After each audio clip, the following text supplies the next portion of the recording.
Welcome to Kings Park Arena. Saturday, as usual, is a rugby day, and this entire weekend is a rugby weekend. Thank you for all those that have chosen Kawowo Sports, bringing you the fourth of 6 circuits, the Henry Rujumba Sevens. My name is Ruben Kihumuru, and I'm here with the very talented, the very knowledgeable, and I think she can tell us the rest of her titles. I tend to forget them. Helen, welcome. Thank you, Ruben. No other titles. Helen will do. Yeah, it's a great sunny day today. Let's hope the weather holds. I hope that Pirates have hired somebody to keep the rain away, because Sevens rugby is best played in dry weather. Right now we have Mongers and Rhinos on the pitch. There's a short break due to an injury, because Sevens rugby at the moment there's no play going in dry weather. Right now we have Mongers and Rhinos on the pitch. There's a short break due to an injury. So at the moment there's no play going on. Yeah, definitely. Speaking about the weather, it's been very, very rainy in Kampala, especially the entire week. So a lot of people have been praying, and with fingers crossed that the weekend can be sunny, and so far so good. Let's hope that the weather remains as is. We're going to be bringing you all the scores, and we're going to be updating you about the groups. Remember, this is a 2-day circuit. Yeah, Day one is about the pool stages, very, very and rainy the Kampala, fixtures that follow, and then pool. So a lot of day people 2 will be about with fingers crossed the knockouts, the business weekend end of the can be tournament. sunny, Remember, so far we so are good. just Let's coming hope from that a break, and the I'm weather sure you remains have as missed is. rugby as much as we have. We're going to be bringing you all the scores, and we're going to be I'm updating very you about excited the to groups. be here. I'm excited to Remember, watch this is a Sevens rugby 2-day again. circuit. Of Day course, 1 is about the wherever pool you're watching stages from, and we hope that you're enjoying the fixtures Guinness. that If you're follow, watching and with then friends, pool, make sure you day get yourselves 2 a will be crate about or a 6-pack. the And remember knockouts, to the drink business end of the responsibly. It is tournament. for Remember, people only we above are the just age coming of from a 18. break, and I'm sure you have missed rugby as much as we have. And I can say I'm very excited to be here. I'm excited to watch Sevens rugby again. And of course, wherever you're watching from, we hope that you're enjoying a Guinness. If you're watching with friends, make sure you get yourselves a crate or a 6-pack. And remember to drink responsibly. It is for people only above the age of 18.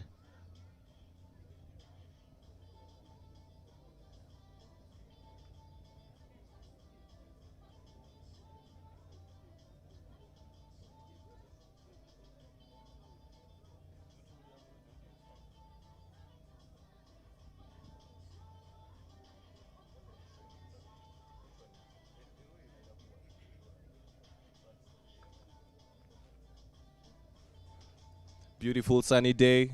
So many of the teams are already at their respective camps, many warming up, others strategizing. We've had a couple of games that have happened previously. We're going to be bringing you the scores. As on the pitch, there is a case of medical attention, and we hope that the player is fine. Beautiful sunny day. However, thank you for so many of sparing your time and enjoying rugby with us camps, many at the Henry Rujumba Sevens. You can watch the Sevens from wherever you are, courtesy of Kawowo Sports. And also a special thank you to our name sponsors for the Sevens, Guinness, for their big impact in Sevens rugby and rugby as a whole. Remember, Guinness is the beer synonymous to rugby in Uganda.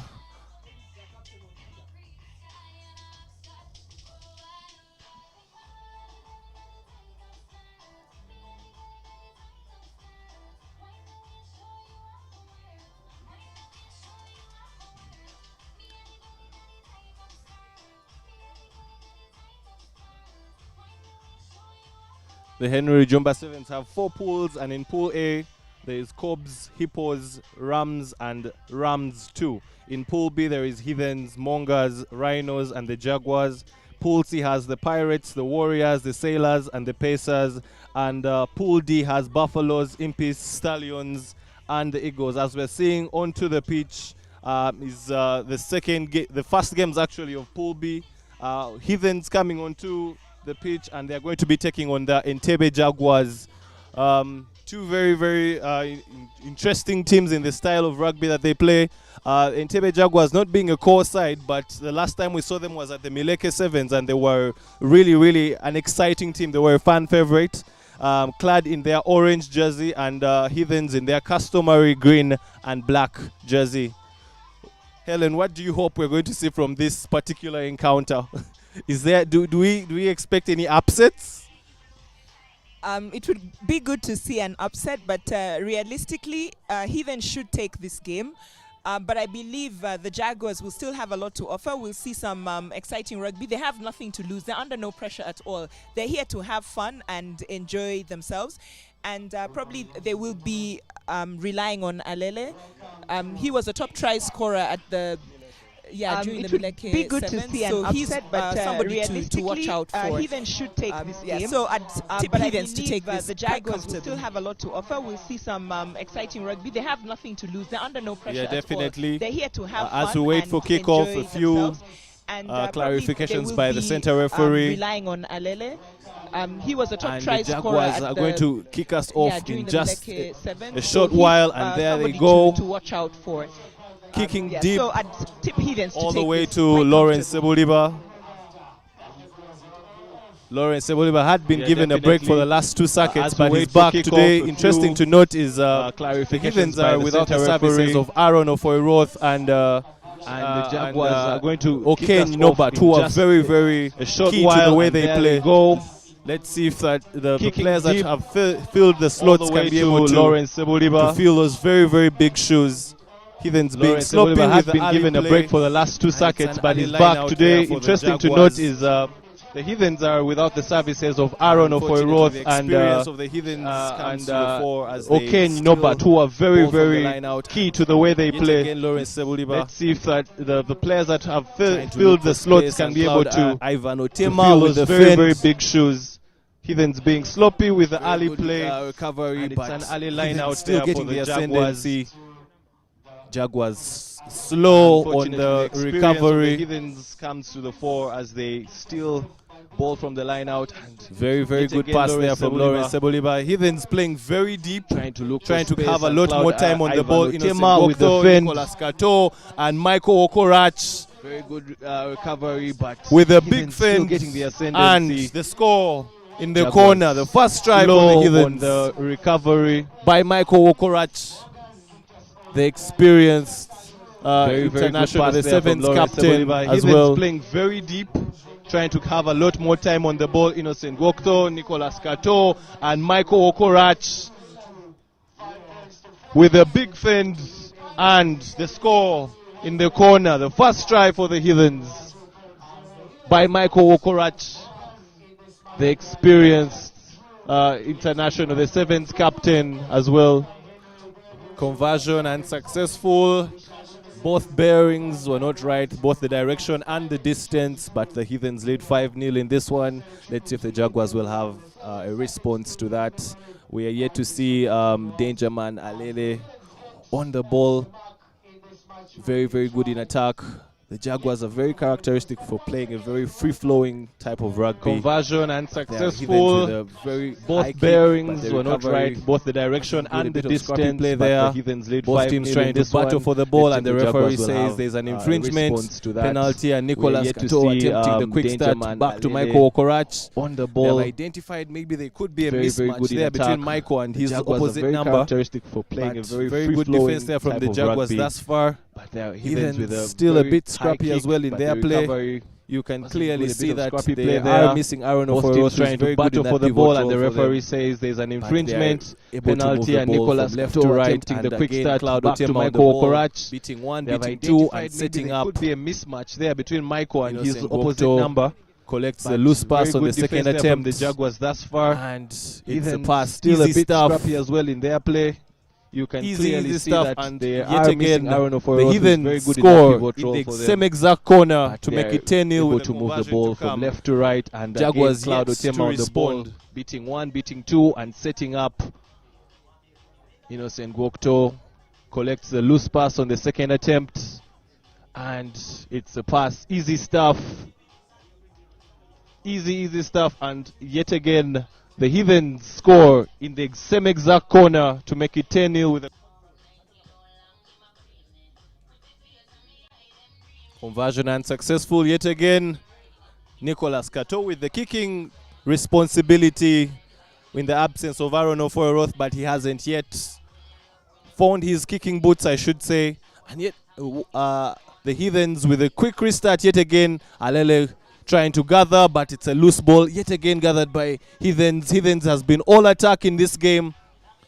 Very long overhead to throw, gather, but it's a loose ball. Lawrence Yet again Sebuleba playing a lot in the center. Heathens has today. been all attack in this game. Probably taking on that enforcer very role long for the Heathens. Overhead throw, I should say. Lawrence Sebuleba playing a lot in the center really trying today to have probably a little taking fun. on that enforcer role for the Heathens. Sloppy Laude there, Tema and trying Jaguars to get their experiment first opportunity something to with a attack. smile on his face. They're really trying to And it's to have a little fun, but ball going wide. sloppy It's there, a case and of speed. Jaguars get their Lawrence first opportunity Sebuleba to is attack. being rounded, And and Lawrence Sebuleba ball going wide, and it's a case very, of very speed. interesting. And Lawrence that exactly Sebuleba is what the Jaguars being can rounded do when they attack. And This is why the Lawrence crowd Sebuleba favorites at the Mileke Sevens, and they're very, showing very just interesting, and that why exactly they is are. what the Jaguars can just do. when we thought it was they a one-sided attack. game for the Heathens. This is why they were the The crowd Jaguars have a favorites at the response, Mileke Sevens, and they're they have showing scored just in the why middle they are.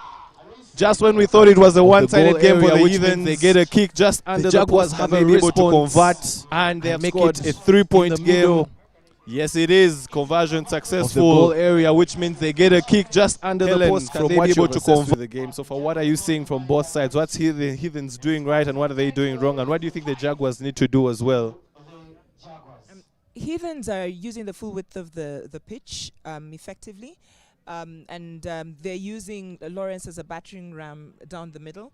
And what Jaguars is doing is committing too many players to the breakdown, and so then Heathens is able to easily swing that ball out, and they're scoring in the corner. Jaguars needs to capitalize on Heathens' mistakes because they're not seeing much of the ball.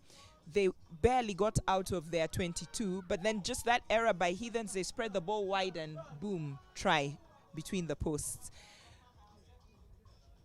So if Heathens can starve Jaguar of possession, they will not score again because they don't have the muscle to take on Heathens in the physical battle.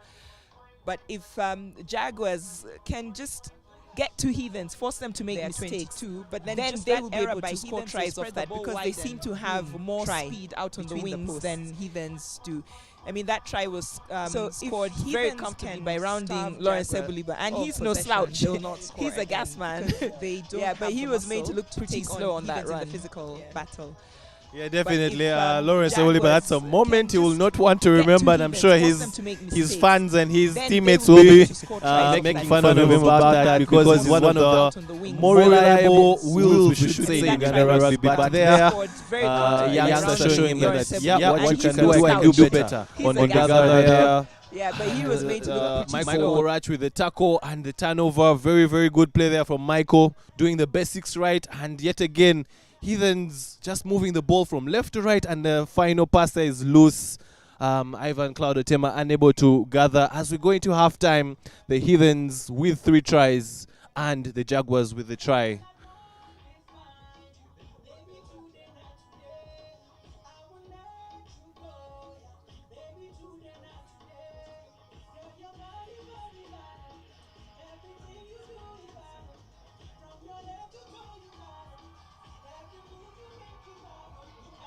(17-7) to the Heathens at halftime. Henry Rujumba Sevens. We shall be bringing you information on why the circuit is particularly called the Henry Rujumba Sevens. Henry Rujumba, one of those stalwarts for Pirates that served the club so much and served Uganda rugby, and this is one of those events where he is commemorated for the work that he has done. Wherever you are, thank you for keeping it Kawowo Sports. Thank you for enjoying rugby on a Saturday, rugby on a weekend, courtesy of Kawowo Sports. Remember, wherever you are, don't forget to get yourself a Guinness. If you're with friends, get yourself a crate. If you're alone, get yourself a 6-pack. But enjoy Guinness as you enjoy rugby as well, from the comfort of your home, from the comfort of your office, or wherever you might be. All the action is going to be brought to you over the 2 days of action. Remember, day 1 is all about the pools, and day 2 is all about the top on day 1 to be able to qualify for the knockouts, the quarterfinals, and who will be able to win. Remember that we have had 3 circuits so far: the Mileke Sevens, the Soroti Sevens, and the Gulu Sevens. All have been won by defending champions, the Betway Cobs. Will any team have anything to say about it? Because if who is going to come out Cobs win this this one, then day 1 you can say be it's able to all qualify but for the sure knockouts, the quarterfinals are going to and be who able will be to able to claim claim the the overall. overall. Have had 3 circuits so far. I'm sure the Heathens Heathens who are will pitched be right right now, now the will have Soroti something to say Sevens about and it. the Gulu Pirates all will have be been won by one of the defending biggest champions, the favorites Betway to maybe Cobs. cause an upset. Will any but team have we're anything also to waiting say for the about dark it? horses that Because can if upset or bring up a the surprise as the second half soon to be underway. Nicolas Kato with the ball in hand and goes for the kick, taking on the kicking responsibilities in the absence of Aaron Ofoyroth, who featured at the Safari Sevens just last weekend. And there you have it. The Jaguars able to find themselves textbook stuff, but it's not as easy as you might think. It takes a lot of practice and a lot of understanding and chemistry.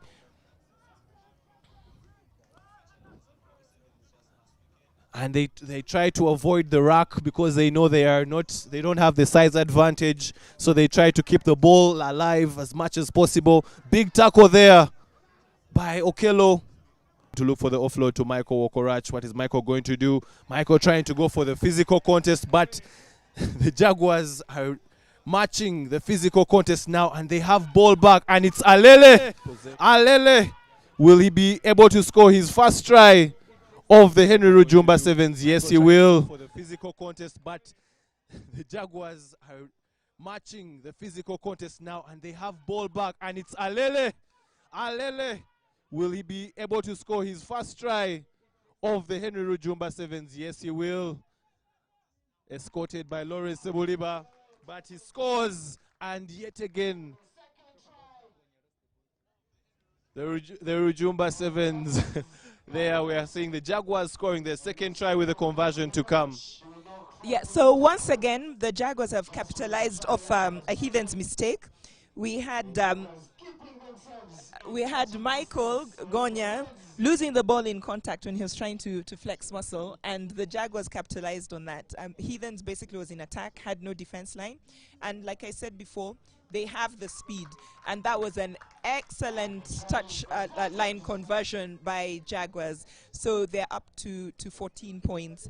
Yeah, so again, like I said, if the Jaguars can hassle Heathens, get in their faces, they can score off mistakes because they're losing out in the physical battle. Heathens are sending them backwards in the tackle, contesting at the breakdowns and turning over the ball. So they just have to make sure when Heathens has possession, they hassle them and then just work off the mistakes that Heathens are making. Yeah, Heathens making this game a lot harder than it should be for them. You could say a case of complacency. But the Jaguars now look like a team that has the right motivation. They are contesting, they are fighting for each possession, and now they are trying to defend yet another Heathens attack. Heathens being a lot more sloppy in this second half. Remember, it's a 3-point game. Heathens with 17 and the Jaguars surprisingly with 14. But that is what the beauty of Sevens rugby is, that anything can happen at any time. Marco Okorach, yet again, he's being tackled. And on the resultant play, it's a try for the Heathens. They are moving the ball very well, and yet again they score another corner. Try taking their score to 22. Let's see if they can be able to convert.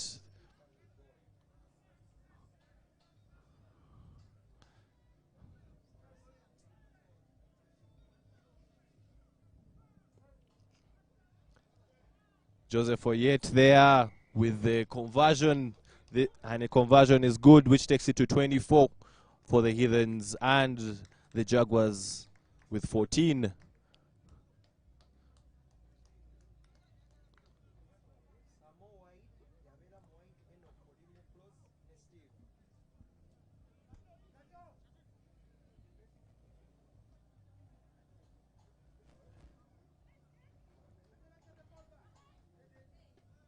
Just a reminder about the pools. Pool A having Cobs, Hippos, Rams, and Rams 2. Pool B, of which we're watching two teams from that pool, Heathens, the Jaguars, Mongers, and Rhinos. Pool C having Pirates, Warriors, Sailors, and Pacers.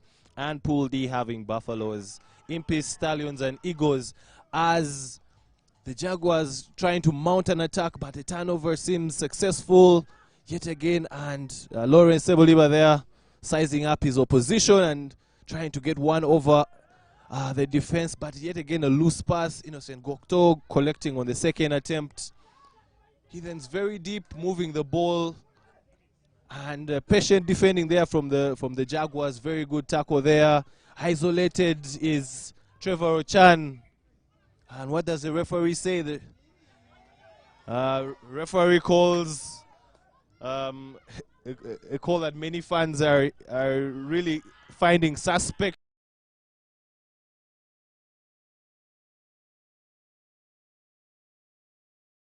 Ascendance on this game, and that is 29 for the Heathens with the conversion to come. Jaguars still on 14. They will feel a bit hard done there at the breakdown, but the referee, remember, is the sole judge of fact. What do you have to say about that, Helen? The referee made the right call. The Jaguars player came in from the side, you know. Yes, they're on their feet, so they could contest for the ball, but you have to come through the gate. They came in from the side, no effort made to come through the gate. So that was the right call. And again, I said at the breakdown, Jaguars is struggling. They're really struggling at the breakdown. So they need perhaps to commit more numbers at the breakdown when they have possession, or they keep the ball alive. Because Heathens is murdering them at the rucks. And that's how Heathens is able to turn over the ball and then go back and score. Yeah, definitely. A combination of physicality and experience there from the Heathens, exploiting the mistakes of the Jaguars. And there they're trying to hold up Alele with ball in hand. And let's see if they can be able to play the ball. Referee allows, unfortunately, the experience again comes to the fore, and it's the Heathens with yet another attacking platform. And Innocent Gokto, he doesn't look like he's running at full speed, but he finds ways of beating his opposition and dotting down for yet another try for the Heathens, as they surely put this game to bed with a few seconds to the end of this one. Joseph Oyet with the kicking duties. Let's see if he can be able to keep up his very good accuracy. And with ease, he converts at one. And that's full time with Heathens taking this one against the Jaguars. Spirited fight from the boys all the way from Entebbe, the young boys, but I'm sure there are no losses for them in this one. It's just lessons. They still have 2 more games in this pool. Maybe they can be able to do something out of it and qualify. Remember, from each pool, 2 teams are taken, top of the pool and second in the pool for tomorrow's knockouts. So every game that you play matters today. Every opposition that you play against is key. But Heathens, after a shaky start to this one, are able to get the result that they wanted. As we are seeing onto pitch, Rams and the Hippos. This is going to be a very, very good one. 2 teams that usually have been actually contesting and battling it out in the last 3 circuits, and are surely aware of how one another plays. Rams with the white and maroon jersey, the stripes of maroon, while we're having the Hippos in their white and gold with the black shorts all the way from Ginger, Rams all the way from Makerere. Remember, this is Sevens rugby. Action comes thick and fast. As one game gets done, another one comes onto the pitch.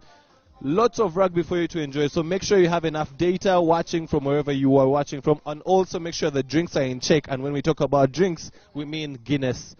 As the Hippos get ready to kick off, Emmanuel Sama is the center referee for this one.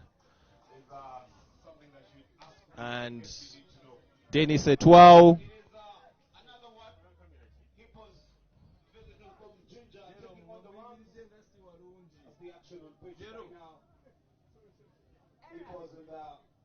famous colors, black and white, with a little touch of yellow, and of course the Rams. And they are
maybe you can give some of your players a rest. He has been very, very vital for the last 3 circuits, but today he's on water boy duty, and conversion unsuccessful, which puts this game at a draw, 5-all.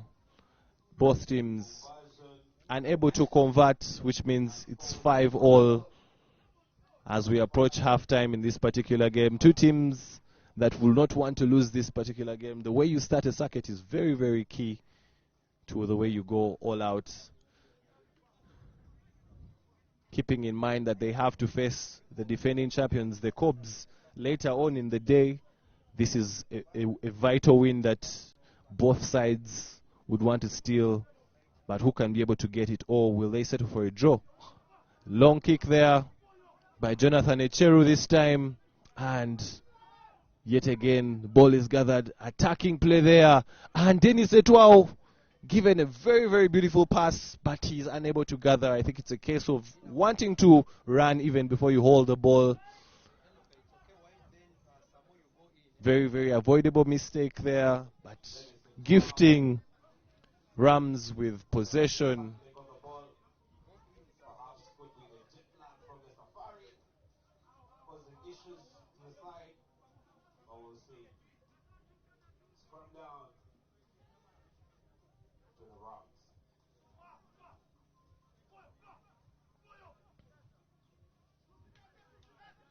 John Tabu there with the ball, the lanky stalwart, very, very good servant for Rams Rugby, one of Coach Richard Lumu's trusted players, one of those players that are built, on whom the team is built around.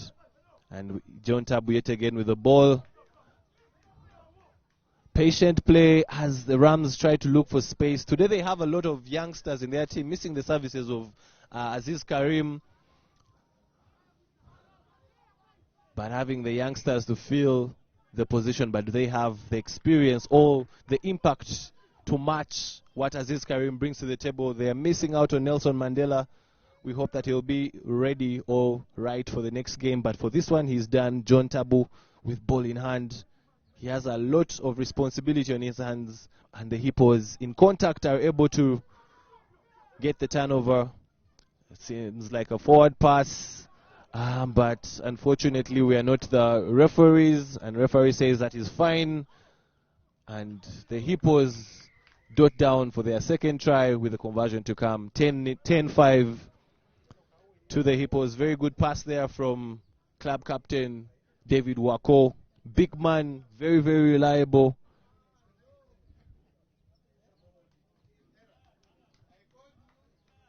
Yeah, as we're seeing, I think the medical team has cleared Nelson Mandela to be able to get back onto the pitch, and that is, I think, is a very, very encouraging sight as we go into halftime. 12 to the Hippos and 5 to the Rams. Richard Lumu, who has played the game both at 15s and 7s, will have a lot to say, and clearly he has a lot to emphasize, that seeing a lot of things that his team is not doing right. And on the other side, Charles Sonnen will also have something to say about the Hippos and how they have played in the first half. Rams has enjoyed more possession, but the challenge is that they're trying to be a bit too cute, you could say. There are situations where they need to hold the ball, set up, but they keep trying offloads, and from there, Hippos is gaining possession and punishing. So both the tries have come off situations where Rams should have set up, but instead they chose to try and offload, which didn't work out, and Heathens pounced on it and went and scored. I'm a bit surprised by how Hippos is playing. I would have expected to see more flowing rugby, but it's kind of stutter-stop. It's not the exciting rugby that I expected, and we actually are seeing more entertaining rugby, you'd say, from Rams, and that's not something I'd have expected from Rams. So it's funny how this Rams and Hippos are not living up to their stereotypes, you could say. Yeah, but this is still a close game, and I think what Lumu is doing is emphasizing to his players, because we could hear him from the side shouting, keep it, So I think he's emphasizing to his players, they need to hold that ball, set it up, and then build patiently. I think they're just trying to score off the first phase, which is too soon. With Hippos, we're not seeing their dangerous players with ball in hand. They don't seem to be... maybe they've not quite woken up. It's the first game, long journey from Ginger, but they don't seem to have settled. So perhaps we'll see something different in the second half or in other games in the tournament. Yeah, there you have it. And Nelson Mandela, after coming back from what was an injury, as we are seeing there has been a play has been stopped for yet another dangerous tackle, and Emmanuel Samar, the referee, had warned the Hippos about that, and now they are down to 6. A player given, we're yet to confirm who the player is, but that was dangerous play and a yellow card to the sin bin for the player to go and think about his actions as the sun comes out in its full might and its full glory. This is one of those situations that tests fitness when the heat comes out in its full element. Rams have the advantage there, the numerical advantage. Can they be able to make the most of it? Do they have the legs? James Mugisha there with a very good tackle for the Hippos. Very, very good tackle. And a quick start there. Dennis Etwao, Jonathan Echeru. They're trying to make the play a lot more flowing, a lot more continuous.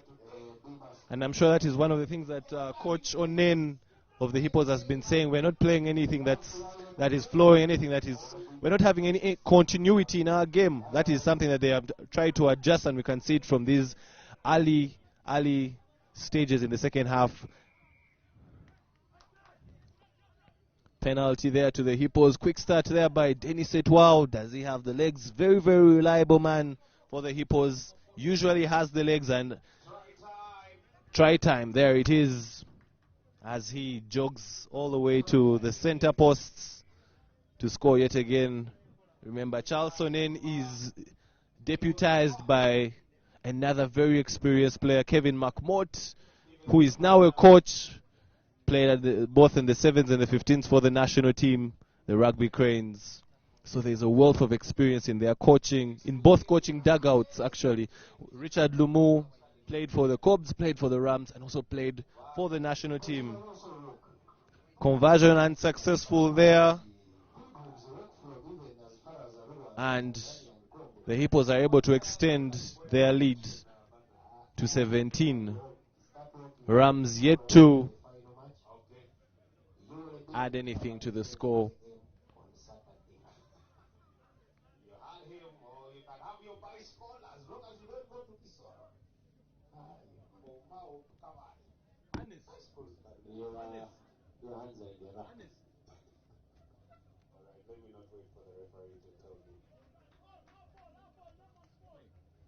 But it is what it is. Kabale.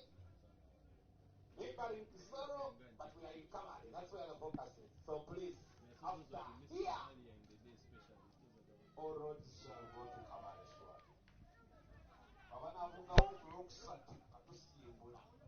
By Friday. Hippos with a deep kick there, and the Rams opt to go for the quick start. The dummy switch and then the switch, and Nelson Mandela is there. You can see he's very, very pivotal in all the Rams play.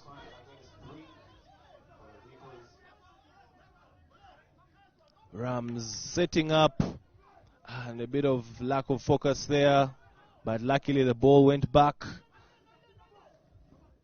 Mandela looking for the spaces. The Rams are very comfortable playing in very, very small spaces. Sometimes they go away from the customary wide play that is known for sevens and choose to want to play in the short spaces.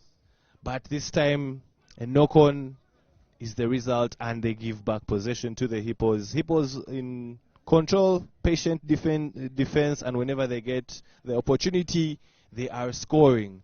And on the other hand, the Rams having a bulk of possession, but having nothing to show for it, especially in this second half. Score still 17 to the Hippos and 5 to the Rams.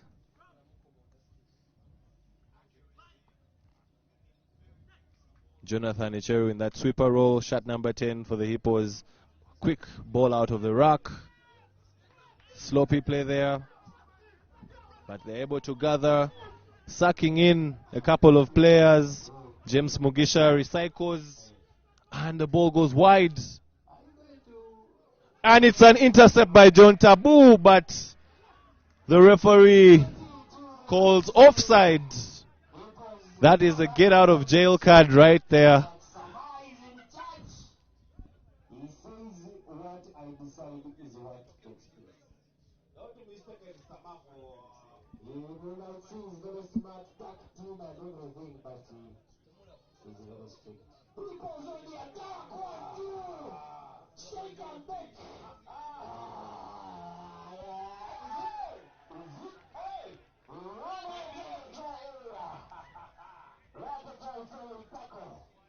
Very, very good try-saving tackle there by the Rams. Emmanuel Sama still trying to confirm with his assistant referee. Was it a try or was the tackle good? Very good try-saving tackle there by the Rams.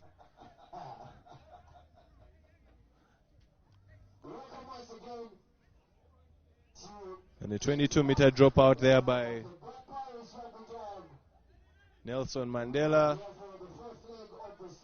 If they have to have anything to do in this game, they'll need to retain possession. But he opts to go for a long kick, finding touch inside the Hippos half for a loose pass. A very loose, speculative pass that was very sloppy play from the Hippos. And out of nothing, Rams get a try. The Hippos players opting to go for a quick start, and it was a pass that was way above the recipient. That is something that I'm sure the coaches will not be happy about. You can't give out such tries. And the response from the bench is the subs. Captain David Wako coming back on, I think, for the defensive responsibilities. James Mugisha slapping the ball back. But John Tabu hounding at every play, and Wako there already recycling the ball, and it's kicked into touch, and Hippos survive a late scare to win this one and get the ascendancy in the group. Pool A, Rams having 10 and the Hippos with 17. In the dugout, we're having the Betway Cobs taking on Rams too.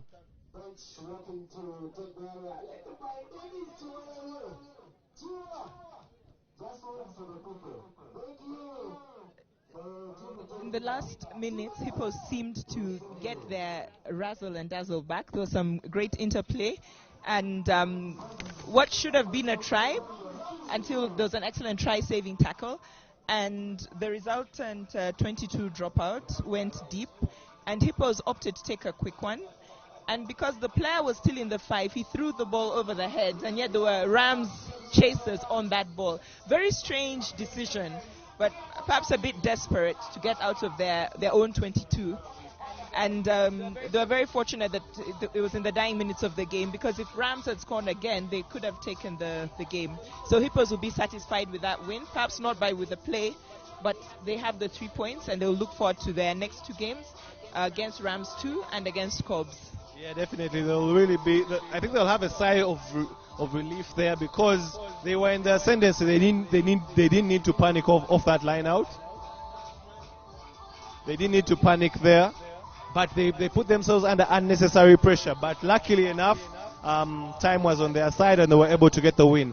On pitch now, we are having another game from Pool A, which is the Rams 2, clad in the green, the younger side, or the development side, you should say, of the Rams, all the way from Makere, taking on the defending champions, the Betway Cobs, winners of the last 3 circuits. And with ball in hand is Captain Joseph Aredo. Business as usual. And this is, I should say, a game that is not really one of equal proportions. Teams are not of an equal match, and yet again we are seeing the same strategy by the champions. Joseph Aredo kicks off, Ian Munyani gathers, and they swing the ball wide. James Ijongat to Karim Arinaitwe, stepping past one, beats the second one, and is tackled on the third attempt. James Ijongat with a long pass. Ian Munyani, very good distribution there. Joseph Aredo attacking the gain line and chooses to keep the ball. Emmanuel Ochodu with a long pass, and easy work for the Betway Cobs there. Very easy work.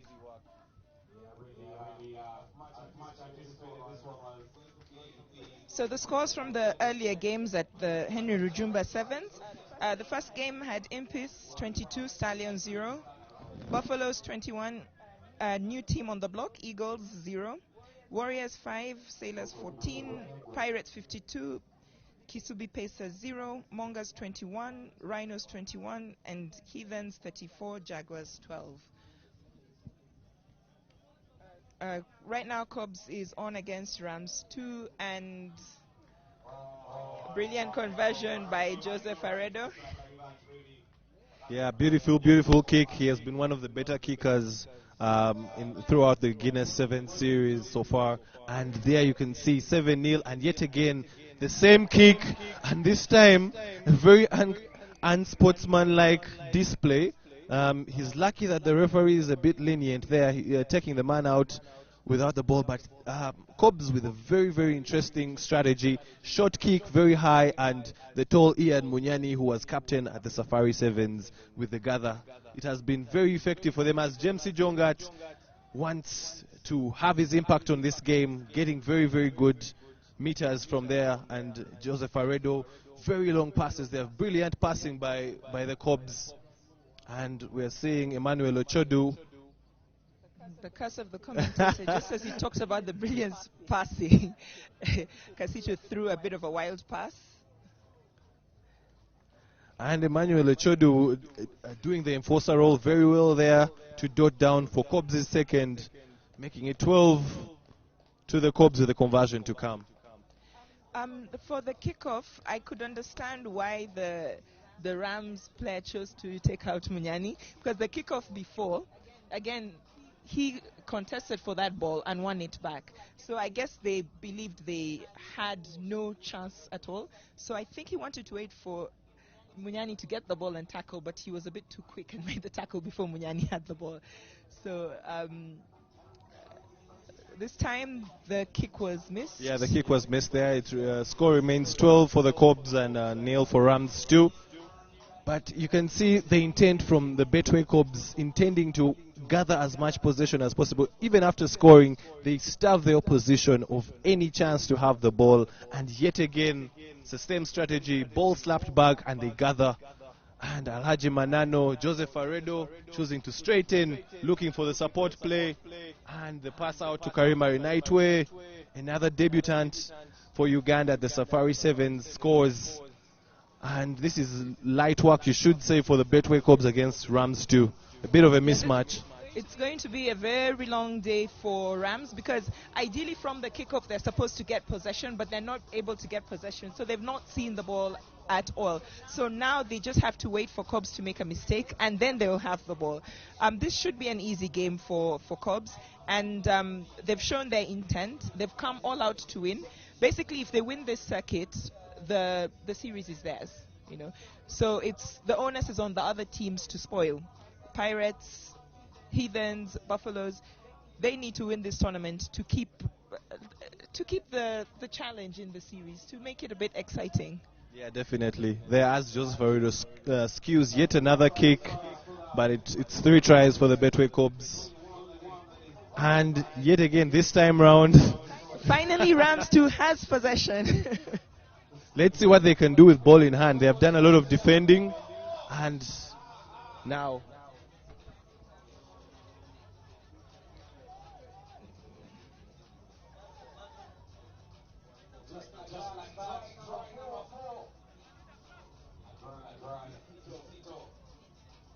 So Adrian Casito capitalizing off a mistake by the Rams 2 players. You can just see their inexperienced player took the eye off the ball as he was being tackled and it fell loose. Casito kicked it ahead, followed up and was able to score. This should be an easy kick for Aredo.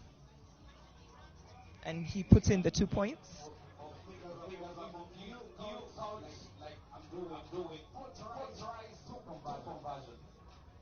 Yeah, that's 4 tries for the Betway Cobs, which takes their tally to 24 points. And Rams 2 not having anything on the scoreboard as yet. And very, very dominant. A mismatch in this one. In the sun, all the way in Boyogeria Kings Park. You could say that a bit of a cynical play there. The referee being again lenient on such things, as the Cobs trying to look for the easy play, and a switch goes loose. The first very rare mistake from the Betway Cobs. What does Rams have to do? And unfortunately, they are making their own work hard by losing such simple passes. It was a good build-up for them. They managed to get out of their half and into the Cobs 10. And again, just that last pass, making mistakes that they shouldn't, handing possession back to Cobs. And this should be another try for Cobs. Yeah, surely. Yeah, A team of Cobs' caliber should not be gifted such possession, and they make you pay every time you make a mistake.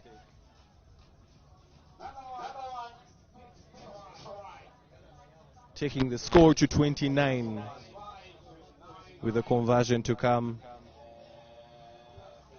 Joseph Aredo makes no mistake, taking it to 31 for the Cobs at halftime. I think the Rams 2 players must be very relieved. They've leaked in 31 points in the first half. It's a hot day. They're playing a very experienced Cobs team. Many national team players on it. And it's been a struggle for them, first of all, to have possession and then to move forward. I think what they can take out of this is when they have possession, they must keep it. To be patient, build up the phases, and work their way up the pitch. Yeah, definitely. It's going to be interesting to see what is said in both camps. Jude Rakayanga, one of Rams' long-serving players and management as well, taking on the duties of coach for the Rams too, having a couple of strong words to say, and you'd say rightly so, because it's a case of Rams too being a bit shell-shocked there, facing the star-studded side of the Betway Cobs, and in the Betway Cobs side, looking to do a lot more of what they have been doing thus far, and just try to get their bearings right as they try to get their ascendance in this Pool A encounter. Don't forget, wherever you are, it's a Saturday. Enjoy a rugby Saturday with the Guinness. Make sure you get yourself a 6-pack, call over some friends, enjoy the experience. If your friends are not that close, or if you choose to social distance, then share the link and enjoy the experience. The sun is out in its full element here at Kings Park Arena, all the way in Boyogere. A beautiful day of rugby, and we hope that the sun remains as is. Perfect conditions for free-flowing rugby. We hope that the rain can spare us. It has been raining a lot this week, but surprisingly Saturday has been very, very sunny, and I looked at the weather forecast earlier on. It said 17% chance of rain, so fingers crossed. I think today the weather could be on our side. Good weather could be on our side for this one.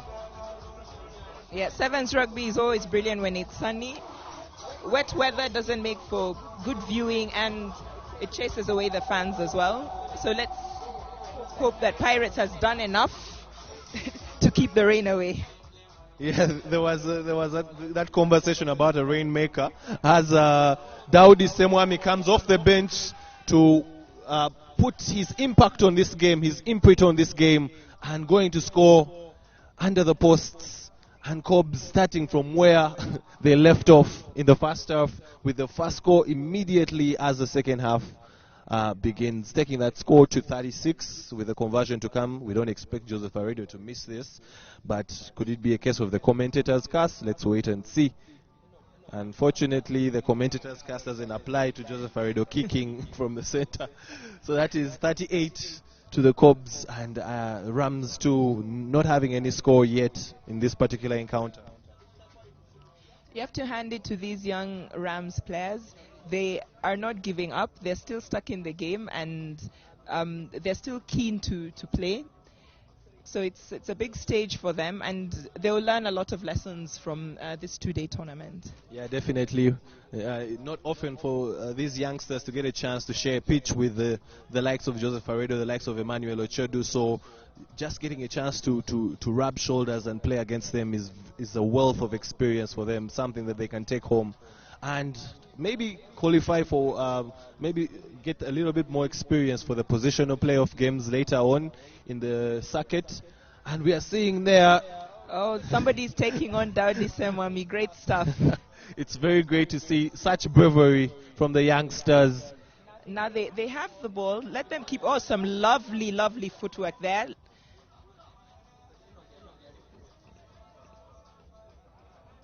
Yes. Yeah, that was an illegal steal, so Rams 2 still has possession. They've got a bit of confidence, and they're starting to...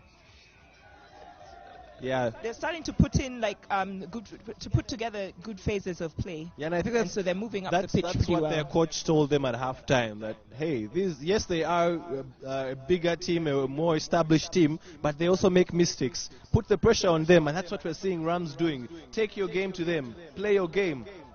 As we're seeing James Jongat losing out on that battle at the breakdown, Rams 2. This is the longest they have kept possession, and kudos to them for that. Can they be able to get a score? Unfortunately. And just as you said it, they knock on.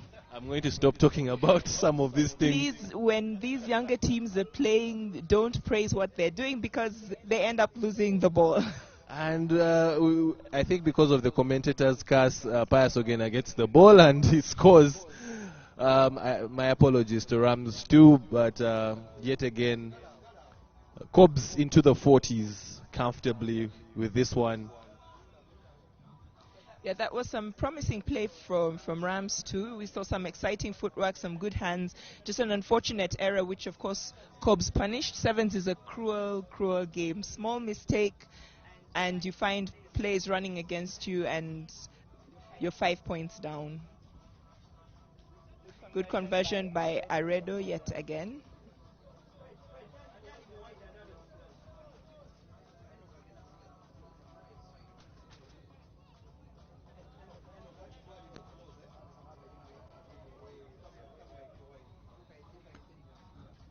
And in sevens, the team that scores is a team that takes the restart. And yet again, this time Daudi Semwami with the recovery duty, unable to recover.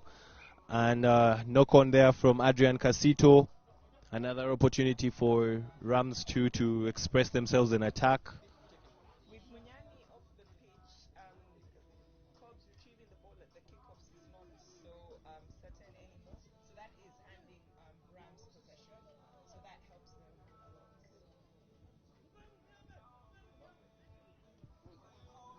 They're able to gather the ball off the rack. The referee sees something he's not happy about.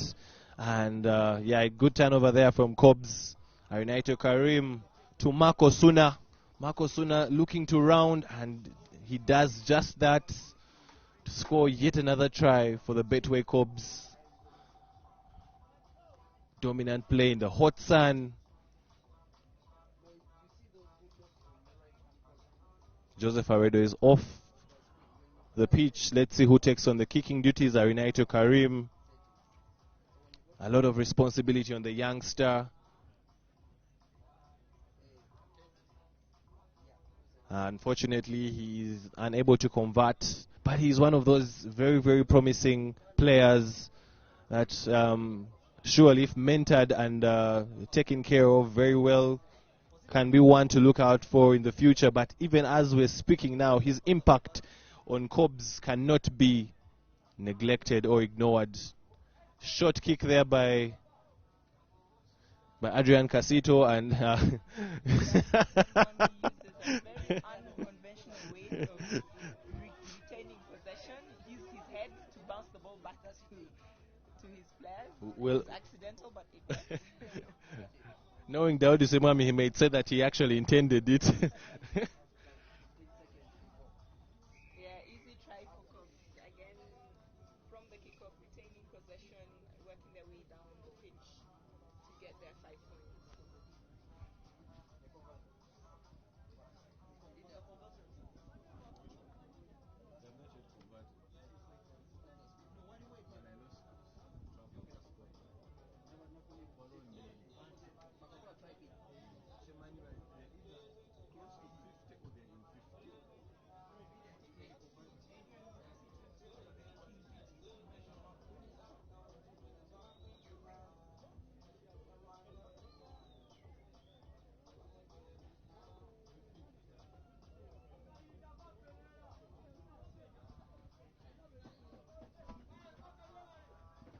First half ending 31 in favor of the Blue Army. Second half is here. Were able to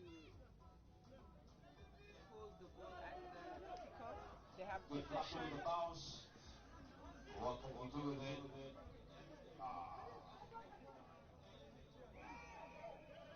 Yeah, holding on. And the foot race with Adrian Casito usually has one winner, and that is Adrian Casito with a try under the posts. Big margin here. The Cobs expressing themselves, showing their dominance and just how big. And with that particular score, the game comes to an end. Cobs with an With an emphatic win. very emphatic win there. They'll need probably 2 baskets to collect their tries. Rams taking all the lessons they can from this particular game to the next one.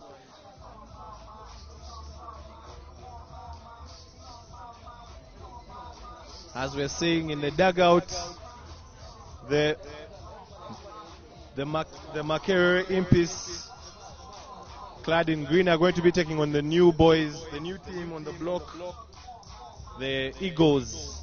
Yeah, these are the second round of games. Every team has now played a game. They're going into the second round of games. The Eagles put up a good account of themselves. First ever tournament. And they lost 21-0 to Buffaloes, which was pretty good. And now they have Makere Impis. So they'll be looking to apply the lessons that they learned in the first game in this second game. Yeah, I think this being their second game, they'll be able to at least show a better account of themselves. They seem like they have the fitness, but they just lack the game experience, having not featured as much as a team in Uganda rugby competition. So this is their second outing, and let's see if they can be able to really cause an upset, or maybe just make life hard for Impis. Impis, one of those teams that has is a traditional side in Uganda rugby, having a very young squad. In a case of a rebuilding, many of their players are university graduates, but very talented, coached by, again, one of their own, Emmanuel Katuntu, who has served the club for a long time, now in the coaching role. And on the other side, club chairman for the Eagles, Kabarega, will be very proud to see the Eagles on pitch. A dream of his that he had, a dream that is about 2-3 years old, now comes into fruition. Let's see if they can be able to get their first win in this second game at the Henry Rujumba Sevens. The coach of the Eagles is celebrated Uganda rugby legend Edmond Tumusime.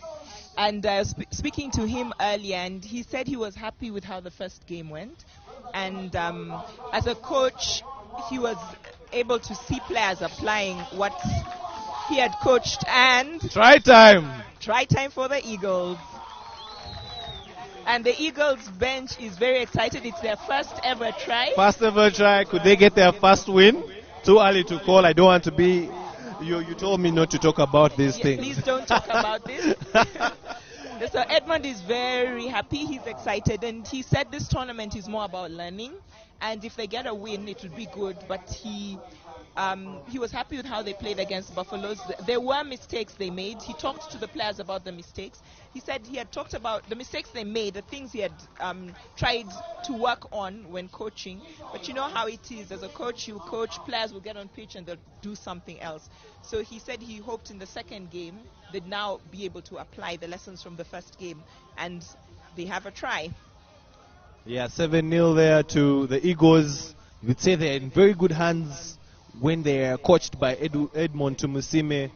As Jonathan Luhoni tries to respond, Impis is danger man, and his offload goes to Stallion Arinaitwe with the headgear. Looking for the quick recycle. Henry Nsekwe, who makes his return, also in the fold for the Impis. Patient play there. The team from Makerere has Pius Mpoza trying to exploit the blind side, but the defense was very awake. Patiently moving ball from right to left. Jonathan Luhoni looking for the space. Very, very confident in his abilities. And he offloads to Robert Sentongo. Robert Sentongo scores. Great response there by Impis. Yeah, Impis has hit back with a try, and you can see the patient build-up. They're moving the ball comfortably from the left to the right of the pitch, spreading the Eagles' defense. The Eagles need to make their one-on-one tackles. Sometimes they're allowing the players to get through. Then they're scrambling back. So they're doing very well in the scramble defense. But then now when you have teams with runners, they're able now to exploit the lack of structure in defense and score. And Henry Nsekwe is back with a bang. Excellent touchline conversion from Henry. Yeah, bringing the score level. Eagles had their chance to show what they can do, and Impis have also showed this is going to be a very, very good game. Let's see who has the next say on this particular game. Beautiful day here at Kings Park. The fans continue to roll in, continue to come in. Remember, if you are a VIP, you can also come. There is a place here for the VIPs to enjoy the view as they enjoy Guinness. And on pitch, a very good restart, but unable to be gathered.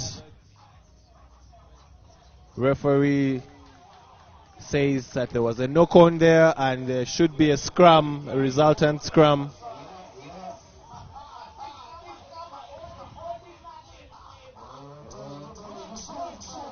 For those that are not familiar with the team jerseys, Impis in the green and Eagles with the black with a touch of orange, a very bright orange. Surely if you do not see your teammate while passing the ball, that is on you. There is no way you can fail to see such a luminous jersey. And it's a bit of sports day. Let's see Jonathan Luhoni being tested for his defense. Arinaitwe Stallion there helping him out. A bit of show and go, but the sweeper is able to make the tackle, and Impis turns over the ball.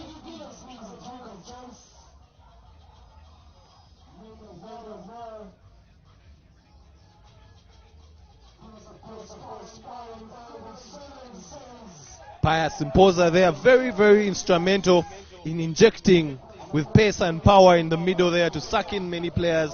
And that's what Impis are doing, trying to suck in the defense.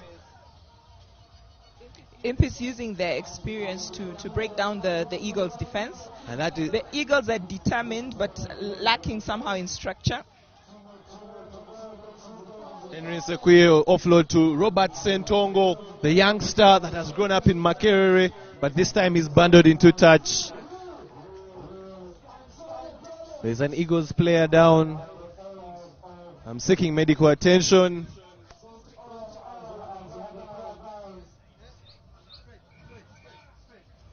Referee pauses the game so that the Eagles player can receive medical assistance.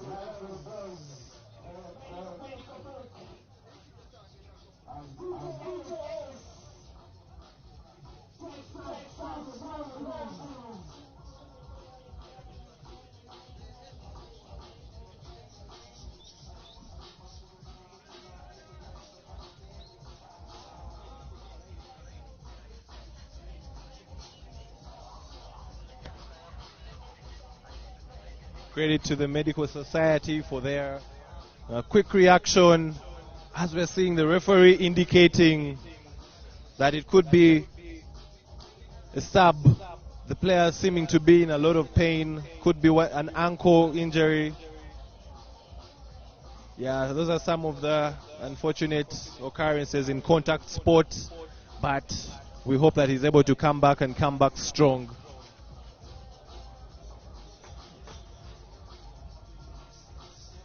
The team's using this opportunity to get a much-needed chance to have a refreshment and also to re-strategize and see what they can do. Remember, the score is still level 7-all. The Eagles player hopping off the pitch. We wish him a quick recovery. We hope the injury is not too serious. So play is back on with an Eagles line-out. They lose possession to Impis, and this is a very good attacking position for Impis. Show and go by Henry, but stopped by the defense, and the ball was turned over by Eagles. Yeah, very good reaction there from the Eagles defense. Quick to pounce onto the isolated man. And with the possession, now they're throwing a bit of loose passes, a case of inexperience there, you should say, and losing the possession yet again. Jonathan Luhoni gathering. They're doing a lot of work on the far end, Jonathan Luhoni and United Stallion. And the ball comes, and Sekuya moves it, Pius Imposa. He should have surely passed. And yeah, Imp is making rugby very difficult. That should have gone out.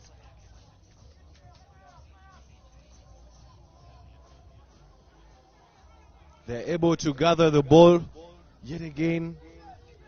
And Robert Sentongo scoring yet again for Impis. He has been very reliable, usually playing at the sweeper role. Today he's playing on the wing.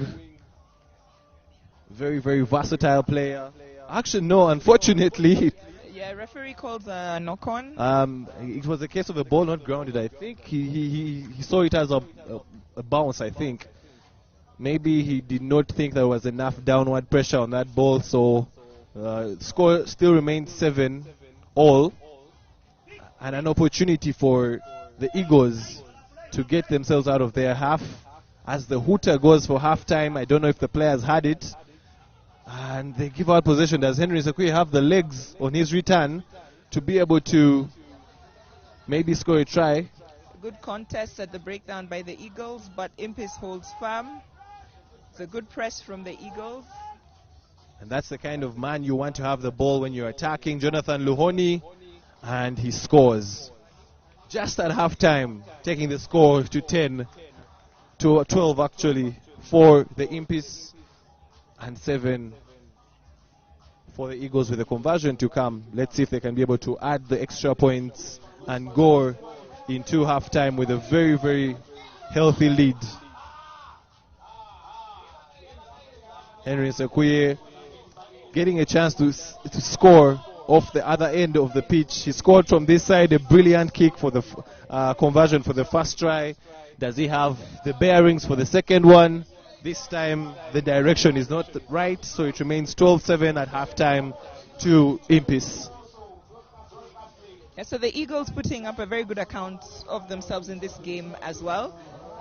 Trailing just by 5 points, and just small errors that they're making is giving Impis the chance to score, and also preventing Eagles from actually scoring tries themselves.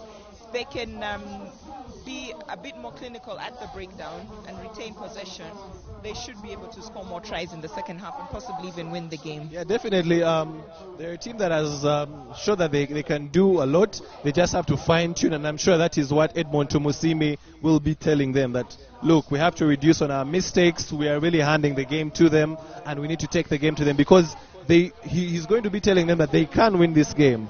And I think on the other side, Katuntu will be telling them that we are really letting this game be too close to call, which can bring about an upset. So we need to kill this game and kill this game early in the second half. Yeah. Impis is a bit guilty of underestimating the Eagles. So instead of keeping the rugby simple, you get the individuals are trying too much. They want the glory for themselves. But if they move the ball wide and use their experience, they should be able to win this game easily. Right now, it can go either way. Yeah, it's finely poised. I believe the team that scores first in the second half will have momentum swing to their side, and so I'm sure both teams will want to come into the second half and have to impact the game directly. They won't want to sit and wait for the game to come to them.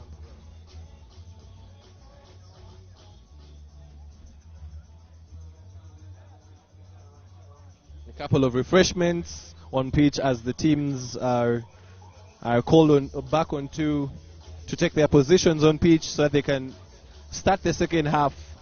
Wherever you're watching this from, we hope you're also getting your Guinness refreshment and enjoying as much as possible. Special shout out to our name sponsors for the National Sevens Series, Guinness, as the second half is yet to start. Keith Weraga coming onto the pitch for Impis, and Emmanuel Sedabane as well coming onto the pitch for Impis.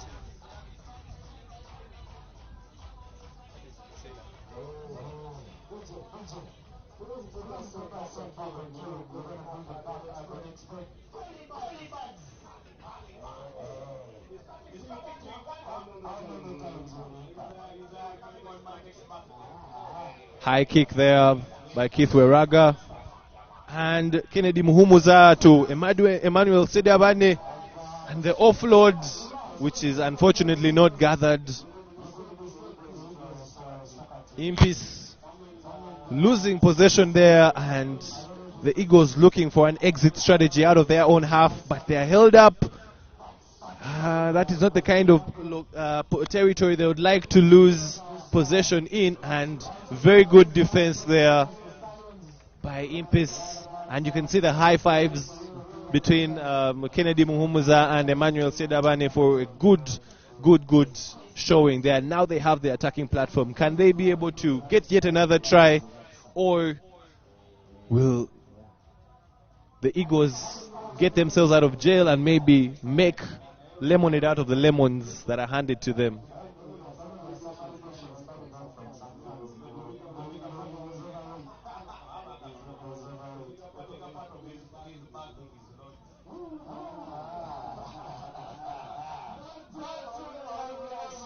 Wide play there, very good there from Ivan Otai, and United Stallon with taking the ball down, recycle quick there. Keith Weraga, Kennedy Muhumuza, and the switch. I did not think that was necessary. They had an overlap and the ball should have moved. They were fortunate that the Eagles were offside. Again, Impis complicating rugby for themselves. They're up against a very determined Eagles defense. And Henry Sekuye with the dummy, and he scores. And I think this is one of the things that Impis has been missing in the previous circuits. Someone that can call the shots there and dictate how they play from the pivot position. And that is what Henry Sekuye is bringing with a very good kicks. And now he dots down for a try. I'm sure there are very many people that will be excited to see him back, clad in his multicolored headgear, and with that contribution, he is told to come and have a rest for a very good outing, as Impis extend their lead to 17, and Eagles remain at 7. Will they have an immediate response, or do Impis finally snap their mark and let the experience come to the fore and take this game home? Stallions Naitwe with a high kick there, and the tackle, very, very good there. Big tackle, but ball went backwards, and Eagles but this time they've lost the ball in contact. And Impis also have lost the ball in contact. Referee is taking it back to the first infringement. Both teams want to run. Every time they get the ball, it's just about speed, running, moving the ball. So they're playing at a very fast pace. Changes coming in for both sides.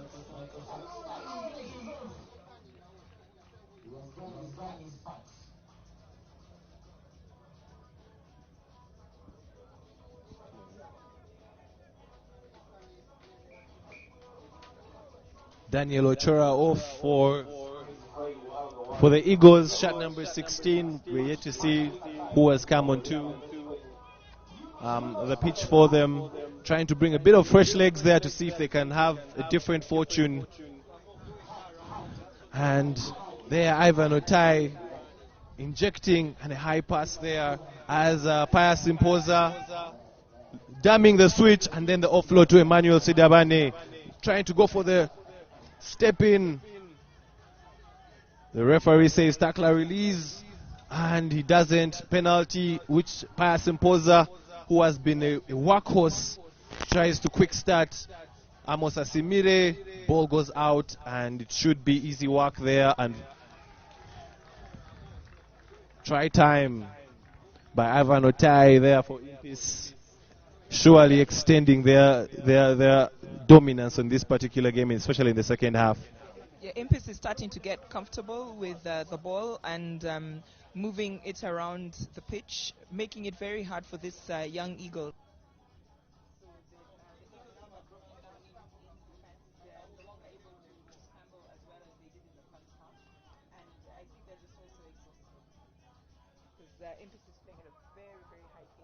Yeah, Impis not allowing them to have any rest, and you can only defend so much, especially in this heat. So, yeah, I think by its learning lesson, surely this is their second game, and yeah, like we said, they are really in good hands. Let's see what they can be able to maybe cook up for the next game. This one looks to be done and dusted. 22-7. They're yet to score. Eagles is yet to score anything in the second half, and their handling has really gone off.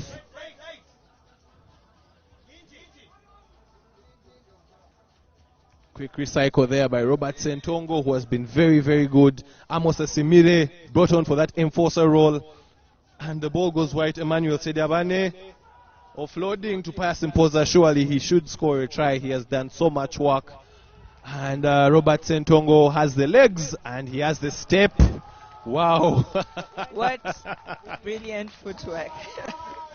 So cheeky. Great stuff. Great stuff. Wow. Taking that to 27 with a conversion to come.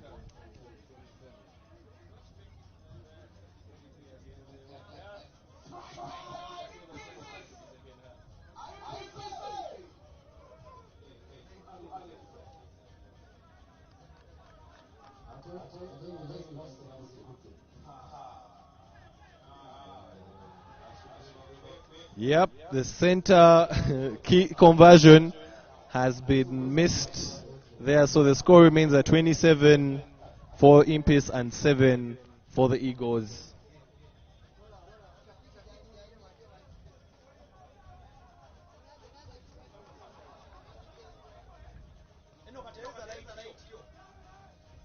A short kick there by Impis, looking to regather, but a very good step there. Does he have the legs?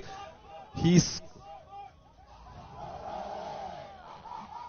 wasn't quite able to get away. Yeah, that was Francis Bogere, shot number 8 for the Eagles. As Pius Imposa still wants to keep the ball alive. I think they want more tries in this one. Ivan Otai going out wide, and it's the outside loop, but unfortunately it's a loose pass. and Eagles are able to gather. Will they be able to score in these last minutes?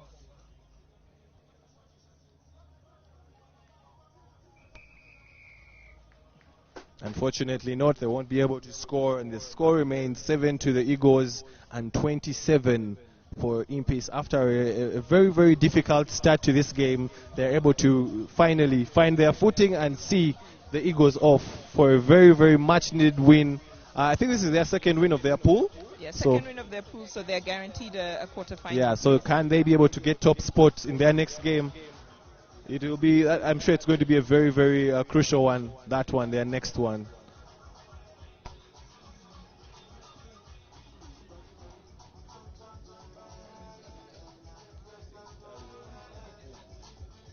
Should be Stallions and Buffaloes.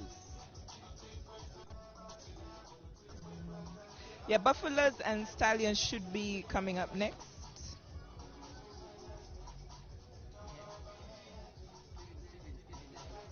Yeah, Buffaloes, after watching what Impis has done there, they're sure that they need to get a good score in this particular game.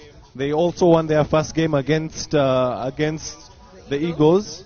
Yes, it was 21-0 in that game. So both teams paying attention to what one another is doing as they have a clash later on to see who tops that pool, the Buffaloes and the Impis. But first, can they get past their brothers, Stallions?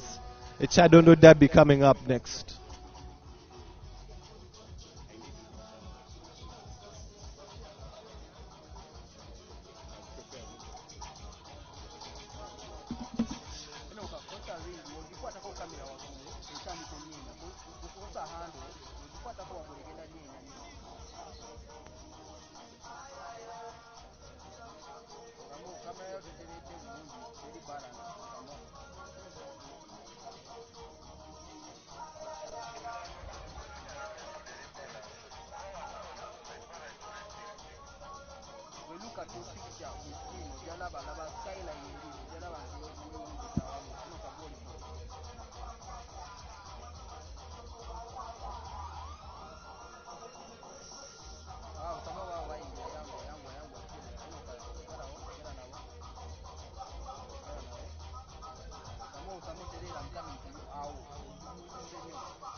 So Stallion kicks off the game.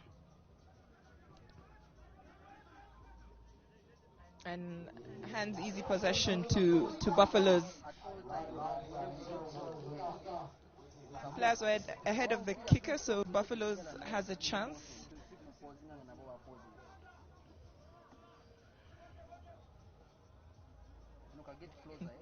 This game will be pretty physical. As much as both teams are from Chadondo and are, you could say, brothers, there will be no love lost on pitch.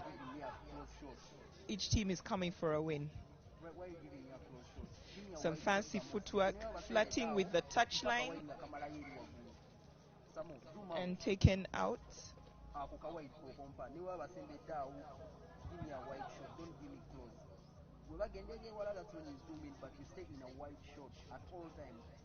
Whatever the result of this game, we are definitely going to see some very entertaining rugby.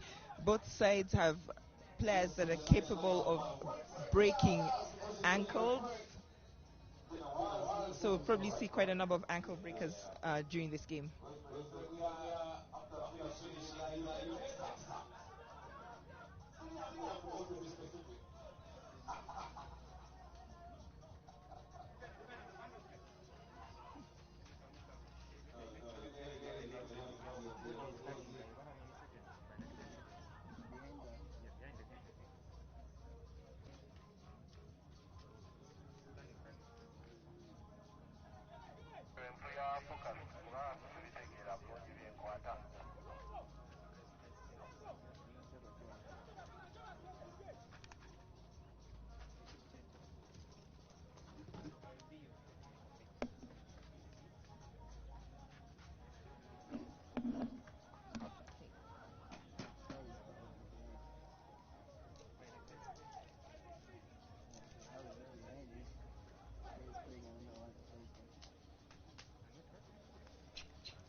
So Stallions are in green, and their older brothers, you'd say, are in grey.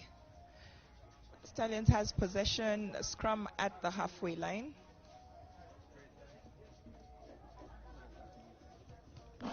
They've opted to kick. I wonder if that's a wise decision, because the defense is now unstructured and Buffaloes will attack.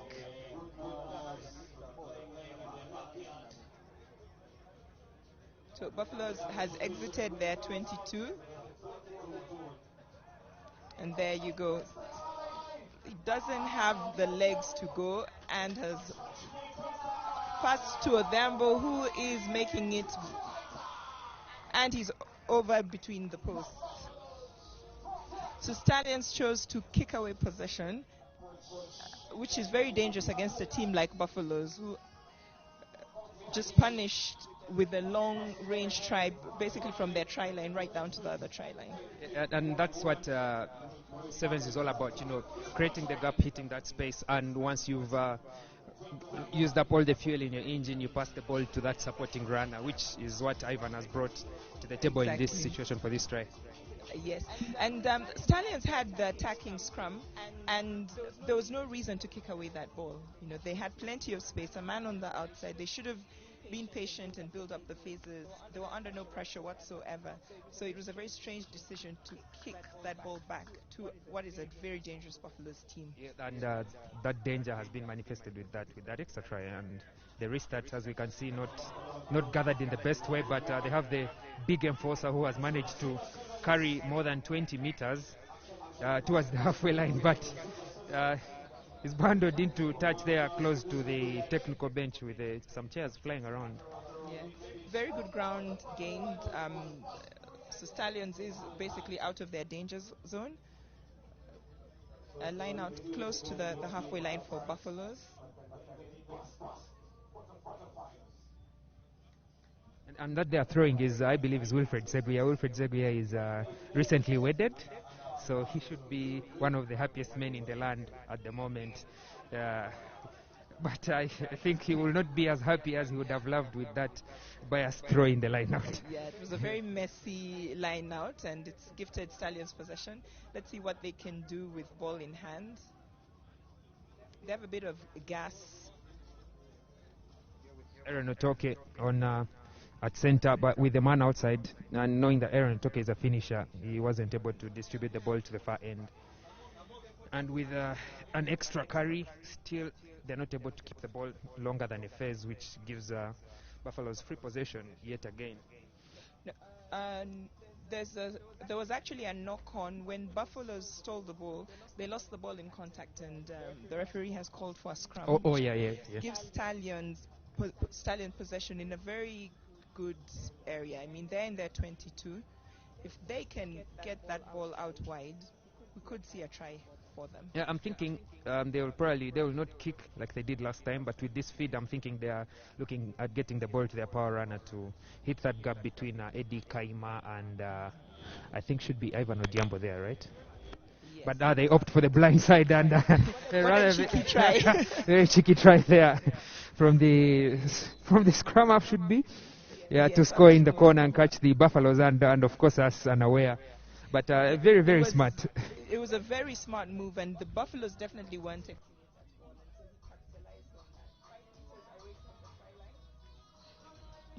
You And could, he has 5 points. yeah, wouldn't score an easier try than that, would you? No, that was too easy.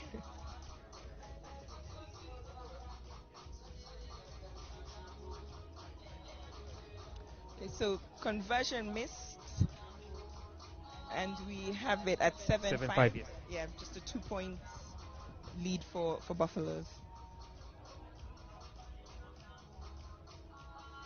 I think this is one of the things I've been looking forward to today, comparing how the local series plays in response to maybe if the coaches were watching how we played over the weekend at the Safari Sevens. You noticed that our best scorers, our top scorers were not the wingers, and we didn't get to see our wingers a lot in action because the people on their inside, the centers, were not, giving them the ball early enough or creating enough space for them to, score tries. And same thing that is happening here with Warriors and then earlier with Buffaloes, with Stallions and then earlier with Buffaloes, that the ball does not go all the way to the last man, to the speed man, to run and hit that space on the outside.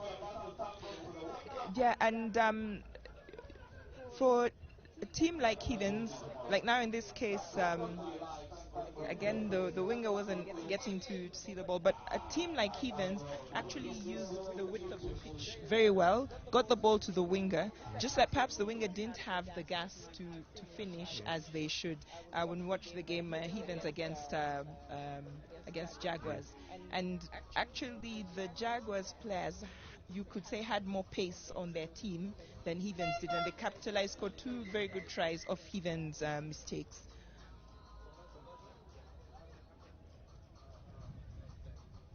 Half time there with a score at 14-5 in favor of the senior Chadondo side. That is the second senior Chadondo side. That's Buffaloes over the junior side, the Stallions. And we were still talking about, that exploitation of the space on the inside to create a gap for the players on the outside. And the inside man there had enough space to go all the way, and we didn't see the winger being exploited. And the try was scored. But I think it is one of the things that we'll need to, keep an eye on. You said that Heathens were doing it so well. I am yet to see a different club yet today make use of their wingers as well as we would love. Maybe as the teams get into, because this is second round, as the teams get into shape to, get their weekend set and know where they will lie. Is it in the main cup? Is it in the placement games? Yeah. Maybe then we'll see more tactical. Yes, because of moving the ball to the wing, you expend less energy and you are able to keep your players fresher, as opposed to a player from the middle of the pitch running all the way around on the outside.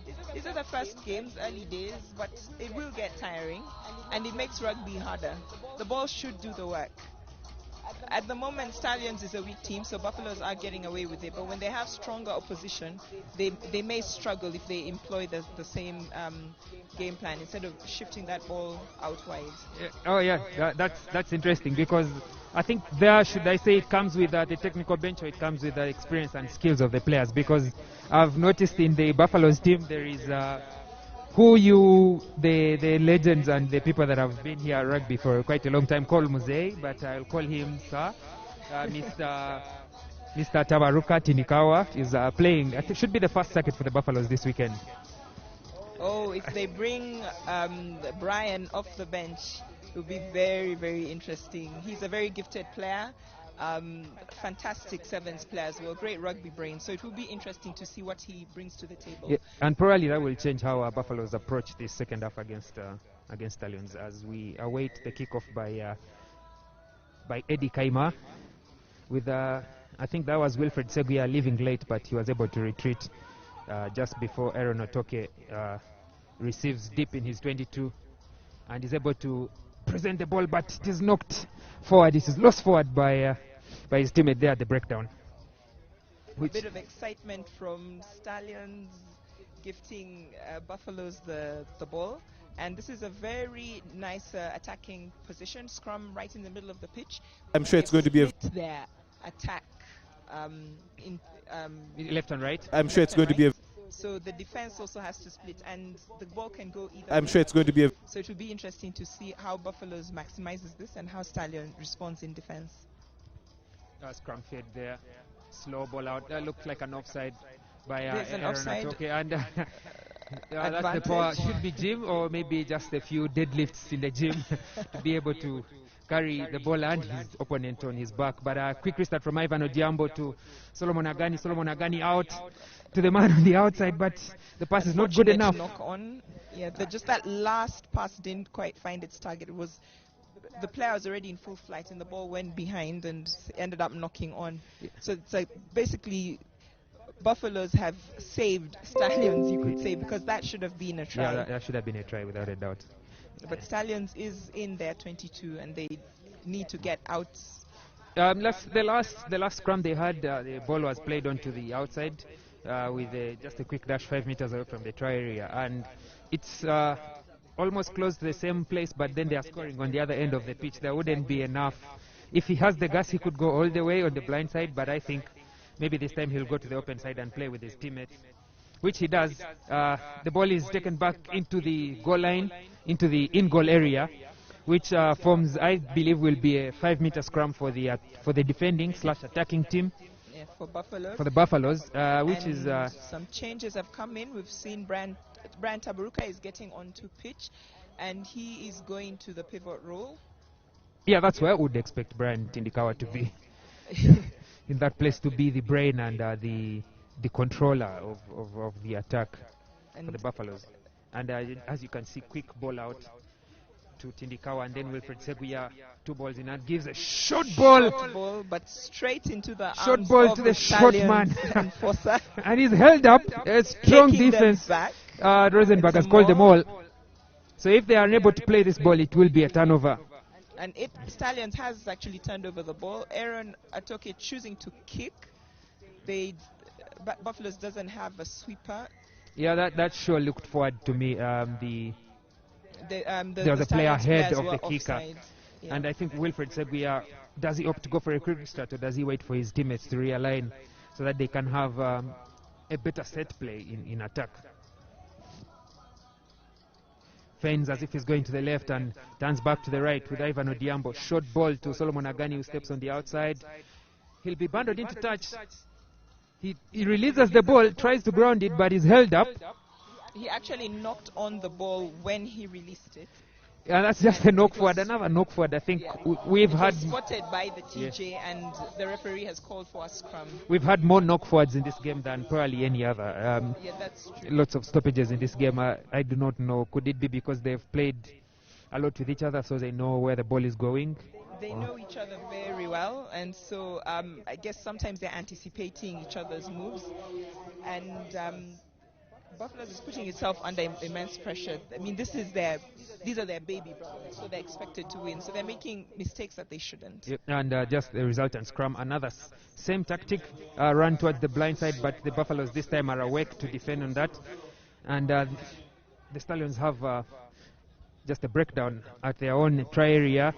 An attempted kick to clear their own half is charged down, but possession is in the hands of the enforcer, who offloads the speed star, Aaron Atoke, but again, the ball is lost forward. The ball is lost forward yet again.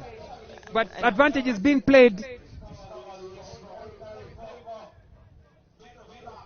And they failed to make maximum use of that advantage, at the set piece with George Morgan with the tackle. Stallions has retained possession, and they have a penalty. A penalty for side entry there. Should have been Oketayot, the younger Oketayot, the one in Buffaloes, who has been judged to have entered the ruck from the side. And yet another knock-on. Oh my God.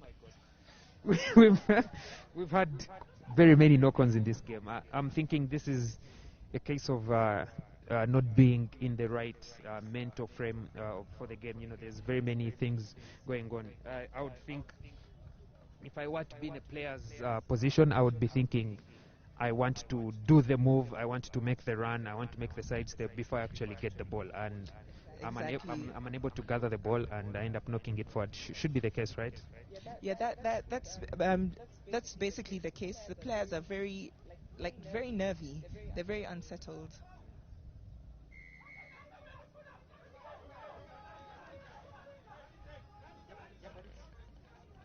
So Stallions now have possession. And there's their enforcer. Oh, what a brilliant handoff. He couldn't keep his balance.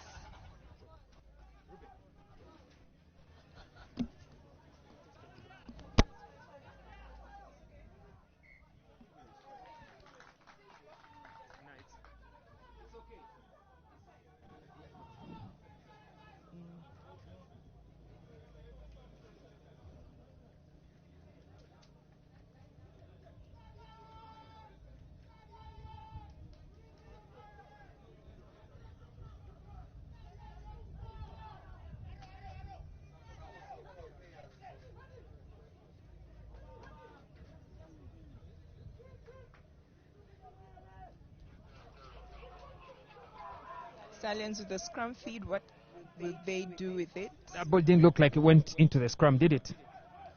It went in but came out in a weird way. Oh, ball stolen. Well done by the Stallions player. Yeah, that was a tackle, no clear release.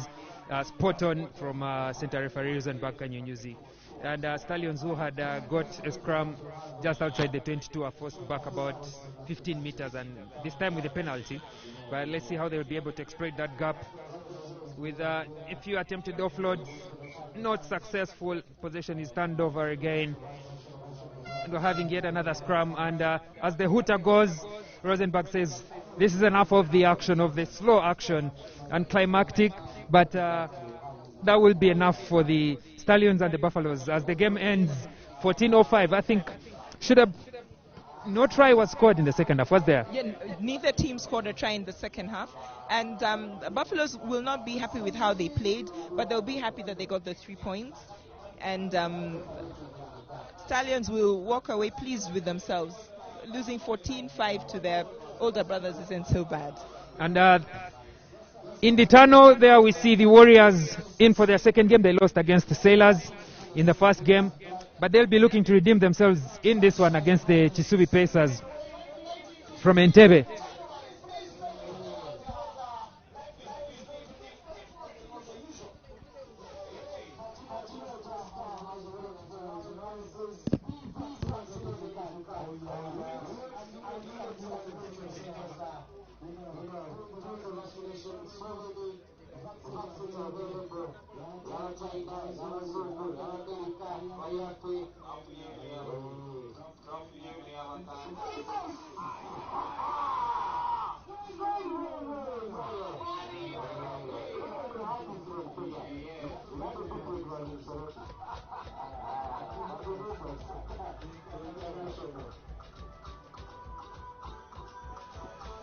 A few adjustments there by the match commissar, just to get the players' dugouts and the tournament desk a bit farther away from the pitch.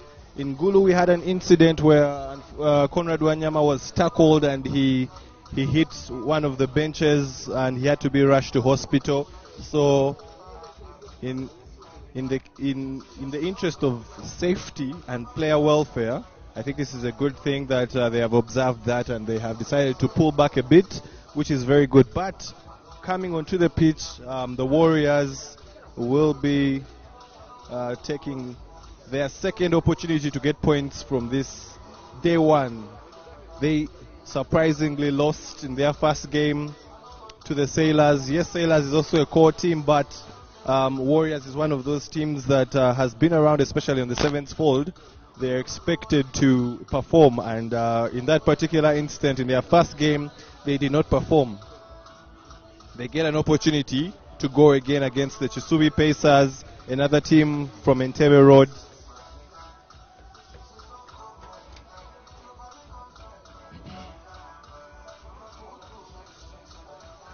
Still waiting for clearances from the officials to see if everything is set and everything is safe. Then the teams can be granted permission to come onto the ground. Safety is key, safety is first, and they had to make sure that the dugouts and the tournament desk are pushed a bit back. Kings Park is filling up significantly. Lots of fans getting in. Fans dressed to the 10, looking really good. A lot of them holding their Guinness beer bottles and getting ready to enjoy the action. And we hope that wherever you are also getting your Guinness beer bottles, the 6-pack or the crates, regardless of how many you are. Guinness comes in very many packages that suits your number. And just make sure you have enough data because a lot of action is coming up. And remember, this is a two-day event. Day 1, we are in the preliminaries, the pool stages. And day 2 will be in the knockouts, the business end. So can the Warriors get a result in this second game? Or will the Pacers also have a dent on the Warriors' armor?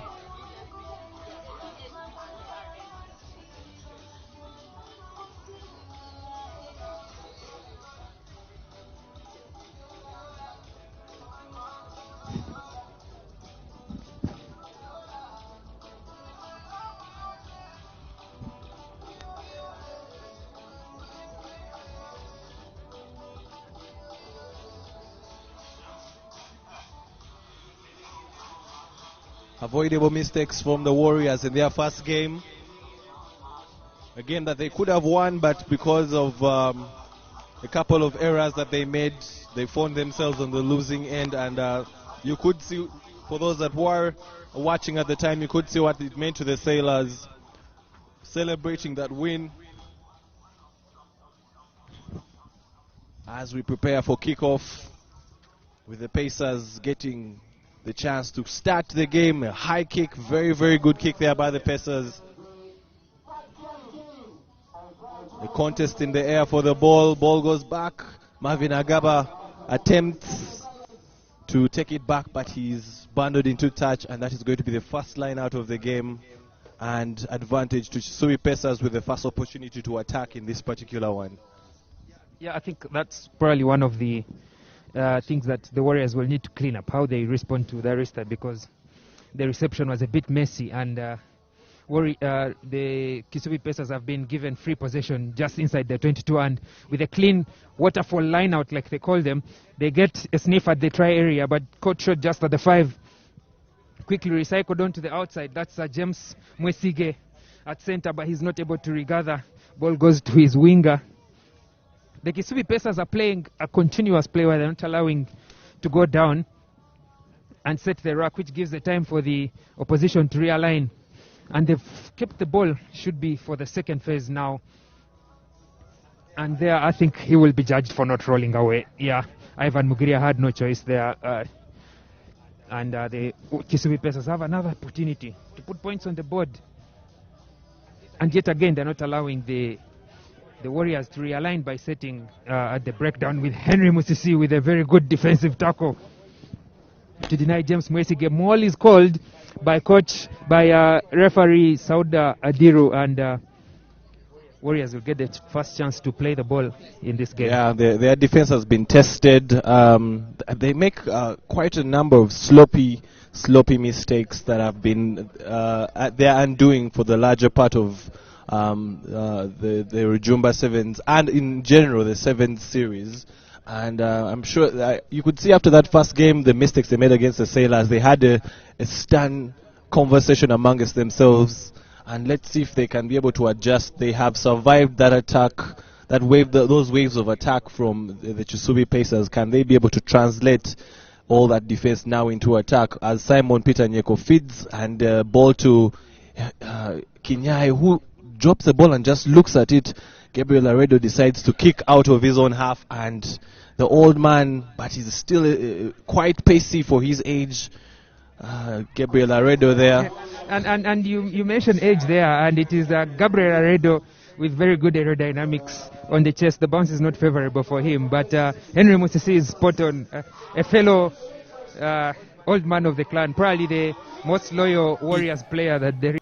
Simon Peter Nyeko, speculative offload there, gathered on the second attempt by Emmanuel Onen, looking to pass, but very good defending there by the Pacers, keeping the Warriors in their own half. Gabriel Laredo coming into the pivot and sending a long pass. Richard Kinyai, does he have the legs?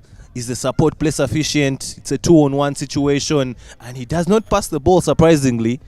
But Warriors are able to still gather, slowing down play, trying to reorganize themselves. Gabriel Laredo to Simon Peter Nyeko. Ball is moving from left to right. Marvin Agaba doing that enforcer role very well and gets some considerable meters. Is still up and is put down eventually. Ball goes back. Gabriel Laredo moving the ball, and Henry Musisi. Very easy. Could be the easiest try Henry Musisi will ever score in his life, and that is the science. That is the easy science of sevens rugby. That you keep the ball, play from left and then right and then left again, and the gaps are surely going to open on the outside with players getting sucked in, and then of course a few players who I will not say lazy but probably tired, getting sucked in and finding themselves in no man's land, and that's the gap that Warriors have exploited, keeping the ball beyond the first phase, second phase, for Henry Musisi to score a try that is well converted by Richard Kinyai there, for them to take the lead against the Pacers who are knocking at their door 7-0. Yeah, but you can see the difference between the two teams. The Pacers have been, you could say, the hungrier side, but their lack of experience has come to the fore. And you can see Warriors getting their first opportunity visiting the Pacers half. And with the very good movement of ball from left to right, they're able to create the space and score what is one of the easier tries of the day thus far. But let's see if the Pacers can have a response to this. Looked short there. And Simon Peter Nyeko steals to Emmanuel Onen, the big man, passing to Henry Musisi, to Richard Kinyai, the fend, and Warriors are in for their second try. Surely making, this is a better display from the Warriors as compared to their first game. Having a try by Richard Kinyai to put down for their second of the game. It's that efficiency that Warriors have. It's that edge. You called it experience, that edge that they have over the opponents, the Kisubi Pacers, as Kinyai converts his own try to make it 14-0. But 2 visits into the opponent's half, 2 tries. But even then, you would have thought that the Kisubi Pacers would have taken advantage of a simple regulation whereby the restart kick does not travel 10 meters. It's your own free kick at the halfway. But they chose to play on. They were not able to keep the ball, and once possession was turned over, it was straight time for the Warriors. Warriors now choosing to pin the Pacers in their own half with a long kick, a deep kick, and Pacers now trying to get out of their own half. The Warriors have been very efficient with their opportunities thus far. Let's see if they can be able to continue, and they are gifted yet another one. Scrum after a knock-on there, a case of taking your eyes off the ball when it mattered the most. That is not the kind of territory that you'd want to lose the ball from, and I'm sure the coach will not be happy. St. Charles, coach of the Kisubi Pacers, all the way from Entebbe Road. First scrum of the game.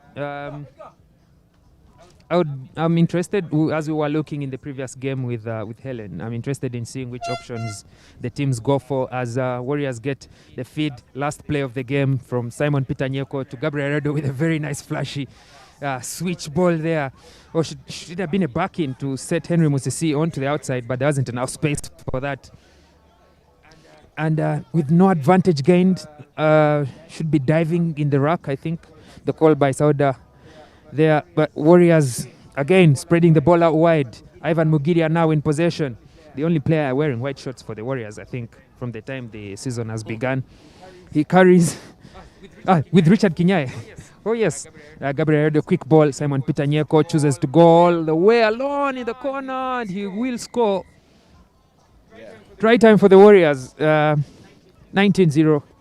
Yeah, dotting down for the Warriors, this third try, and when the moment I saw Simon Peter Nyeko getting that ball, I knew he was not going to pass to anyone in that kind of area. He's a man, not the biggest, but he has the biggest heart. He likes to take the opportunity. He's not afraid of the contact, and he gets a reward for his efforts captaining the Warriors in this Guinness National Sevens Series. And surely a better display against the Pacers as compared to the Sailors earlier on. Let's see if Richard Kinyai can add the extras. He has. That was close. Just about kisses the left upright there.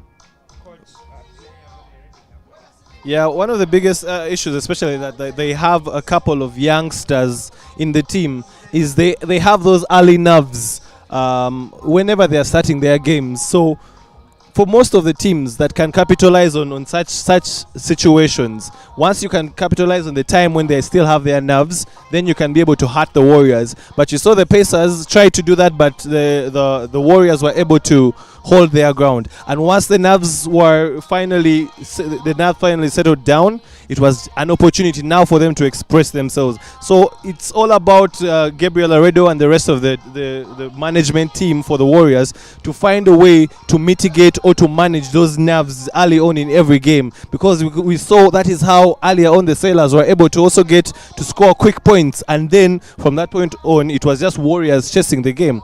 And the Pacers tried to exploit that again with some early pressure, but were unable to do so.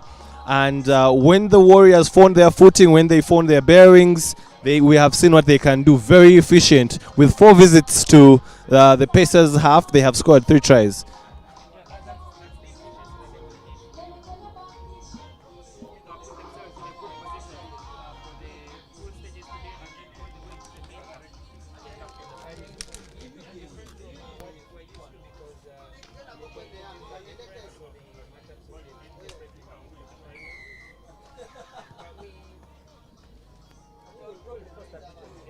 Second half, one of the most unusual kick receptions I've seen in a long time by the KCB Pacers, and they opt to ball on the boat and get free territory, but it is charged down there, and turnover ball by Henry Rujumba. We looked to have done everything right, but how did you say that? I think that is one of the situations where you wish there was a ref mic, so that you understand what the ref is communicating in the particular instant there. In that case, but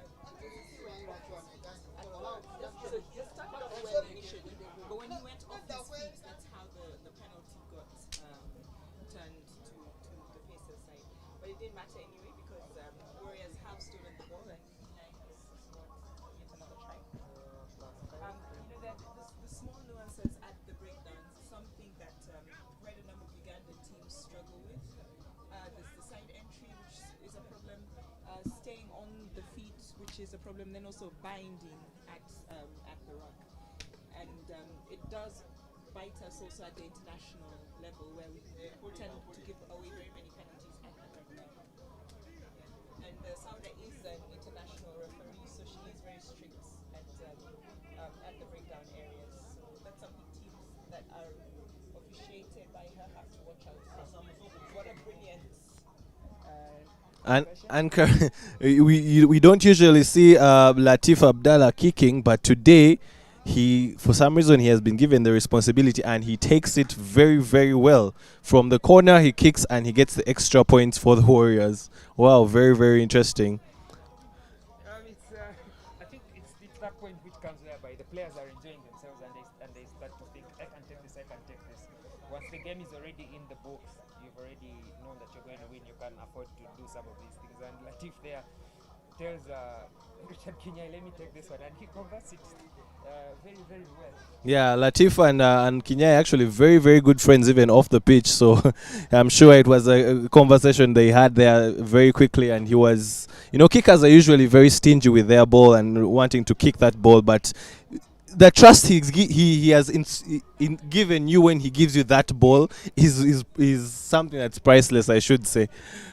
Richard Kinyai there gives he calls for a substitute, which allows coach player Gabriel Redo to come on. But just like you mentioned with the kickers, they're usually stingy. This time Kinyai wasn't stingy, allows Gabriel Redo to restart since he was off. And they restart the shot, giving the Kisui Pacers a chance to run at them from a free kick on the halfway line, just outside the 10, and yet again hands in the rack, and Kisubi Pacers get free possession. Free kick quickly restarted.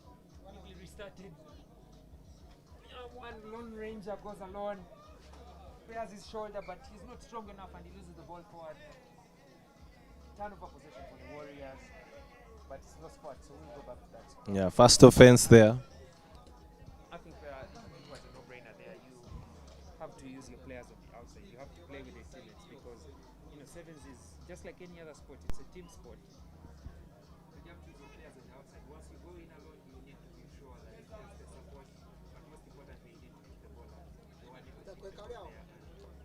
Warriors have a pitch just outside the pitch midway through the second half. Warriors is a team that is normally hot and cold in the way they play. There are times when they can actually play the ball from deep and keep the possession. Then there are times when they can be very scrappy and lose the ball. And as we were talking about that, this is one of those moments where they are a bit scrappy. The rookie Samir Dean, they are taking a lot of time waiting for the rugby ball to bounce towards him. I don't know who advised him that the rugby ball usually bounces towards the player. But gifting the Pacers an opportunity to really attack. The Pacers have really put in quite a shift, but they don't have anything to show. This could be their opportunity. Let's wait and see as they try to do what would be a training ground move and lose the ball, gathered by Isaac Tago there. And it's a bit of a scuffle for the ball. Warriors are able to gather Samir Dean there, trying to run into two men. He has the power to pump and set up. Harajan Kakaire, instead of rocking, he says, I'm going to carry and go on. So Samuel Odinga, the enforcer, asking for the ball on the short side. They're really trying to employ the tactic of sucking in the defense and then spreading the ball out wide to the pacey backs. And we see the ball now with Latif Abdallah to Emmanuel Duku. It was a loose ball. Duku gathering on the second attempt with his very, very interestingly colored headgear. Ball comes out. Warriors taking their time, patiently moving the ball. And Kakaire is choosing to go. Does he have the legs? Unfortunately, he loses the ball in contact. Case of shattered dreams. The Pacers have an opportunity to attack. Yes, they do. Forward pass there, panic pass, and first offense. Sauda Adiu says so. They still have possession of the ball. The Chisubi Pacers. Warriors have gained, I could say, about 60-70 meters in that play. It hasn't amounted to any points, but it is a net gain in territory. Though they would have felt, as it's a fast-paced game, they would have felt they could have kept the ball even at that play with Rajab Kakaire keeping possession and setting up at the rack. But now the Kisubi Pacers have an even bigger task, which has ended prematurely with the ball knocked forward, goes into touch, and Gabriel Redo decides to run across 1, 2, 3, 4, 5 players, but he has set up Emmanuel Duku, who has a rather hilarious canter for a try in the corner. It's a case of running for your life. He was not in the mindset to be tackled there. He wanted to really score that try, and he does score. Score 26-0. Now 31 with conversion to come. I think it's going to be Gabriel Redo taking it. But Warriors have shown that they have the upper hand. They've recovered from the first game against the Sailors. They have shown that they have the upper hand against the Kisubi Pacers. And conversion just a bit wide. It's going to be full time. 31-0 Kisubi Pacers against the 31-0 Warriors. The Warriors find themselves in a very in round 2 here. In a very tricky situation. They lost their first game. That means if they want to qualify for the main cup, without mathematics and all, they need to beat the Pirates in their final game of the pool. Otherwise, they will have to bank on the Chisubi Pacers to beat the Sailors. Remember, the Sailors will also be looking to beat the Pacers so that they can secure their slot before they can meet the Pirates. So it's a case of everyone is banking on something, but unless the Warriors can be able to beat the Pirates. But let's hear from our sponsors, Guinness, and what they have to tell us.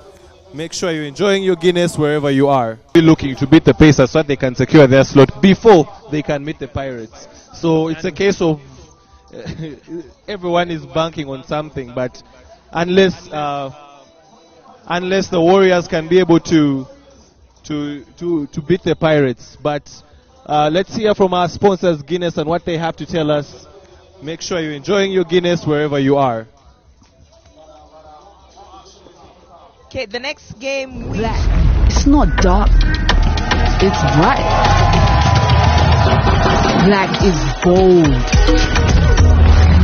Black is every color all together. We're having Pirates and Sailors.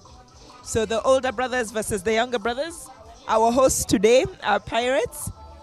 This is the Henry Rujumba Sevens. Henry Rujumba was a Pirate stalwart. He was a monster on pitch. You know, he gave 100% every game that he played. Be it for Pirates, be it for Uganda, be it Sevens, be it 15s. He was an enforcer. He'd give his all. You would not want to meet Henry Rujumba in a tackle. You know, he would literally bend his opponents in half, and then when he had the ball, he would carry it and he'd be guaranteed to gain at least 5 meters every time he carried the ball. So this tournament is held in honor of Henry Rujumba, who is no longer with us, but he must be playing rugby wherever he is with Jonah Lomu because he was nicknamed the Ugandan Lomu. So he's in good company, some of the rugby greats. So today's tournament is in honor of him, today and tomorrow. And so we are celebrating the life of Henry Rujumba. Yeah, may he continue to rest in peace as we wait for the match commissar to allow the teams to come onto the pitch. And there they are, the Sailors clad in green and the Pirates in their customary black. Nothing like a sibling rivalry to get you going.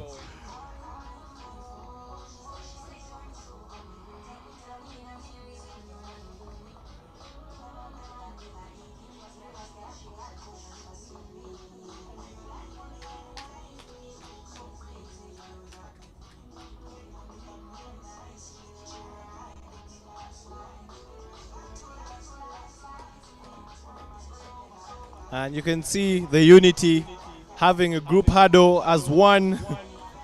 Very, very interesting there between the Sailors and the Pirates. This is a serious game, but it is also a game of fun because these are two teams that train together, two teams that share the same grounds. And the Sailors most of them are looking to don the Pirates jersey one day, so they'll have a point to prove. And the Pirates will also be aware that they need to get the win, but they also know that they need to prove a point that, you know what, we are still the bigger boys. Such games are usually very interesting. Yes, definitely. There have been many training ground derbies, and it has been extended today. And it will be interesting to see how Sailors performs against Pirates. Though Pirates are expected to run out the winners. On the Sailors bench, you have celebrated former Ugandan international Dennis Etuket. While on the Pirates bench, you have Bobby Musinguzi, also a former Ugandan international. Yeah, Sailors with the Ali ascendancy there. And Ignatius Were there for the Sailors, carrying the ball in. But the referee had seen something he was not happy about. And Andre Maivi with a switch, but unfortunately it's a loose ball. And Pirates get the opportunity, and that is Muhammad Haruna with the ball to Timothy Kisiga, and ball goes out. Arnolda Tukunda unable to gather.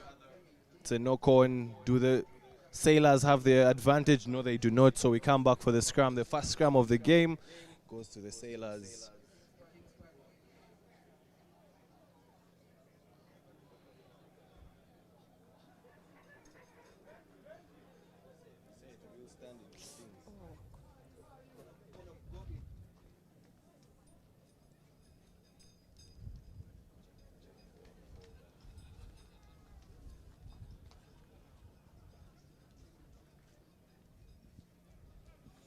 First scrum of the day with the Sailors put in.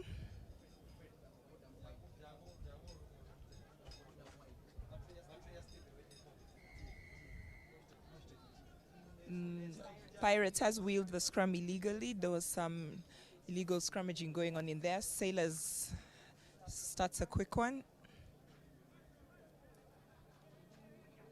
Andre Maivi there, caught ball watching, is looking around for his support. He doesn't know that he had lifted the ball, and he gets a tackle for his efforts. But the Sailors have possession, but they have failed to leave their half. Unfortunately, that's it. Possession is swinging from one side to the other. Sailors are clearly not making this easy on their bigger brothers, and there is a case of urgent medical attention needed. We hope it's not as serious as it looks. As the sun comes out in its full element,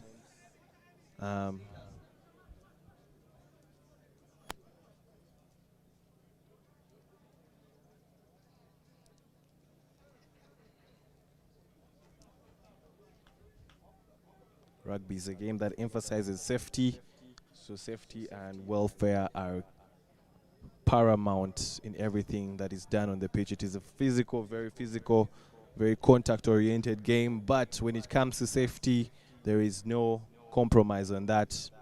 And the medical team is there examining the player to make sure that everything is fine, and hopefully nothing is out of order with the player. Actually, on the Pirates bench today, we have Marvin Odongo. Seems to be standing in for Bobby Musinguzi, and is taking the opportunity to give instructions to the Pirates players as the medical, as the Sailors player receives medical attention.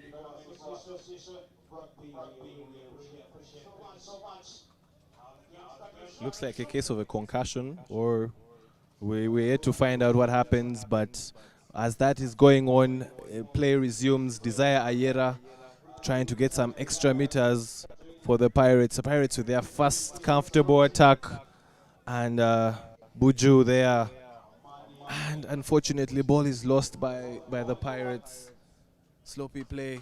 Can the Sailors punish their bigger brothers? And they're breaking the line. Does he have the legs? Being ushered by Steven Alur, a.k.a. Buju. And Marco Moding passes the ball out wide.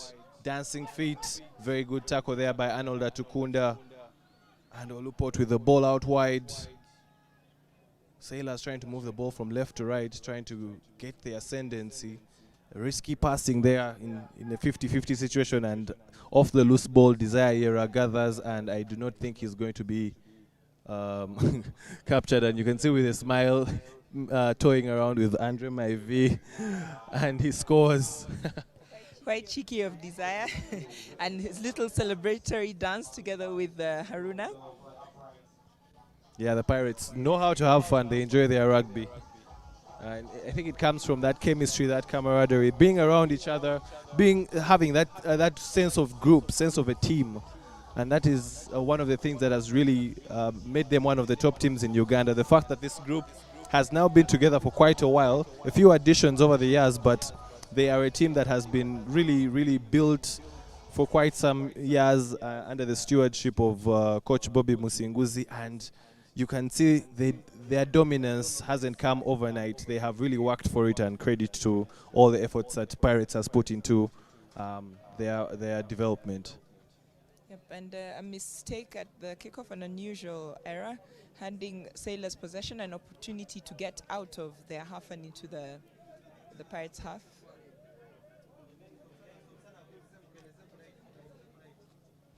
Olupot there, Andre Maifi. The Sailors are not shy to ask questions. Marco Moding there running the short ball, and he's still pumping. A very, very powerful young man, as you can see. It's taken about 3 Pirates players to get him down. Yeah. Olupat was too slow getting that ball away from the breakdown and has handed possession back to the Pirates.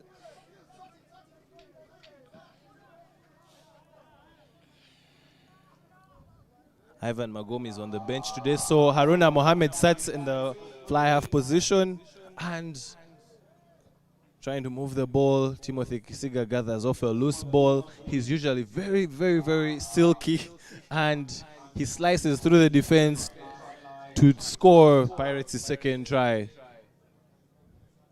Yeah, Kisiga made that look so easy, like he wasn't making any effort at all, but the Sailors were unable to get hold of him.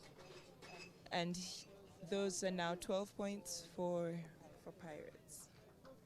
Yeah, with the conversion to come, responsibility for kicking today has been on Haruna Mohammed, and he's kicking very, very well. That's 2 out of 2, taking the score to 14 for the Pirates, and Sailors yet to have any response in this Kings Park Boyagere derby.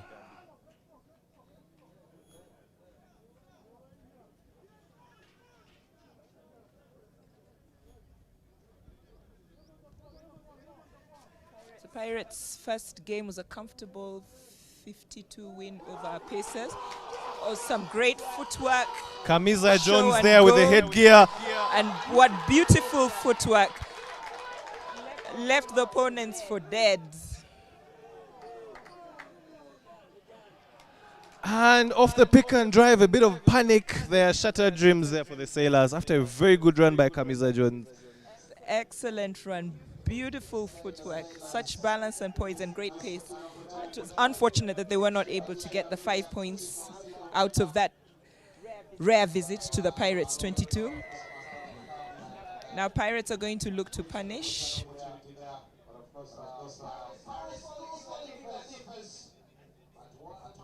Haruna Mohammed sending the ball out. Kisiga to the speedster Arnold Hatukunda. And there he's running rings around the defense, but afterwards, unfortunately, loses the ball.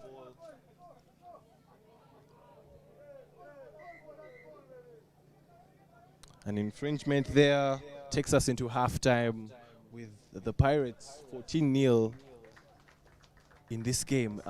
What do you have to say about that particular score? Do you think it should have been more? Or is this a surprise to you, or do you think the Sailors have come to the party? This is not a surprise. I mean, we earlier saw the Chadondo derby. It ended at 14-5. I mean, you would have expected Buffaloes to put Stallions away easily, but they were unable to. And it's the same thing here. This is a Kings Park derby. These are brothers. They know each other very well. They understand each other very well. And there's a way Sailors have stepped up into this game, and they're unfortunate not to have any points on the board. They had that excellent break and should have been a try, but yeah, I guess you'd say inexperience or excitement that led to the knock-on at the breakdown when it should have been an easy 5 points. So 14-0, not an unexpected score. Pirates will win this game, but Sailors are not going to make it easy for them. I don't think we're going to see an upset, but it's not going to be an easy game for Pirates. Yeah, and I'm sure Marvin Odongo, a very experienced man, both for the 7s and the 15s of Uganda, is communicating just exactly that Sailors is not going to make it easy for you guys. You need to go hard. You need to take this a lot more serious than you are.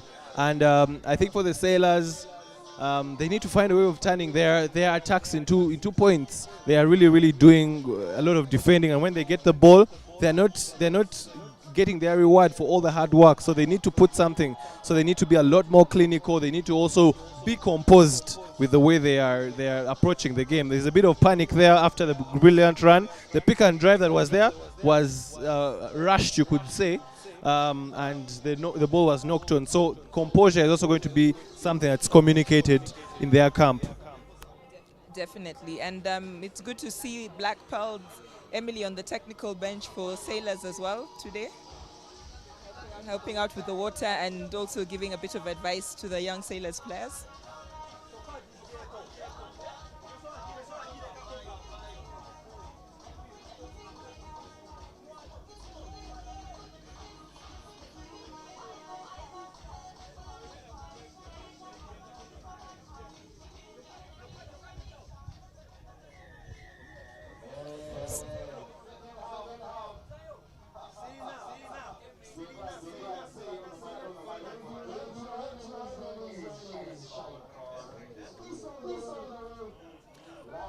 A mistake from Sailors at the kickoff has handed easy possession to Pirates.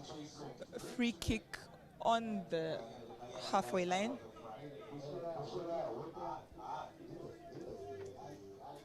Conrad Wanyama with ball in hand. And you could see this is a training ground move.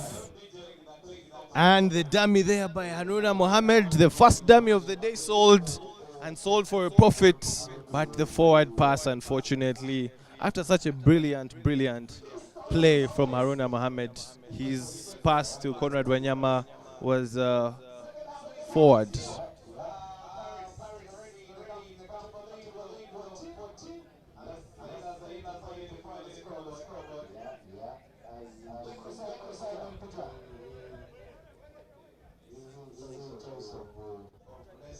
First scrum of the second half, as the Sailors get an opportunity to attack from deep. Jones Kamiza in the headgear, getting the attack started, and that was a good step, but the player is isolated and they are punished for that, and that is a switch there between Isaac Massa to Captain Ivan Magomu. Very easy score to start the second half. Yeah, and that was a mistake by the Sailors player. The footwork, but then isolated himself. The support wasn't quick enough, and Pirates turned over the ball. And in such a situation, it was very easy for them. They literally strolled over the try line between the posts, and an easy 2 points added at the kick.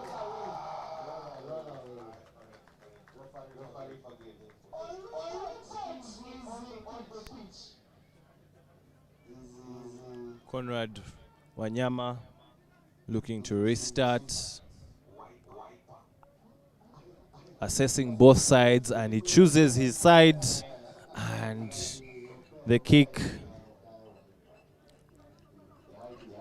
The referee says that the ball should bounce on the line, and doesn't. And the dummy there, Haruna Mohammed being given a taste of his own medicine with the dummy, and a very good attacking opportunity for the Sailors. Why they came back to the blind side is still an enigma for me, but they did not have any players out wide. They had one player out wide. Everybody was squeezed on the blind side, so the option was to come back. And of course, Jones could have bought some time for them. He could have just slowed it down.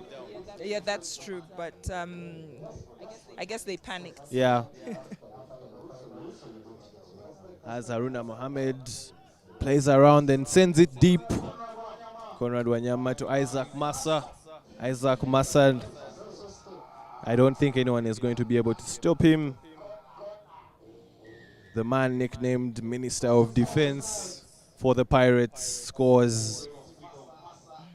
Pirates are beginning to pull away. The Sailors players are starting to look tired, and the passion that they started with seems to have sort of melted. Yeah, you can only do so much defending. Defending is a very tiresome kind of game, you should say, especially when you're not playing to your own tempo. You're playing to a team like Pirates tempo who play a very fast game. You tend to tire out so easily, and that is, I think, the case. Fatigue, as Conrad Wanyama tries to convert, but he just falls a bit short. And this Pirates team is also packed with Ugandan internationals, so it's hard work for Sailors trying to match them.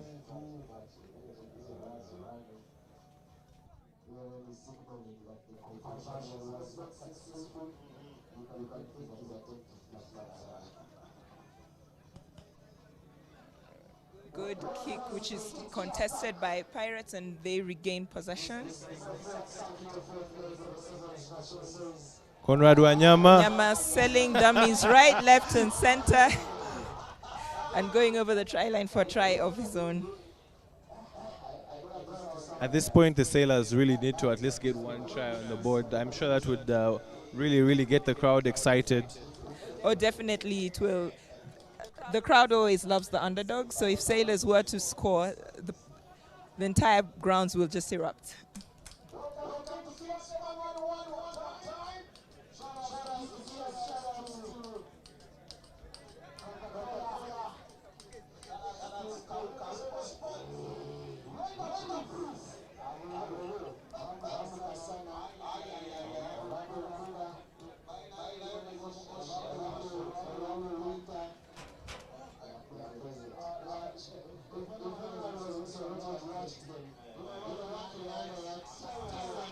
Kickoff there. Mistake by Sailors, handed Pirates back possession.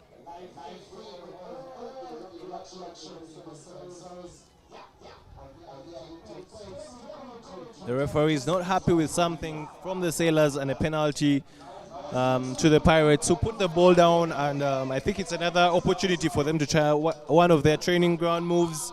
They have some very interesting set pieces they usually come up with, some strategies. As you can see,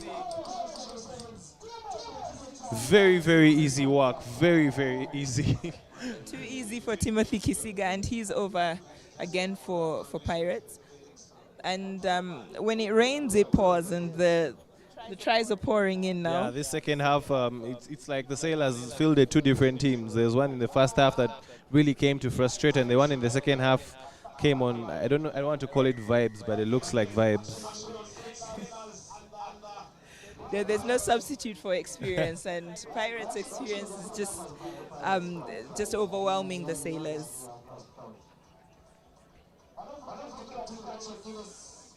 Stephen Allure getting a chance to also have his go at the restart, usually taken by Conrad Wanyama. Targeting one particular side, and the tackle that follows is very good. The Sailors are able to gather, which is okay, but they always try to hurry their plays, which is something that has been their undoing. As Olupo tries to get the ball out, and Andre Maivi has been carrying well all game, and he tries to carry as well. Turnover, unfortunately. Alex Saturinda with the ball in hand, sending it to Isaac Massa with a good step, trying to jump out of the contact area, but he's gathered on the second attempt and he's put down. Pirates recycle. Allure, Timothy Kisiga to Kelvin Balagade. Passes the ball out to Arnold Atukunda, and we get to see an extravaganza of his pace and rounding comfortably all the way to the center post for yet another try for the Pirates.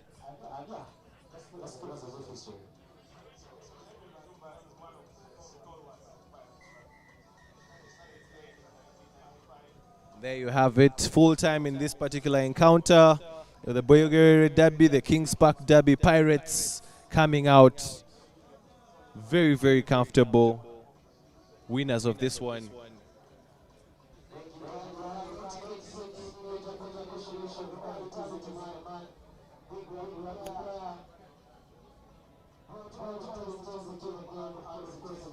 So the next game is an Entebbe Road Derby. We have Mongers taking on the Jaguars. That's actually very interesting. The last time these two teams met at the Mileke Sevens, the Jaguars and the Mongers, the Jaguars actually won.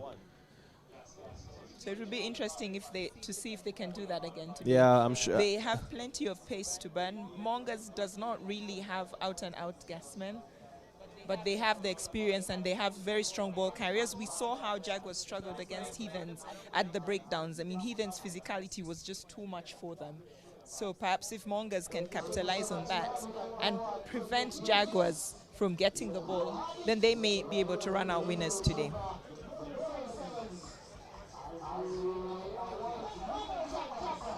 Speaking to Mongers' coach, Trevor Tusime, earlier on, he acknowledged the fact that his team has not been at its best in the earlier circuits, but he said that his team was in the right mind frame going into this particular circuit, and let's wait and see if that is the case with this particular encounter. They started the day with a draw against Rhinos. It ended 21-all, and they're basically in a must-win situation their next two games if they have any hope of advancing to the quarterfinal. Interesting, you talked about a draw. I think there is one team that has had the most draws in the Guinness Sevens Series this year, and that is Rhinos.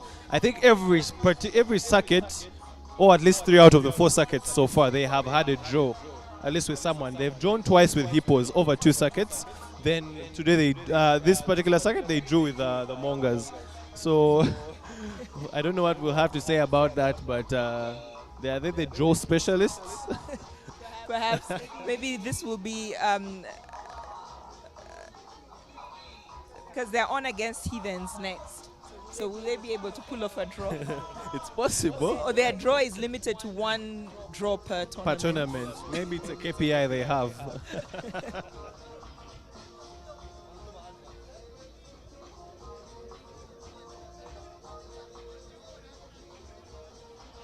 As we wait for the match commissioner to let the teams come onto the pitch.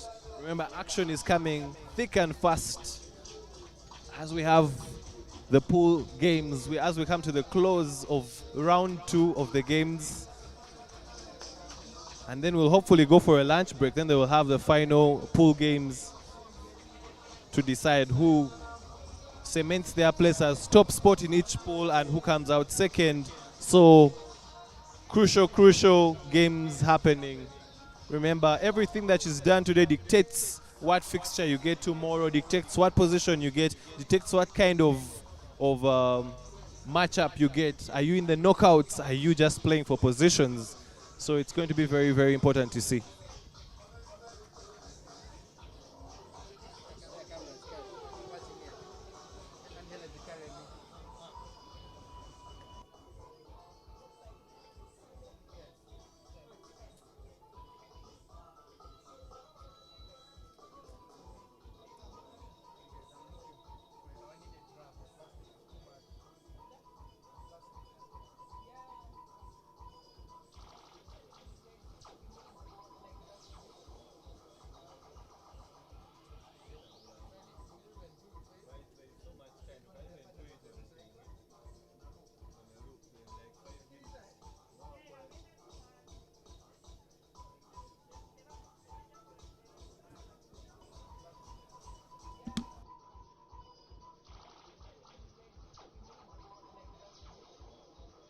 Your thing, our thing mixed together.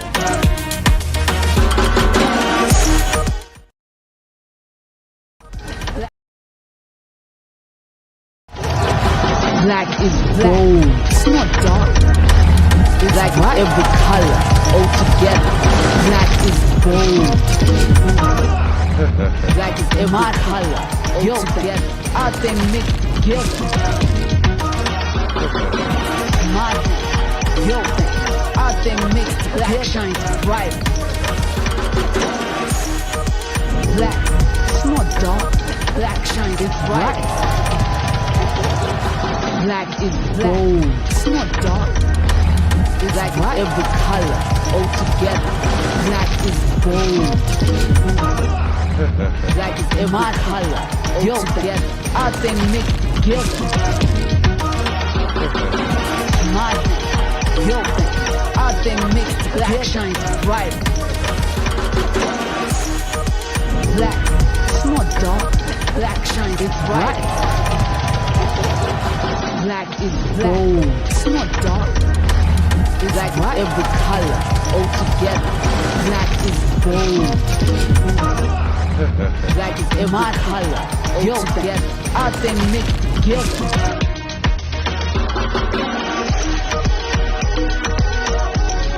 Black shines bright. Black, it's not dark, it's bright. Black is bold. Black is every color all together. My thing, your thing, our thing mixed together.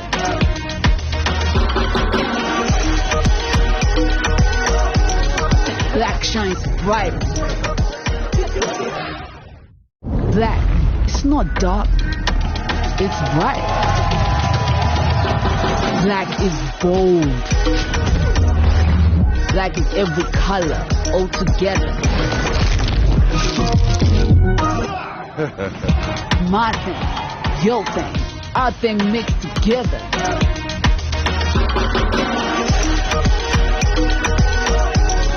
Black shines bright. Black, it's not dark, it's bright. Black is bold. Black is every color all together. And as we were worrying about the weather, from very, very clear skies at Kings Park Stadium, the clouds have begun to gather, and what had been clear skies is now just partly cloudy. But we have a fixture at our hands with the Entebbe Jaguars up against a fellow Entebbe side, the Mongers. Kick deep into the area, very well received, and as a perfect response to the kick, but then there's a handling error just on the outside, and the Jaguars have possession again, and now they build from their own half, from one side, from the left to the right, runs around the captain, but the captain uses the eighth defensive man, who is the touchline, to regain possession for the Mongers. And as they had started this first half, they attacked deep from their own territory onto the right side. First phase of play held up by Abel Alele. He's going to be judged by Raymond Kiseka for not having held on, for not having released, but gives him the opportunity to release the ball. Fumbled there at the back, and the Entebbe Mongers are back inside their 22. On to Captain Aita. Attempts to run on the outside of his man, but he's tackled. The Entebbe Jaguars defense is up to the task here, but there's territory being gained. Now just right in front of the halfway line. Breaks into the opposing half. Entebbe Mongers maintaining possession into the third phase now. Slow ball out wide. Miss pass. Back again onto the captain, and I think this is the one tactic that the Mongers have decided to exploit against the Jaguars, and he's a ferocious carrier, isn't he? Enters the 22, tries to break the first tackle, and the second is tackled, but then again slow ball, giving the Jaguars an opportunity to realign, but there appears to be an overlap of a man or two on the outside, and it's a broken tackle, so the Mongers will get the first try of the game today, taking advantage of their superior quality, but even then the patience and the patience to build slowly by slowly from their own half to score a try and make a 5-0 under the uprights.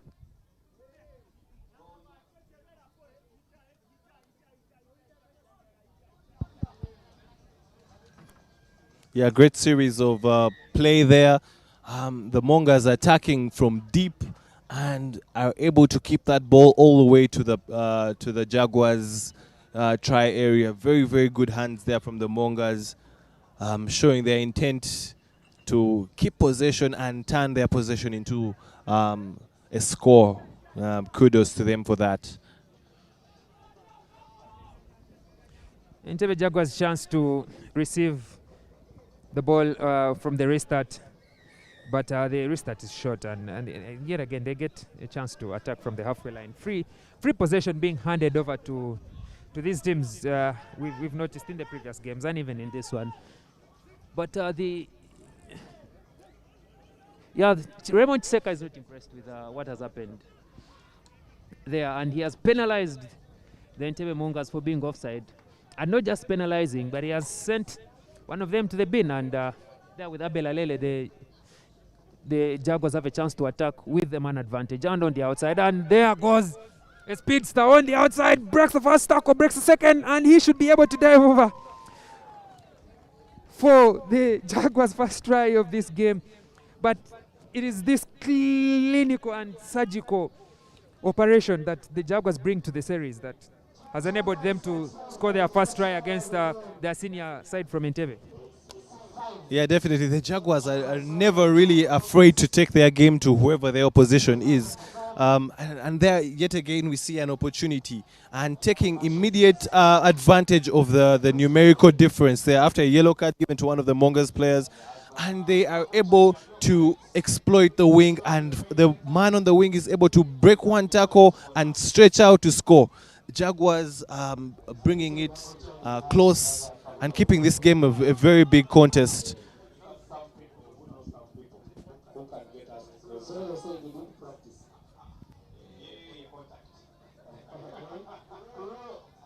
The Jaguars get an opportunity to restart, and coolly gathered by the Mongers, looking to set up the ball, and again they want to attack from deep. They want to keep possession as much as possible, and they move the ball and loose hands there, and handling errors and not doing them justice, and it's an opportunity yet again for the Jaguars to attack inside the Mongers half.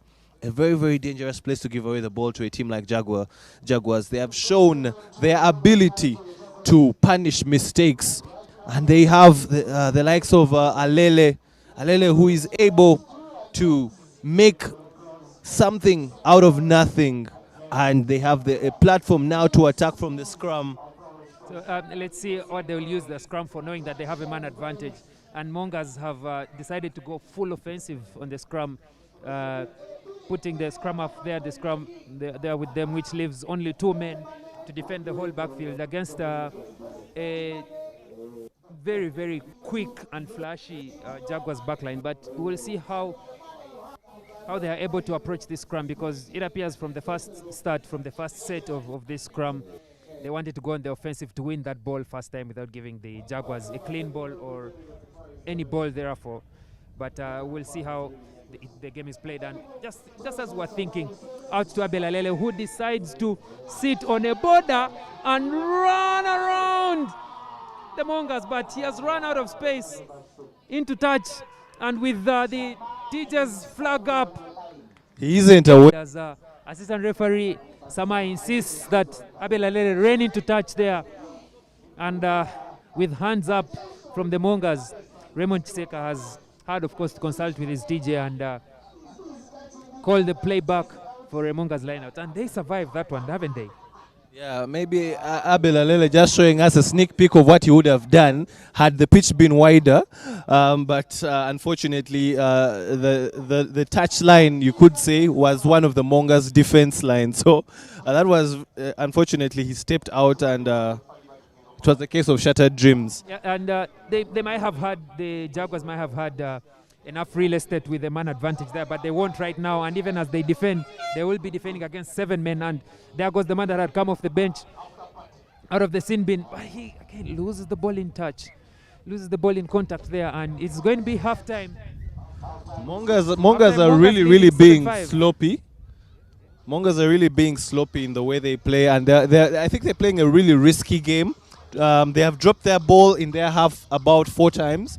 And one of those 4 times they have been punished. And luckily this time round they were saved by you can't say they were saved by the bell, and we went into halftime. But such opportunities we have seen every time they give away possession there, the Jaguars have been really looking to threaten and to punish. So I think it's one of the things that Coach Trevor Tusime will have to say, that they are being really sloppy, especially in their own half, where they need to keep possession and be as careful as possible. Yeah, I mean, we saw Jaguars against Heathens. Every error Heathens would make, they would punish. So Mongers has to be very careful not to allow the Jaguars to have possession. They have a lot more pace on their team. Mongers needs to retain possession, have to be very physical at the breakdown, because that is an area that Jaguars definitely struggles with. And if they can patiently build up their phases instead of panicking, they will score the tries. There won't be many tries, but they will score. But if they panic and lose possession, Jaguars will punish them and will win this game. And one more thing that's interesting about the Jaguars is that in their first tournament, they had that surprise package that culminated in Abel Alele being awarded, receiving the award for top try scorer. I think he had done enough maybe to be player, or maybe should I have said like rising player of that weekend, but it was taken by Karimba Naito, who deserved it very well. But this weekend they are not the surprise package that they were in the first weekend. It's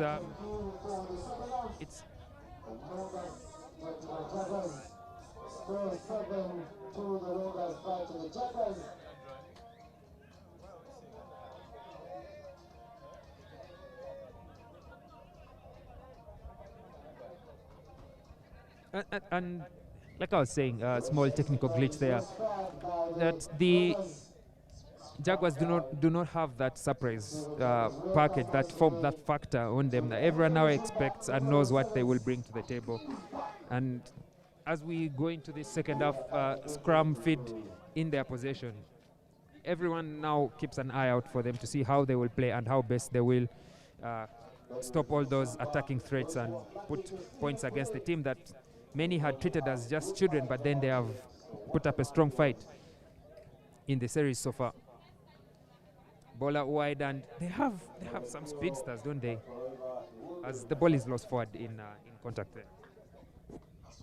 Yeah, good pressure there from the Mongers. You can see their intent from the get-go, trying to suffocate the Jaguars in their own half. The coaches' words surely ringing in their minds.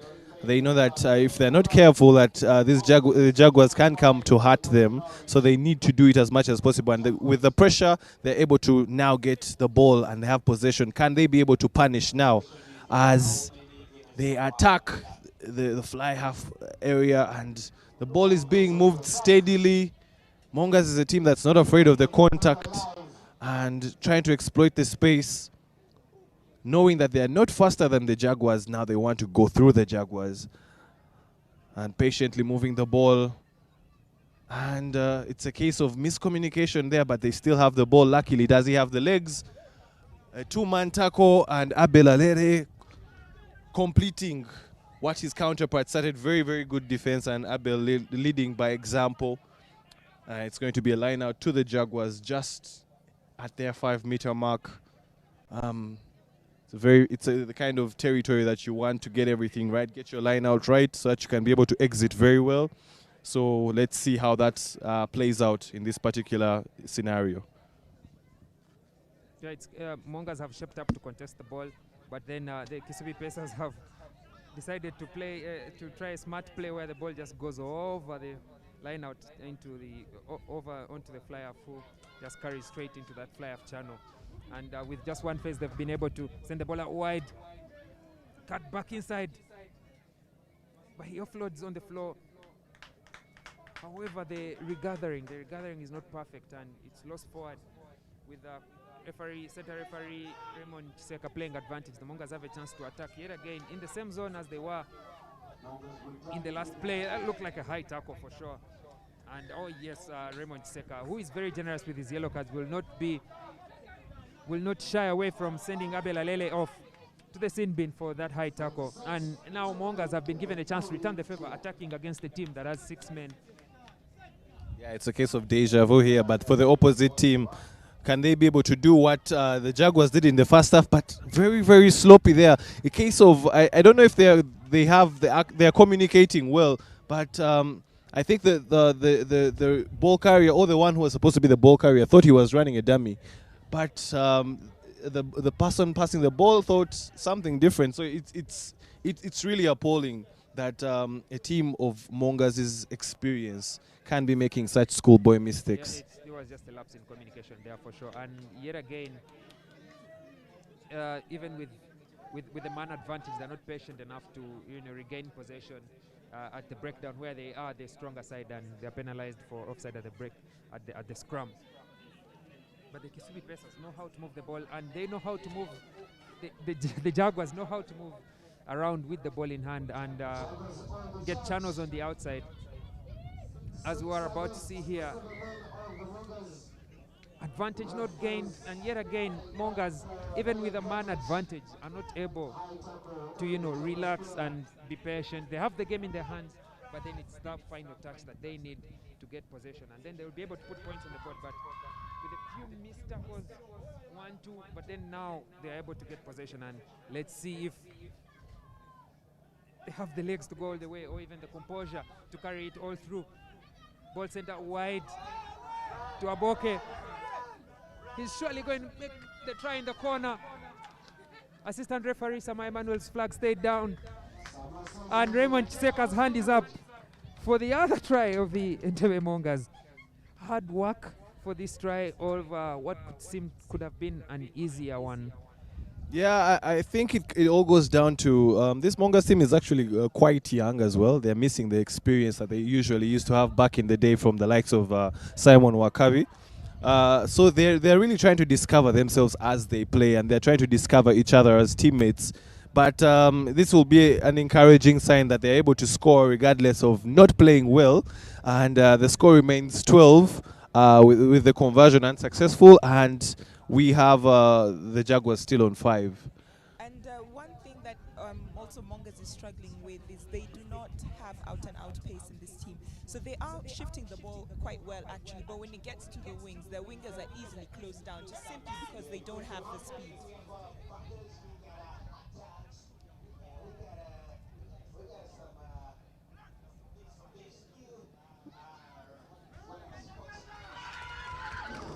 And it's a case of sports day yet again. Can he beat the sweeper? Very, very good defense there from Mongers. Very good recovery defense. But the Jaguars are asking all the questions, and it is very, very worrying if you are on the Mongers dugout right now, wondering could we consider try any minute now, because the Jaguars are looking very, very deadly. The Jaguars' inexperience is letting them down, because in that case that was an excellent break. But then the support was too far for them to do anything. There's no way Mongers should have snuffed out that try-scoring opportunity.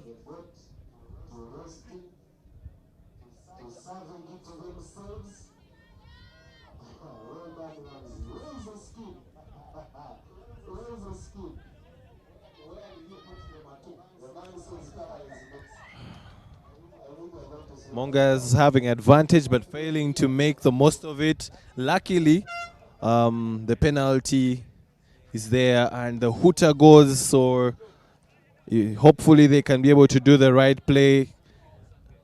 He looks like he's going to kick it straight out. No, he doesn't. He scratches and he kicks into touch. He thought about kicking it straight out, then I think somebody reminded him that he must first scratch it before kicking it out. Yeah. So Mongers get away with it.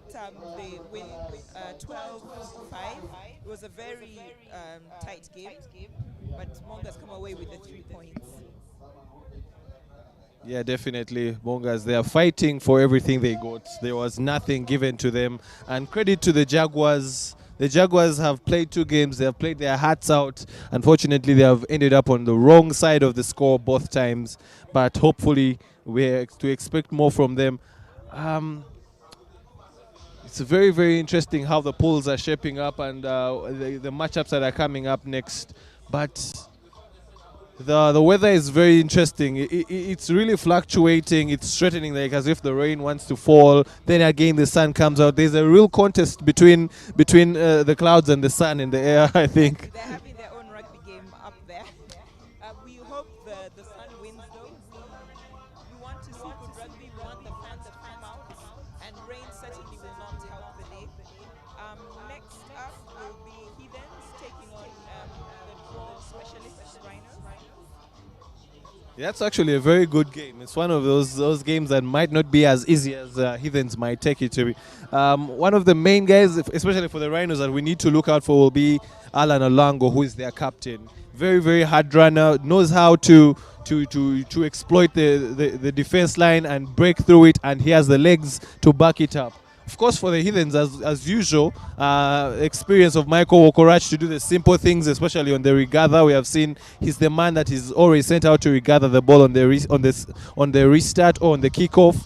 And then, in the absence of Aaron Ofoiroth, the innocent Gokto is going to have a lot more responsibility on him to be able to call the shots, to be able to pull the strings. So that is how I'm looking at it from my point of view.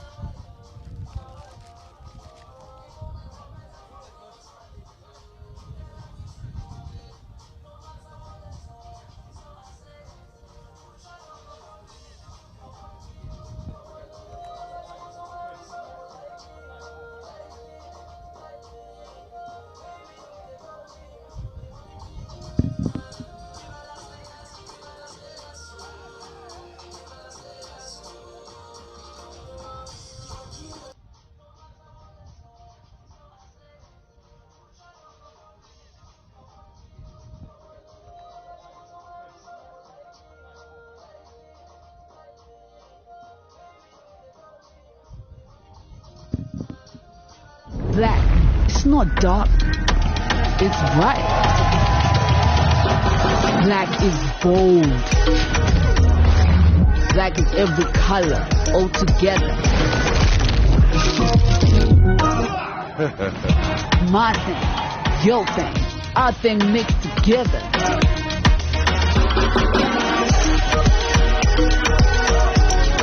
Black shines brightest. Black, it's not dark, it's bright. Black is bold. Black is every color, all together. My thing, your thing, our thing mixed together.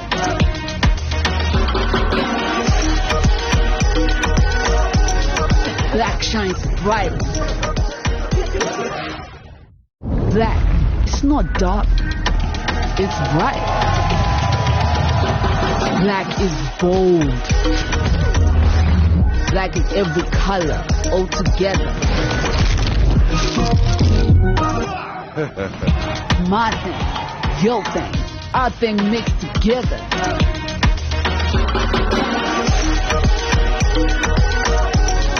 Black shines brightest.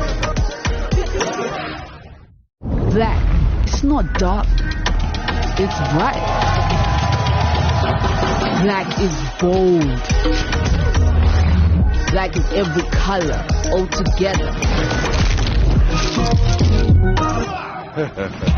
My thing, your thing, our thing mixed together.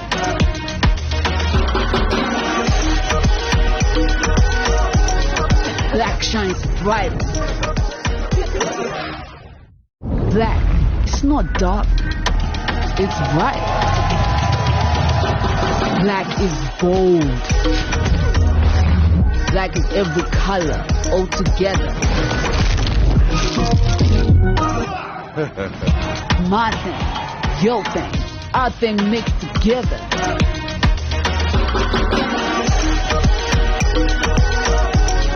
Black shines brightest.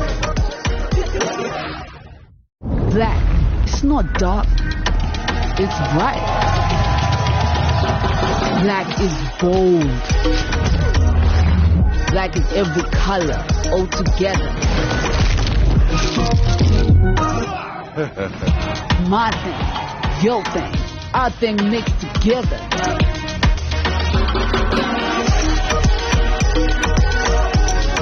Black shines brightest. Black, it's not dark, it's bright. Black is bold. Black is every color, all together. My thing, your thing, our thing mixed together.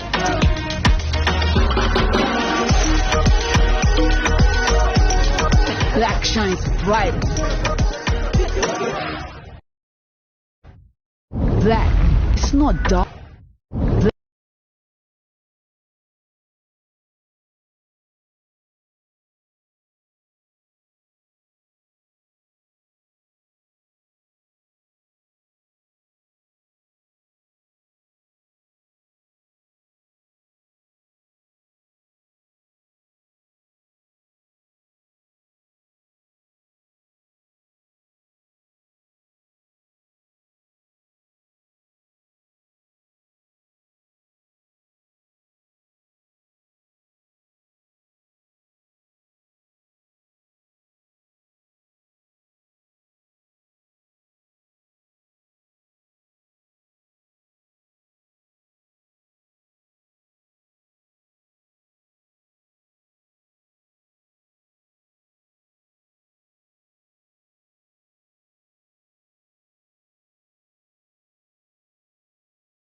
And after that much needed break for especially the players, action is on. And yellow. Their New Jersey with a touch of stars at the back.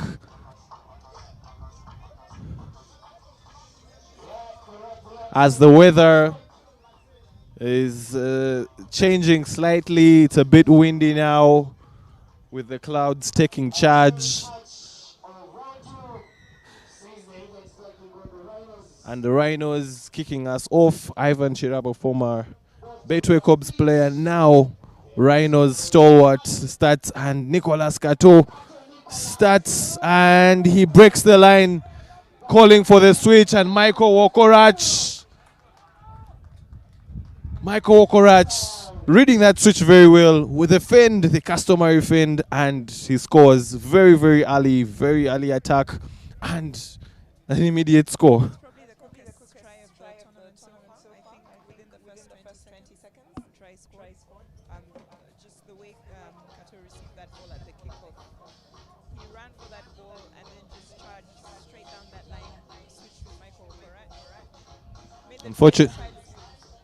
Unfortunately, he doesn't convert, doesn't add the icing to a try that he started, but it's Heathens in the lead, 5-0.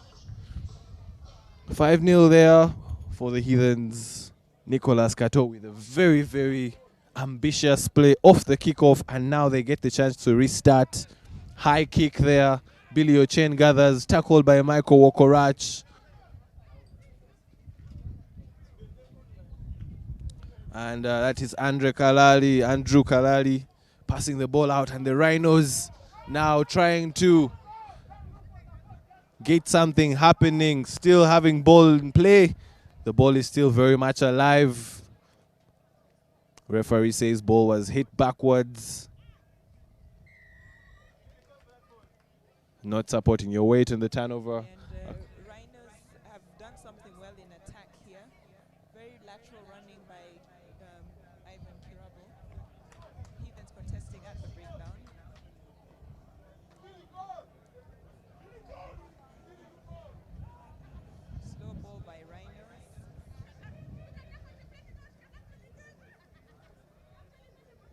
Rhinos trying to muscle their way into the try area. And Innocent Gokto there holding the Rhinos attacker high. Referee is not happy with some things. Rhinos still asking questions. Heathens still having the right answers. But unfortunately,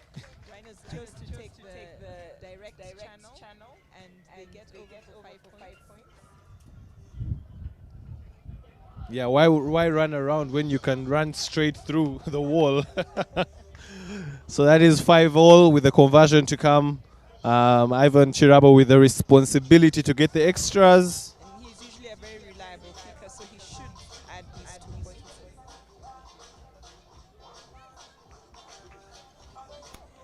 Conversion successful, and that is 7 to the Rhinos.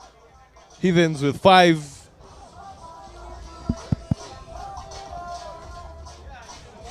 So Rhinos takes the lead at the moment. Just 2 points in it, but still a lot of time left to play. Yeah, great response there by the Rhinos after that early blow they received. And a very high kickoff there. But it doesn't cross the 10-meter mark. So advantage back to the Heathens. This has been a struggle with that many of the teams have had. They want to kick short, but end up, instead of the ball hitting the 10-meter line, it doesn't cross. And so they end up giving easy possession to the opposition. And Sebuliba just has run through the entire Rhinos team to score in the corner. Very easy try for him.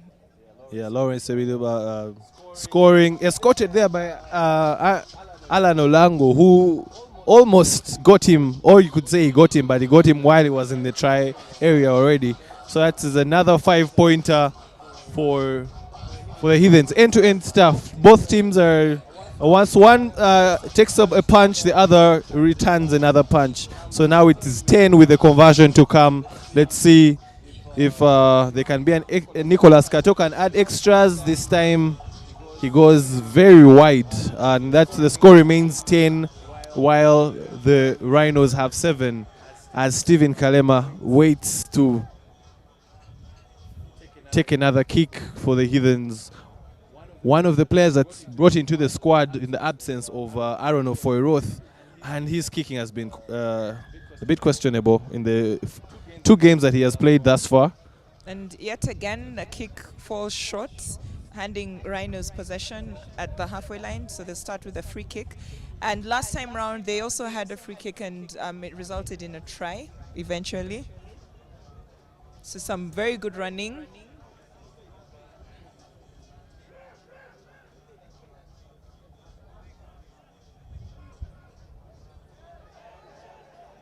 Some violence being applied to the handoff there.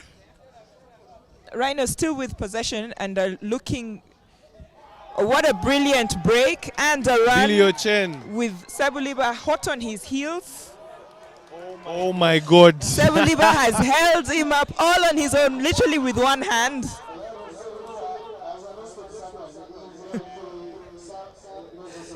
Sebuliba brought him to a full stop. That is very unfortunate. After such a very nice run. Brilliant run, brilliant vision, good pace, but Sebuliba shows that he still has a lot of pace, was able to track him down. And he showed his power when he held him up literally with one hand. I think Billy thought it was done. I think he thought everything was done. He thought they had given up. He didn't know that these guys never give up until they see you put the ball down, literally. Exactly. So he'll really be regretting that. Let's see if they can be able to get the ball back as the referee tries to get that scrum going on right. The weather changing significantly, windy with a bit of drizzles now.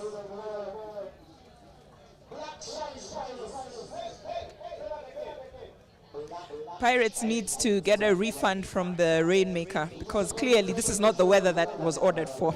Well, they paid for half day probably. Probably. Yeah. As Heathens get a penalty, and Lawrence Sebuliba looking for the gap. The offload is loose. And a bit of scrappy play there. The referee says infringement. Okay, let's go and have a rest as the rain starts to fall. So halftime, Rhinos 7, Heathens 10. It's a very close game, and still everything to play for. Yeah, definitely. A lot more to play for in that second half. We're going to be really given a second half worth watching, I'm sure. Of course, it's not going to be as free-flowing as we'd want it because of the rain. So teams have to be a lot more cautious with the way they handle the ball. But Atheo for Heathens will definitely have something to say. He'll want to tell his guys that, you know what, we are really, we're not imposing ourselves on this particular game. And then Marshall for the other end, I think he'll be telling them, you know what, we need to calm down. We need to calm down and take the game to them. We can really handle them. So it's a case of two teams trying to find a way of imposing themselves on the other. I mean, Billy Ochen has been great for Rhinos so far.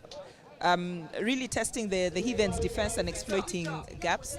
And Rhinos are unfortunate not to be ahead at this point in time. It was excellent work by Sebuliba to get back and hold Billy Ochen up and prevent him from scoring that try, literally on the try line. So very good work from the veteran. Surely that must be one of the plays of the circuit, and probably even the entire series, because we had all counted it. I'm sure Billy in his mind was imagining his celebration and maybe the newspapers tomorrow or something. Unfortunately, Lawrence Sebuliba had other ideas.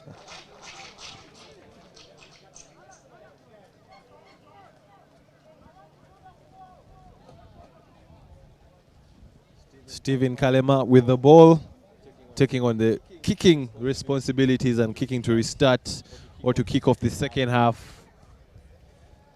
Going a bit long here. And knock on from Rhinos and gifting Heathens possession, and they will look to exploit it. Heathens has really exploited that switch play so much, and it has worked for them, which shows a gap in the drift defense for the Rhinos. There is somewhere where there's a lazy defender. That's true, and they're bringing Sebeliva into play so well because they're using both his pace and power to either run over players or just outrun them. We've not seen Sebeliva employed that much in the previous games, or the defenses were able to hold him. But against Rhinos, he seems to be having a very good day. Yeah, and you could say that even the way he's being utilized today is a bit different. He usually comes off the wing and he's running outward to try and outrun people, around people. But today he seems to be a lot more in the middle, trying to do a lot of the work in the middle. So the way he's also working is a bit different from the previous circuits. Yeah, that's true. And it seems to be working for him today. Because previously he wasn't as dominant in the other circuits, but today he's very key in the Heathens game plan. Yeah, and I'm sure there's a lot of responsibility on his hands in the absence of Norbert Okeny, who's injured. So he really needs to take on that responsibility of scoring. As Rhinos are trying to get themselves out of their half, that was I can say mother of forward passes. I mean, we could see it from a mile away, and that's not the kind of position you'd want to give an opportunity to Heathens, especially after you've just conceded. And this is in an excellent attacking position for Heathens. It's within the 22, a scrum in the center of the pitch. They've split their attack left and right. They've now loaded more to the right. Yeah, and they've also made some changes. Joseph Oyet coming on, and also Cloud Otema. Joseph Oyet there with the ball, trying to pump and trying to set up. Slow ball there by Heathens. Long pass to Michael Wokorach, who had been silent, but now gets the ball. And Innocent Gwokto seems to be dancing his way, and he makes it to the try. He turned the Rhinos defenders inside and outside before eventually getting over the try line. So Heathens have started to pull away.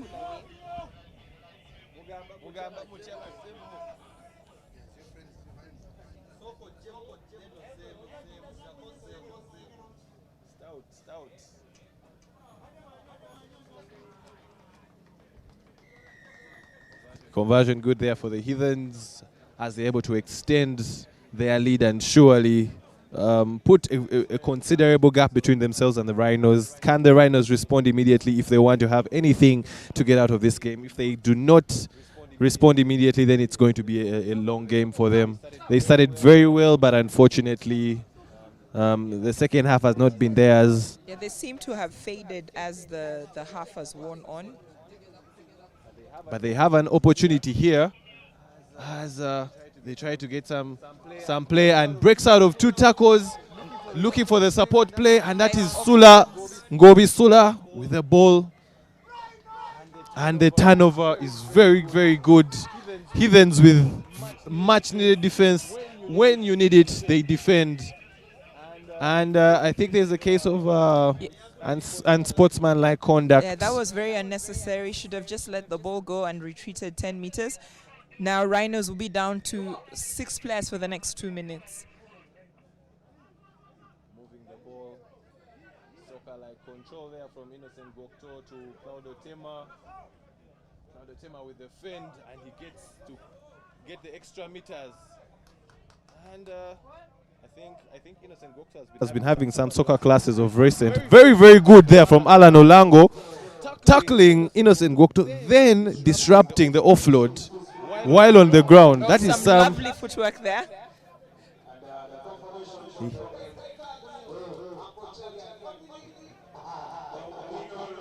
Patient play there by Rhinos, trying to get a few extra meters, trying to match Heathens in that physical play, but the handling has not been their best friend, and they give possession back to the Heathens. I think the ball being wet is also having an effect on the Rhinos players, and yet they want to play the offload game, but it's now letting them down as we are seeing the knock-ons happening.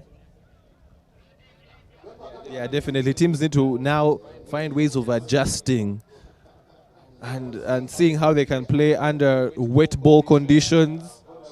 Yeah, That wet you balls, cannot just pre-pitch. yeah, you can just be throwing the ball around anyhow, like as if it's dry.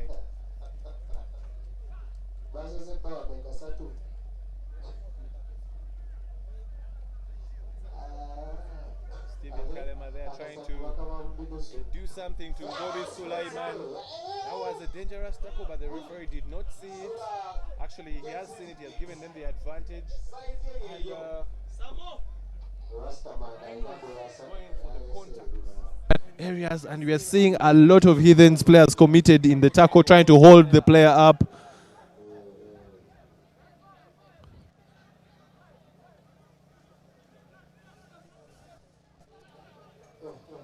Sulangobi taunting the Heathens defense, and that is Andrew Kalali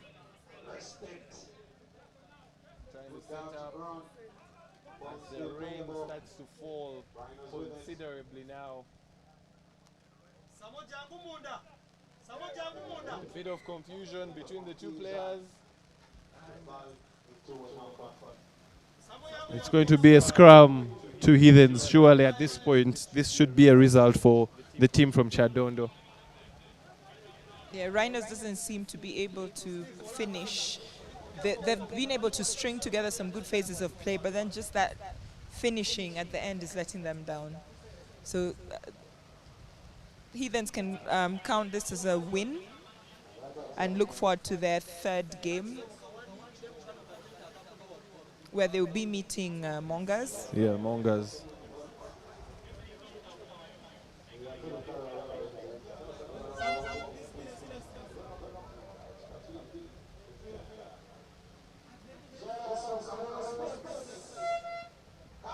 And Innocent Gokto there, looking to still want to play regardless of the full-time hooter. I think they're looking for extra points in case it comes to points difference, maybe. And they're moving the ball well. As Lawrence Oliver have the legs? Yes, he does. And no need for him to go to the center posts. He dots down in the corner and comfortably. Third try of the game. Yeah, third try of the game. Been very, very influential to the Heathens in this particular game. I think he has been the difference in this game.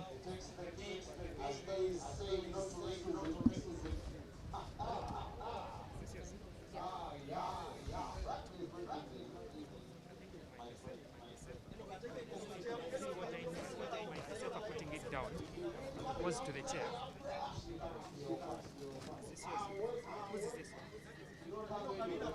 And now we have full time with the Heathens taking that one considerably against the Rhinos. Rhinos putting up a fight at the beginning of the game, but running out of steam, and Heathens showing they have the experience, showing they have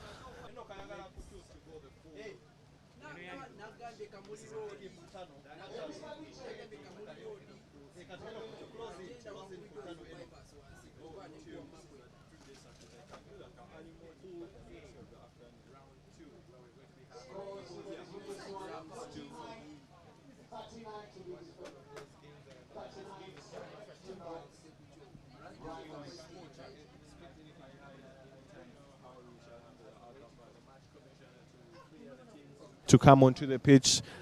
Remember, there's a lot of dynamics that come to how these two-day circuits are played. Clearances have to be made, and everything has to be said. We have to make sure that the previous teams are off the pitch.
Black, it's not dark, it's bright. Black is bold. Black is every color, all together. My thing, your thing, our thing mixed together.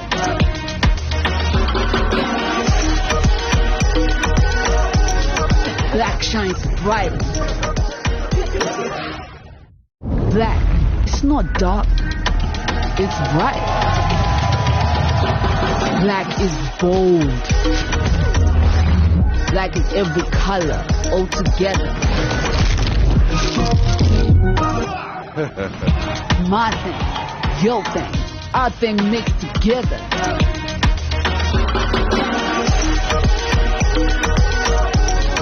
Black shines bright. Black, it's not dark, it's bright.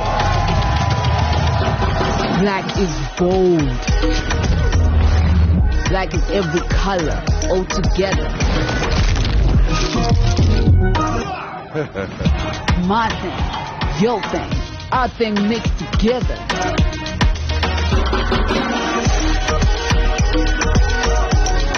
Black shines bright. Black, it's not dark, it's bright. Black is bold. Black is every color, all together. My thing, your thing, our thing mixed together.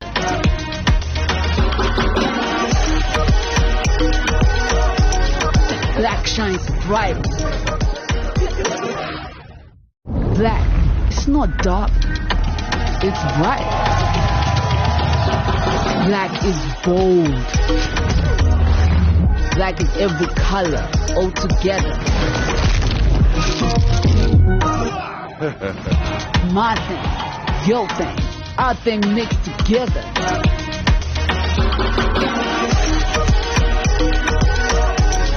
Black shines bright. Black, it's not dark, it's bright. Black is bold. Black is every color, all together. My thing, your thing, our thing mixed together.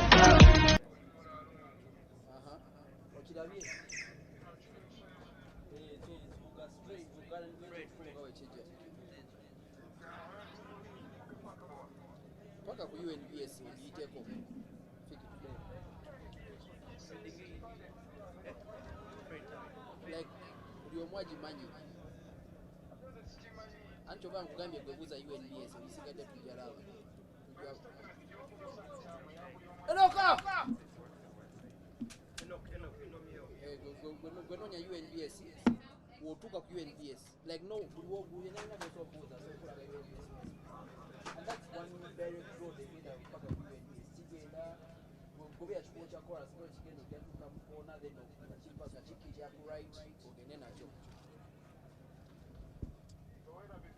Back again for round 3 of day 1 of the 4th round of the 2021 Guinness Sevens Series. This is the Ginger Hippos up against the third outfit at the Makerere Rugby Grounds, which is the Rams 2. And Dennis Eto'o gets us underway on a cloud-cast skies here at Kings Park Stadium in Bweyogere. But very good reception from the Rams 2, and there's a quick break right there in the middle, but Timothy Mugisha is the first to arrive at that breakdown, and he has turned over the ball successfully. And Ginger Hippos have a chance now to attack from just outside the Rams 2-22, and that will be a quick try. I think this could be the fastest try we have seen in the weekend today.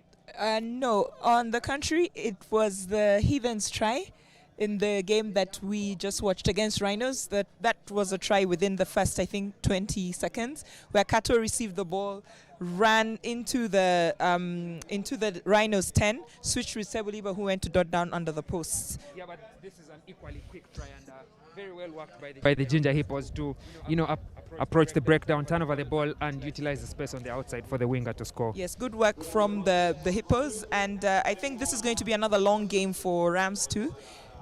They put up a good fight against Cobs. The result would only be the result was obvious. It was always going to be a Cobs win. Again, Hippos should win this comfortably, but we want to see if Rams too learned any lessons from their previous game. Another cheeky restart by the Ginger Hippos, this time just a bit too wide in the combination by Dennis Etwao on the kick and Jacob Ochen on the chase. And Rams now have their first, or should say second chance to attack, but then it's fumbled there by the young gentleman who is also a referee taking part in the Uganda Rugby Union level 1 refereeing courses. But today he's at the center of the pitch, not as a referee but as a player. The sun is starting to come out again. The rain has disappeared. We understand that Uncle Charlie was consulted and he made sure that the rain clouds stayed away. So we're back to seeing good rugby again. I think Uncle Charlie has made a few people happy and also consulted a few last borns. But Ginger Hippos will be happy that the skies are clearing here today because it helps them to move the ball around as well as they would like. And they get the chance to attack on a penalty there. Quick restart by Dennis Etwao after a tackle in the knock-on, which has been judged by referee Kakaire as an intentional knock forward. But yet again, the ball goes out to their side. Timothy Mugisha now on the recycle. Off to Taufik Bagalana. Dennis Etwao with Jacob Ochen on his outside. Should be an easy stroll for the big man. For Ginger Hippos' second try. Conversion for the first one was missed, so the score for this one is 10-0. Yeah, Hippos are really enjoying themselves now. They know that Rams 2 is an easy team to play, so they're enjoying their rugby, trying to go through their moves under no pressure at all. And it's paying off. They have 2 tries on board, and this will build their confidence because they have a tough game ahead of them. Yeah, they have a tough game, but then it's been a turn around of performance from the Ginger Hippos. Over the first 3 circuits, they've been drawing their first game of the weekend. Timothy Mugisha's conversion is just wide. They've been drawing their first games, making sure they get that draw either against Mongers or the Rhinos. But today they started with a win, and they followed it up with another good performance. And in this game, pending the third restart of the game against Rams 2, they will be looking to continue that good run of form. But knock on the floor by Taufik Bagalana there, but the referee plays advantage on it, and it's another quick break.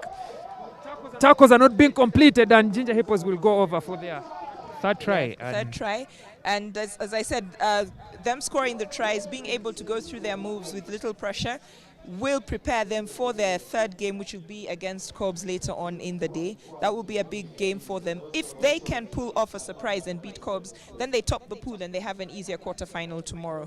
But if the results go as expected, with Cobs topping the pool, then they'll have a little bit more of a difficult game tomorrow in the quarterfinal. Yeah, and they are making sure that they approach 1 point at a time, 1 game at a time, and a very successful conversion there by Timothy Mugisha. Could have been the easiest conversion that he would have to make. And a good restart, very well done by the Rams. But the young man there makes the wrong decision in opting to go onto the blind side with Jacob Ochen lacking. But well recycled onto the outside man, should be able to give them some meters with ball in hand. Cuts back inside, offloads in the tackle, but there's no offside at the tackle. The offside is only at the breakdown, and Ginger Hippos have turned over possession, trying the same methods that they've been using with a quick offload. And Timothy Mugisha is over for the other try of the game from 17-0, and now it's +5, 22-0 for the Ginger Hippos against the Rams 2, who have not had a single second of play outside their half. Yeah, it's going to be another long game for them. They're enjoying a little bit more possession than they did in the Cobs game, this young Rams 2 side, but they're just unable to keep possession. You know, they're trying to offload the ball. We are seeing some good passes from them, some good footwork, but some of the offloads are unnecessary. In that case, there's an intercept from the Hippos player. So it's going to be a long game for them. Yeah, very good contest there by Jacobo Chen. It's been their go-to tactic on the restarts for the Ginger Hippos, having realized that it is the best way to attack. The best way to attack is by making sure you always have the ball, even when you've kicked it away on the restart.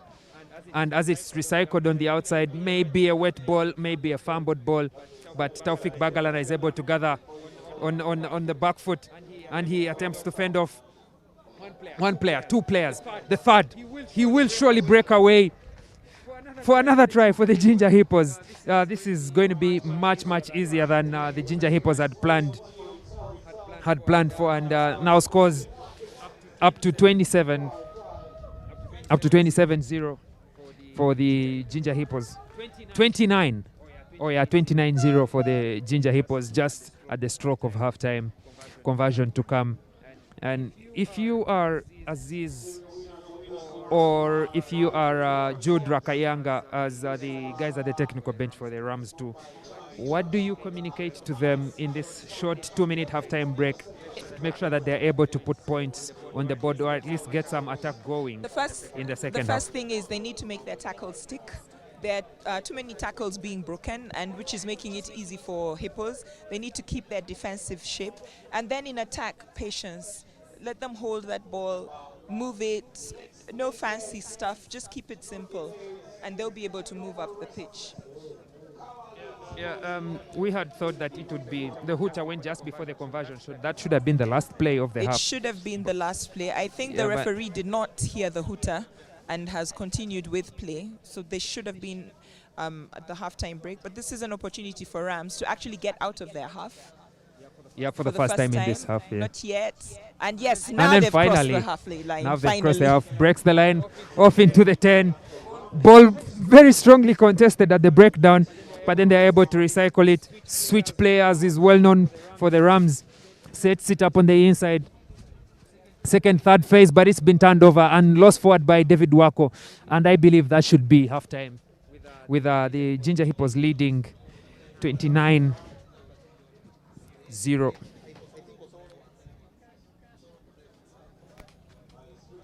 And I just maybe this might be not news for the observers, but we see the Uganda Lady Rugby Cranes, the Sevens national team head coach Charles Onen, who is the head coach for the Ginger Hippos, there with backs coach Kevin McMott giving instructions to the Ginger Hippos boys in this half. And I would think that he has picked a few tactics also from across the board, which he's employing this weekend and in the coming weekends with his boys.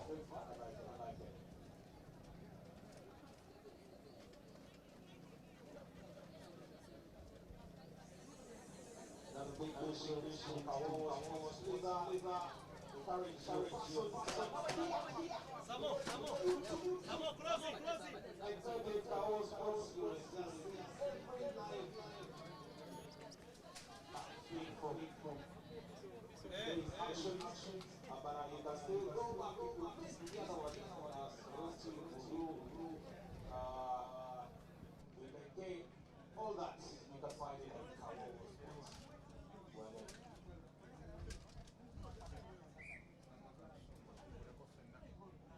Very waste no time to call them back for the second half. Not much time to rest for both teams, but Ginger Hippos didn't appear to have very much talking to do in this halftime break when compared to Rams 2, who will have the restart for the second half. But they now get a chance to start playing in a position where they should be comfortable, deep in the Ginger Hippos half. But how do they shape this attack, and how does their defense on their first chance in the Ginger Hippos territory? How do they shape up to give them a chance to at least put points on the board or put up a better competition against the Ginger Hippos?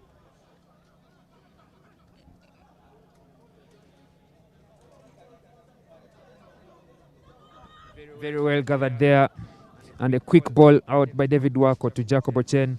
Jacobo Chen to John Echeru, who has not been as electric this weekend as he always is, but then he makes a switch there to David Wako. The big man is running. I love seeing big men running. Makes a quick offload after committing 2 men, but the ball is just lost there into touch. Quick restart by the Rams. I don't think it crossed. will be, yeah, there will be a reset there in the line out just inside the Rams half. But I think even then the restart was taken ahead of where the ball went into touch, Yeah, which is not legal, right? Yeah, it wasn't taken from ideally you'd say the mark, so they had to bring it back to the line out, and a mistake from Rams too, knocking on the ball. Yeah, another try, easy try by the Ginger Hippos. Runs all the way, is able to touch down, but is not able to stop, and he runs into the boards at the far end of the pitch there. But Ginger Hippos lead this one, 34-0. Conversion to come, but with Jeno Cheru on, I think he will be taking over kicking duties from Timothy Mugisha and Dennis Etwao. So it should give them a better chance at taking maximum points from this game. Yeah. Curse of the commentator. I just jinxed this one.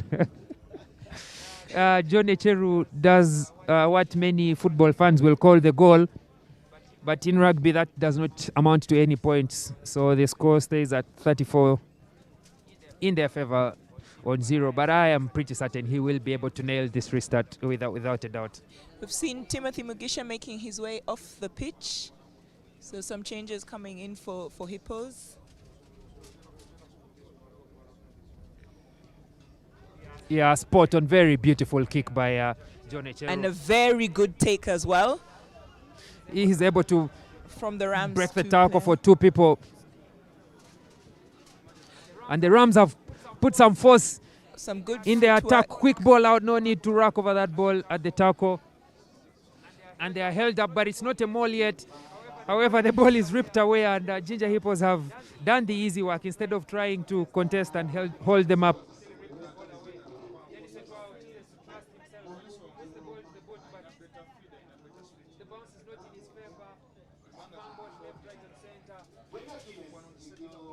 So Rams too have an opportunity. But I see the referee has opted for has called for a scrum, but I think she has changed her mind there and called for a 22 dropout, which is, I believe, the right call there in the regulations. Ball has been kicked dead into touch. Very cheeky kick, but it's not well gathered. The chase is not good enough, and it's going to be an easy try. There won't be any easier try than that. If the chase had been better on that kick, that was actually quite a good kick that the Rams 2 player had made, because of the Hippos players were quite deep. But none of the players chased, and so when Echeru got the ball, it was just straight running through. No footwork needed, just a straight run through. It's like the gates were wide open for him to score. Yeah, now 39-0. John Echeru to convert. Fingers crossed on this one. Yes, no commentators curse. Makes it 41-0. And I think the Ginger Hippos will be going for a half century in this match, without a doubt. Yeah, possibly. They probably will be able to reach 50 points.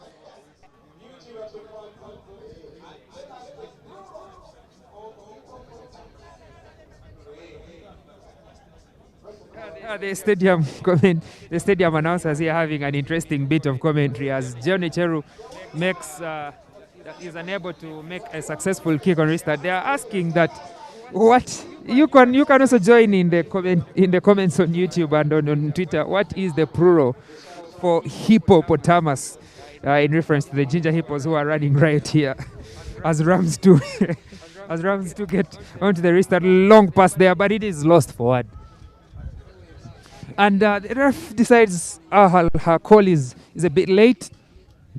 I thought she had decided to go for the play on, but Rachel Kakaire decides to call the players back onto the pitch. But this time it's going to be a Ginger Hippos feed.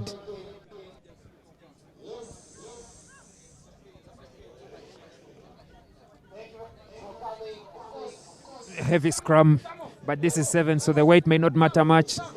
Very well gathered by Ginger Hippos. On to Dennis Etwao. Dennis Etwao pins his ears back and looks like he's just strolling through, making it look much easier. But we know that he has all the pace that is needed to score the other try of the game. 41-0 on to 46-0 for Ginger Hippos. It's like you said at the beginning. It was probably going to be the longest game that Rams 2 are going to play today. Yes, it will get a bit easier because we'll have Rams playing Rams 2 in the third round. So it will get a bit easier for them, but it will still be tough. No easy games for them at all today. Conversion missed. And Hippos only need 4 points to hit the half-century mark. One more try, and I think the Ginger Hippos will have gone past the half century, and that doesn't seem like it will be impossible. There's plenty of time for them to score another try. Player was in front of the kicker, but the referee and the assistant referees missed that one. So Hippos still has the ball in attack, shaping up for another try. Breakdown. Good ball out by Johnny Chero, but I think there's a player not supporting his own body weight at that breakdown there. Option was to go to the offense side with Dennis Otoa not expecting to receive the ball. He loses it forward. But the lost possession is turned over, and now will be full time. And they've not hit the half century. Was it the curse of the commentator? We had called it. May not have been, but we will not know. Ginger Hip was a very beautiful game there. They were able to assert themselves and winning this 2-0 against Rams.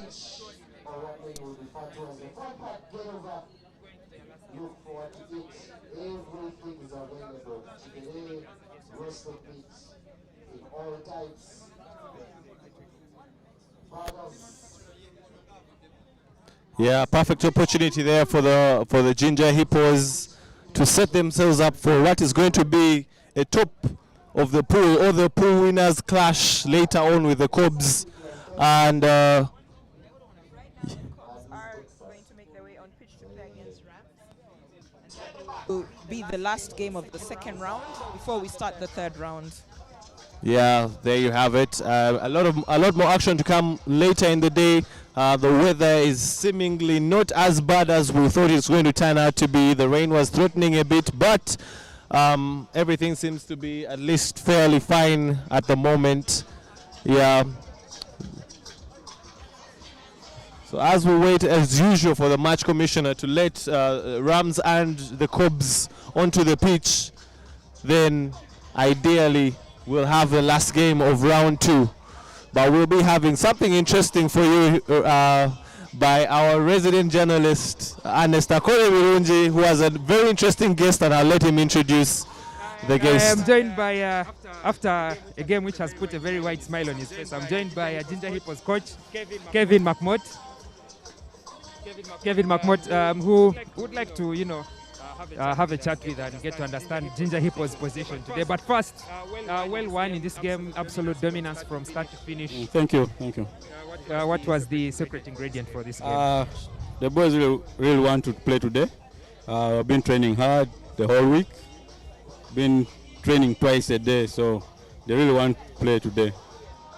I'm thinking the break has come in handy for you, because looking at how you started the series, every first game that you played you drew, but today has been a turnaround. Has that been due to the break, or the time that you had to sit back and reshape and set up the training that you have? The break helped us. Me and my colleague, we went and sat down and reviewed the games and saw what was going wrong, and we tried and cleaned them up, and I think it's working for us now. Yeah, now you have the toughest fixture of the day, I think, for you, against series leaders, the Betway Cobs, who have not been defeated at any one point in the series so far. Yeah. What have you been working on? I know you've not been looking at beating them as a team, but getting a better position overall in the series. But with Cobs in front of you next, how are you approaching this game?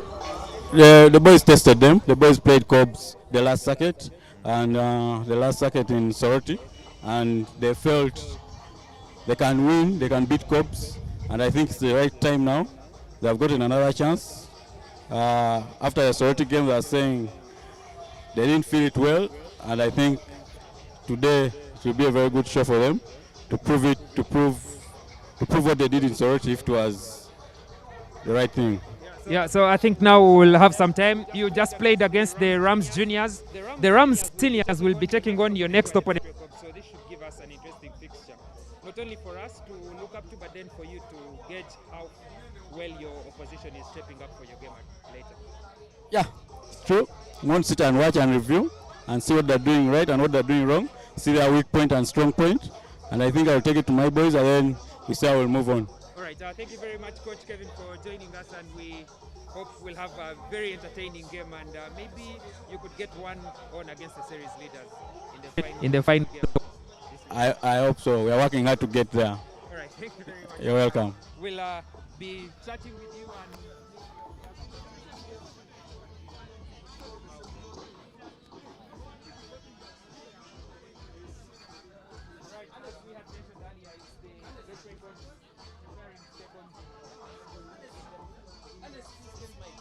In the second Pool A match of the Henry Rujumba Sevens.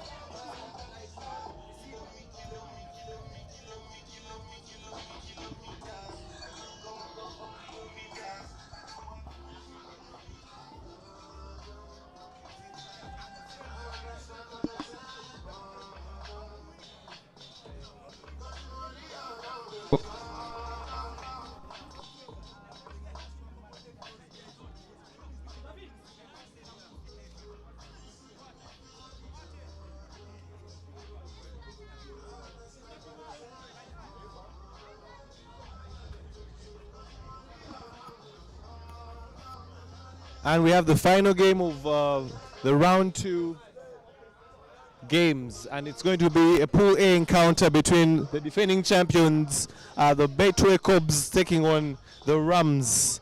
Betway Cobs, as usual, in their customary blue with a touch of black, and we're having the Rams with white and the stripes of maroon. This is another game that the Betway Cobs will be favored, or will be tipped to be favorites to win, but Rams will have something to say about it in their quest to get a knockout spot, having seen the game before this and seen how the Hippos were very dominant, so they know they need to find a way of getting a result out of this. Can they be able to figure out a way to frustrate the Cobs? Cobs were literally without fault in their first game against Rams 2, and now they play the senior Rams team, and Rams gather very well, dancing fit there as John Tabu gets the ball and beats James Jongat on the drift and beats Joseph Aredo and beats Karim is trying to chase, and that is what they call an early blockbuster. Wow, oh my God.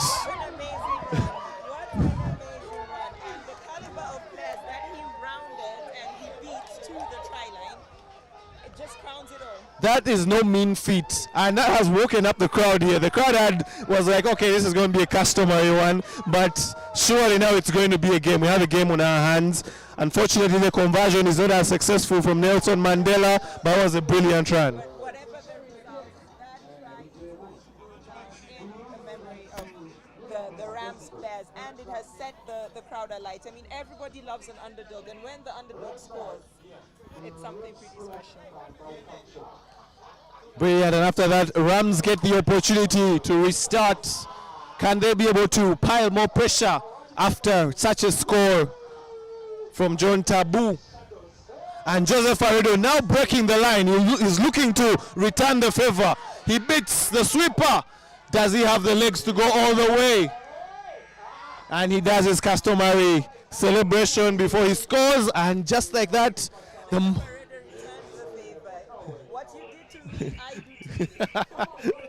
the mark of champions. They don't even let you have your moment of glory for more than you should have it, I think.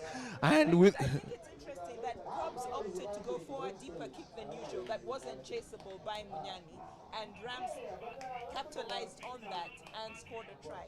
So it will be interesting to see what sort of kickoff they employ this time. Will they go short and have Munyani on that ball, or they'll go deep again, giving Rams the opportunity to attack?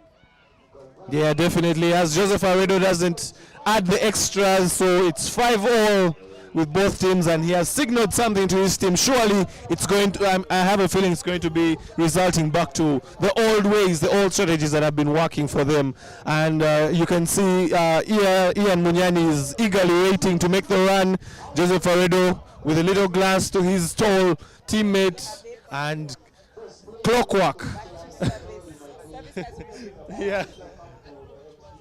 Joseph Aredo losing the ball in contact, having a bit of a complaint with the referee, but we didn't see any issue on our end. Rams look like they have come to avenge their younger brothers in this one. John Tabu has been causing a lot of issues, and the switch, and Karim, the youngster, Karim is having none of it. It's like, I'm not buying your dummies, not at even the cheapest price you can offer. And the Rams is being really enterprising in the way they are playing. They're not playing the customary kind of rugby sevens that you would expect. And Emmanuel Sama is not happy about something there. Blowing for a dangerous tackle. Nowadays referees are calling out shot swinging. Ball goes out wide to Pius Ogena with a big fend, but the defense is still intact.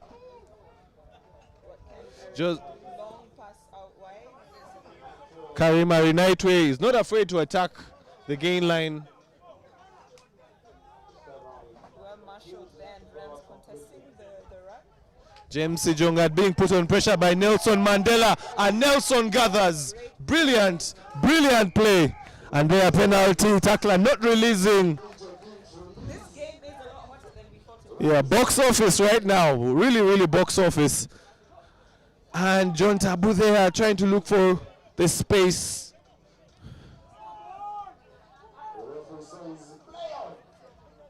A lot of muscle play, a lot of contests. The physical contest is going to be very important. Hello. Hello. Hello. Hello. Joseph Aredo to Ian Munyani to James Jongat, Adrian Casito, Pius Ogena. Cobs trying to string out something. This is the first time they have been rattled, you can't say. And Adrian Casito says enough is enough. Let me put normalcy back into play. And there he has scored the second try for the Betway Cobs. But you can't say they have been put out of their element a little bit. They are feeling the pressure. Yeah, Rams has unsettled Cobs. They had an easy first two games, and they had an easy game earlier on, and Rams has unsettled them and is really taking the game to them, and it's making it a good contest.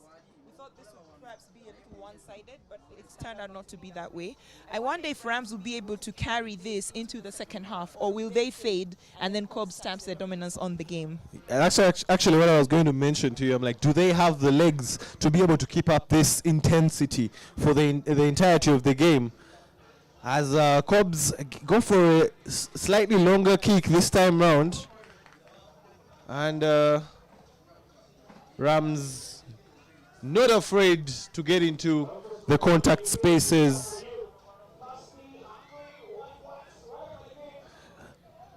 Maximizing the short side, as we're hearing Coach Lumu telling them, "Baweba koze say, like, give them the ball so they can use it." And they are being a little hard to defend because their structure is a bit unorthodox. Actually, it is not a bit, it is a whole lot unorthodox. And Rams has come to play. But now they need to get out of their territory, and the offload. We're almost away, but Cobs defense held firm. Emmanuel Sama, the referee, says there's no daylight. He's not happy with the breakdown. And Cobs needs to be careful, because at some point Sama is going to have to bring out his card, because that is those are now consistent infringements by Cobs at the breakdown. Rams is not afraid to play in the short spaces. They're not worried about making the game very expansive. They want to play short. They want to test you. And this was a mistake. I believe that kick was a mistake.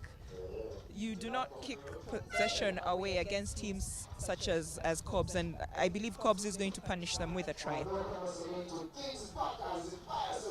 Sogena tries to inject through the defense line, but it takes two men to tackle him. Ian Munyani looking to go into the gap and the offload to Karim. And as Helen says, they're going to punish them with a try.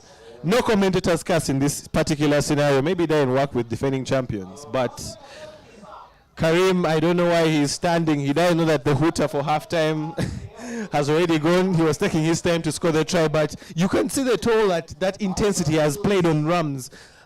This breather is something they really needed. But will they be able to have the legs to do it for another half of Sevens rugby? I highly doubt that they'll be able to match the second half with the first half. And when you look at the caliber of players sitting on the Cobs bench, waiting to come on and bring fresh legs on pitch, Rams doesn't quite have the same.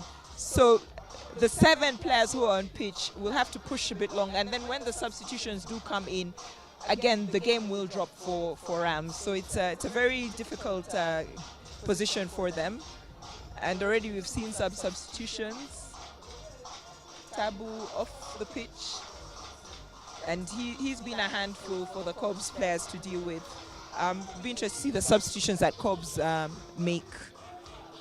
Yeah, Chiwalabi, one of the long-serving Cobs players and ex-Uganda international, will have a lot to say because this is not a normal occurrence for a side of Cobs' caliber, and he knows that they need to polish up, probably bring in some fresh legs and some added impetus. But does Rams have what it takes to maintain it? Can the bench have the added input that is going to be able to maintain what they are trying to do, the tactic they are trying to execute? Richard Lumo there with a master stroke in strategy, but unfortunately letting it off towards the end of the first half. Current score is 19 points to 5. They will need to probably come out with the same kind of push, the same kind of impact, but I'm sure the Cobs, after receiving that word from Davis Chiwalabye, will also have a counter strategy to go about what the Rams have been doing. But I think the biggest thing that I've seen is Rams has made Cobs play their game. That is where the issue has been. That is the thing. Cobs lost their structure for a while there, and they were like sort of panic playing. But I think now when they have 3 tries under their belt while Rams just has 1, Cobs will probably settle down and then go back to the structured rugby that they've been known for over the last couple of circuits. As the second half prepares for the kickoff, let's see how this very exciting game will turn out in the second half of this game. As Mandela goes for the high kick, the hang time is good, but well taken by Casito, supported by Pius Ogena. James Jongard not having his best game in this particular one. And Karim has been a young man, but he's playing in very, very big boots. He's given a good account of himself. Yeah, surely. As the Cobs now attack from deep, Adrian Casito, not the kind of man you want to give a lot of space. Joseph Aredo going for the stool. Quick recycle, Ian Munyani surely calling for the switch. Pius Ogena not reading it.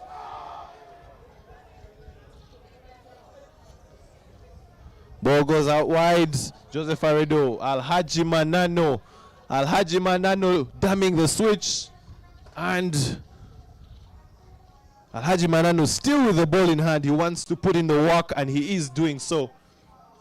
Great recycle there. Cobs now playing their kind of game, trying to move it from left to right.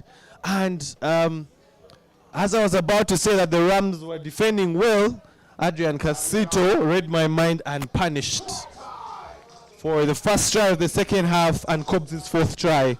taking the score to 24 with the conversion to come. Yeah. Slowly but surely, Cobs is pulling away, more or less putting the game out of reach of Rams. And Lumu has started bringing in the substitutes, and Coach Chiwa has also made a few changes. James Ijongat making way. One of the biggest things me I'd have to wonder is why Richard Lumu took John Tabo out so quickly. Looking at the bench, he doesn't look like he's injured. He looks like he's still okay, but it's rolling sub, so he could be coming back on. And as we He is speak, coming back on. I believe Tabu needed a bit of a break. yeah, Yeah, so that halftime break of 2 minutes, and then by the 2 minutes he's had off as well, have given him enough time to recover, because he has been doing a lot of work on pitch, and he needed a much needed break. yeah, he has been Ramsey's best player over in this game and over the 2 games they have played so far. And uncharacteristic of Cobs, Joseph Aredo, for once at least we are seeing him take the ball short and not past the 10-meter mark as the Rams get a chance to attack. Big boy on big boy, but Pius Ogena says, I'm the bigger boy. Rams patiently moving it. High tackle there by Haji Manano. You could say it's a case of repeated infringement. So no card shown yet by Sam Emmanuel. He's being patient. Perhaps he wants the game to flow.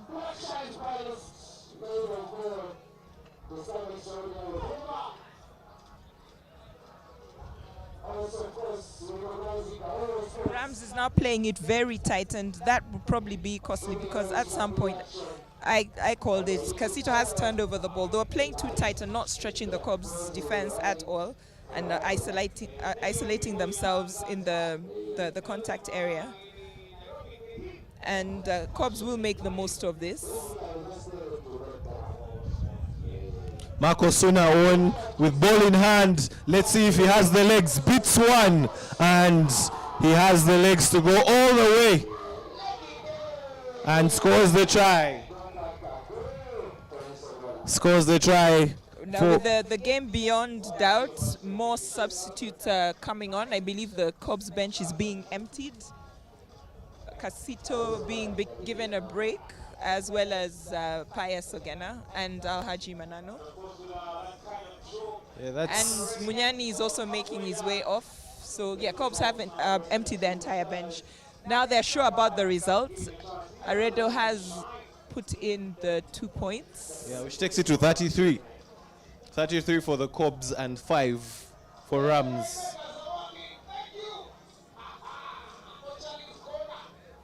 It's nice to see, as the MC is saying, that I think Pirates finally sent the Rainmaker the remainder of his mobile money. Yeah. So we're not seeing any rain at the moment, which is a good thing. It's a catalyst for good rugby, for free-flowing rugby. Hopefully, let the ground dry up so that the ball cannot be dry as well. And we avoid... Great take by Semwami, but Rams turned over the ball. Yep, there's a card this time. This time a card is coming out. The referee has lost patience. Faraji Odugo, with a few minutes in the sin bin to think about his actions. What strategy do Rams employ with the numerical advantage?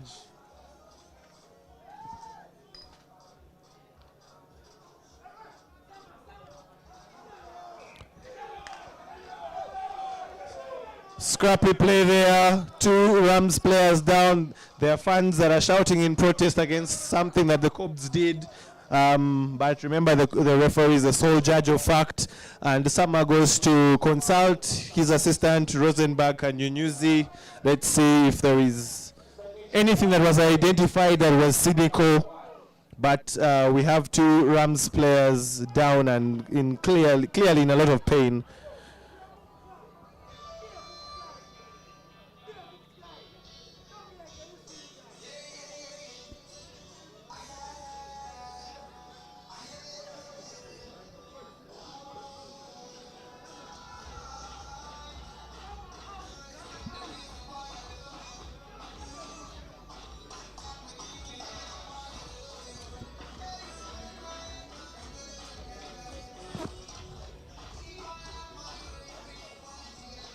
So we have a short break at the moment as a Rams player receives medical attention.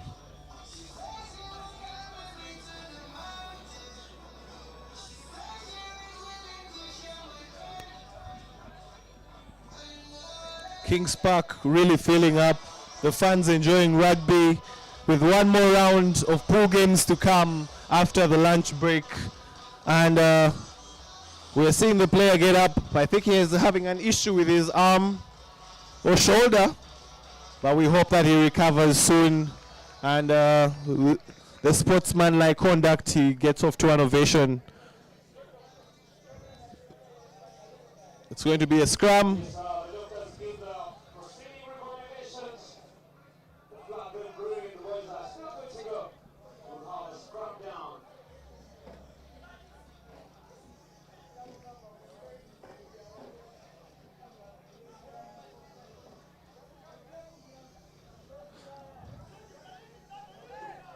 Rams with the same tactic, and they do it so well.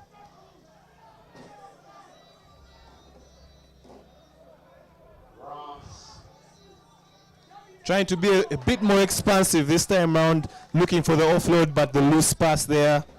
And it's John Tabu with the offload. Emmanuel Ochodo doesn't buy it, and he tackles well. Small man falls into big man's shoulder.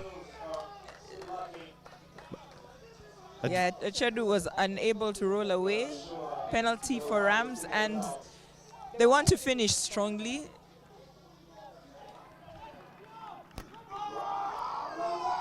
Oh! That is Kinyera Jordan for you. Kinyera Jordan said, "Get out of my way, try incoming." And it is a try. Brilliant stuff from Rams.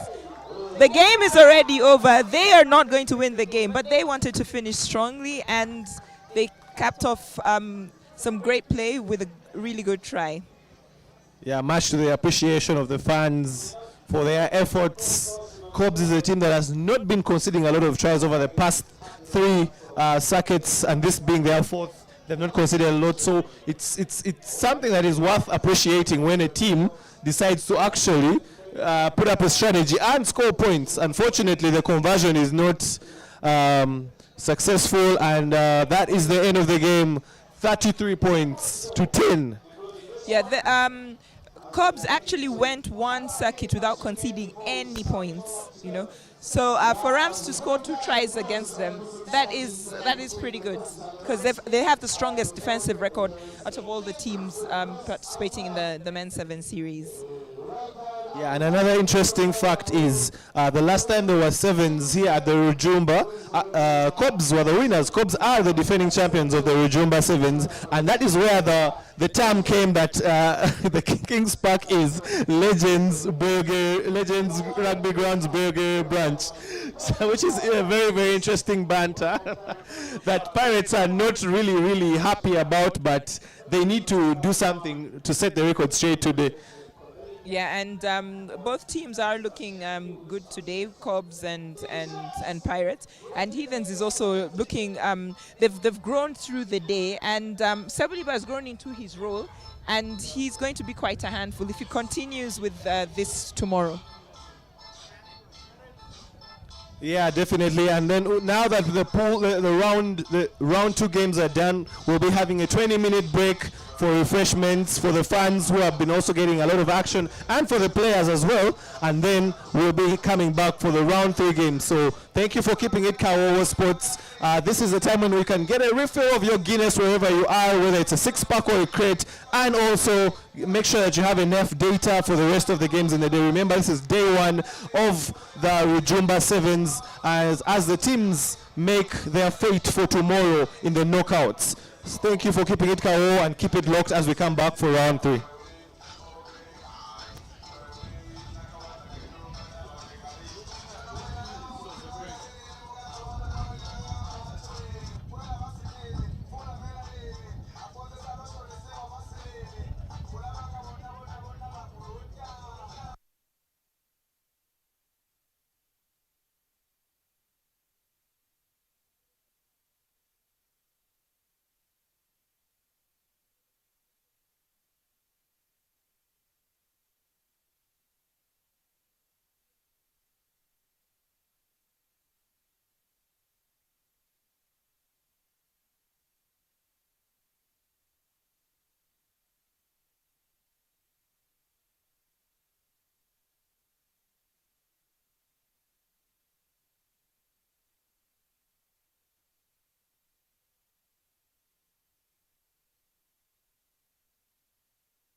your thing. All together. Black, it's not dark. Black shines is right. Black is black. Gold. It's not dark. It's like in every color. All together. Black is gold. Like in every color. All together. All things mixed together. My thing, your thing. All things mixed. Black shines bright. Black, it's not dark. Black shines is right. Black is black. Gold. It's not dark. It's like in every color. All together. Black is gold. Like in every color. All together. All things mixed together. My thing, your thing. All things mixed. Black shines bright. Black, it's not dark. Black shines is right. Black is black. Gold. It's not dark. It's like in every color. All together. Black is gold. Like in every color. All together. All things mixed together. My thing, your thing. All things mixed. Black shines bright. Black, it's not dark. Black shines is right. Black is black. Gold. It's not dark. It's like in every color. All together. Black is gold. Like in every color. All together. All things mixed together. My thing, your thing. All things mixed. Black shines bright. Black, it's not dark.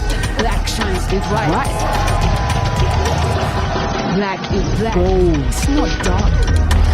It's like in every color. All together. Black is gold. Like in every color. All together. All things mixed together. My thing, your thing. All things mixed. Black shines bright. Black, it's not dark. Black shines is right. Black is gold. Black is every color. All together. My thing, your thing. Our thing mixed together.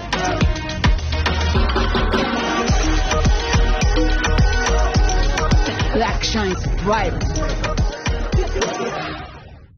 Black.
Also soda. We thank them. As we return for the third round of games. As we return for the third round of games, with the first encounter there, we're seeing Impis taking on the Buffaloes. Buffaloes in the second half here, leading this one 12,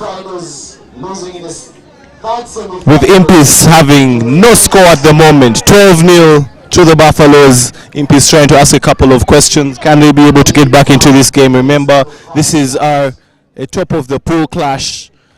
Who is able to top the group and who is going to finish second? Remember, it all contributes to who will be in what position you will be playing in tomorrow in the knockout stages. So this is important. That's why you see the teams are playing with so much impetus, so much verve, so much pizzazz, so much need to have something go out. But Buffaloes have been the better team in everything they have done. They have just had the speed. The Impis have had a lot of possession, but they have failed to turn their possession into points, while Buffaloes have defended very well, and every time they have gotten an opportunity, their speedsters have done the job, and that is their third try of this game, and it's converted well, and that is 19 points for the Buffaloes. And Impis lost at sea with nil. Nothing to show for their efforts.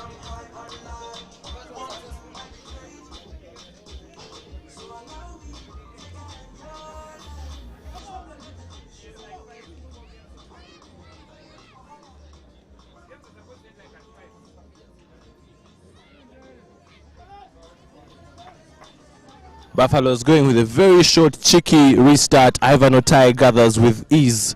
Henry Sekuye dummies one side, goes to the other side. Robert Sentongo, he has been having a very wicked step, but this time round he's arrested by Buffaloes. And the ball is being held up. Very good defense there. Buffaloes has been very good, especially in the defensive front. They have frustrated Impis. Impis has not had any response to anything they have asked, but when the Buffaloes have asked questions, the Impis have not had any answers, and that is why we are seeing 19 points for the Buffaloes, the team from Chadondo, and the Impis with no point at all to show so far. As this game draws towards the close, we're seeing another scrum, another attacking opportunity for the Buffaloes to see if they can stamp their mark fully on this particular game. The Sauda Adiri is not happy with something, and the Buffaloes patiently start. Ball to Eddie Kaima, good step, sending the ball out wide. Wilfred Seguya back after a hiatus, short hiatus, and now he breaks the line and steps the sweeper. And try time under the posts. Buffaloes have just been too good for Impis. Impis have not known what has hit them in this particular one.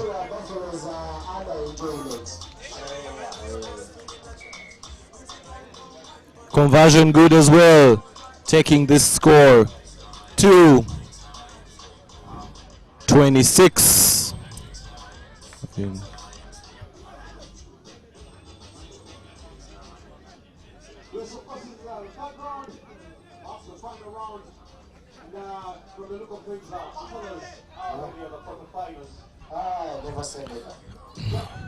With the score at 26-0 and the hooter sounding, and yet again Buffaloes saying that we have something else to show, and an icing to the cake of an already very dominant performance. And that's another 5-pointer, which takes it to 31 points for the Buffaloes. And Impis looking shell-shocked, not knowing what has hit them with the conversion to come. Surely the Buffaloes have topped Pool D.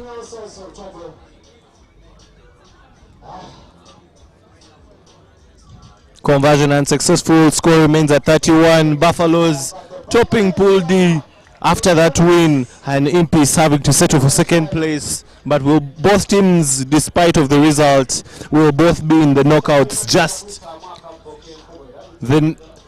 that who you're going to play is what matters, and that's what is important. As you can see, the players, Impis They look a bit dejected, disappointed with themselves. They know they could have done better.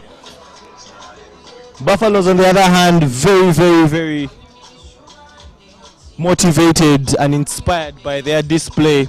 Very patient, very defensively disciplined, and when they got their opportunity, boy, were they efficient, were they effective, were they lethal, were they brutal. And as they walk off the pitch, the other game of Pool D is coming into the fray, and it's going to be the Eagles taking on the Stallions. Eagles and Stallions have not yet registered a win. Both teams will be looking to get something to put them in a better position and maybe get a better placement playoff tomorrow. Remember, these teams both cannot qualify for the main cup quarterfinals tomorrow, but regardless of it, regardless of what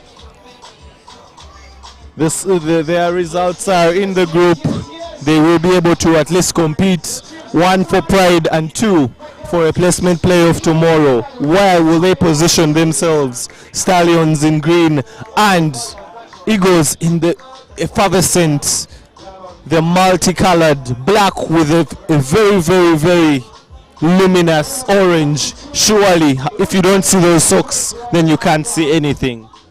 Or as they say, if you can't see the bright color, then maybe you're blind. And that is Eagles for you. Eagles has been playing well, but their inexperience has come to the fore on many occasions. Can they be able to do something right? The team from Chadondo, the Buffalo, the Stallions rather, will also have something to say about it. They want to end their score on a high. So what will they be able to do in this one? Eagles taking on the Stallions.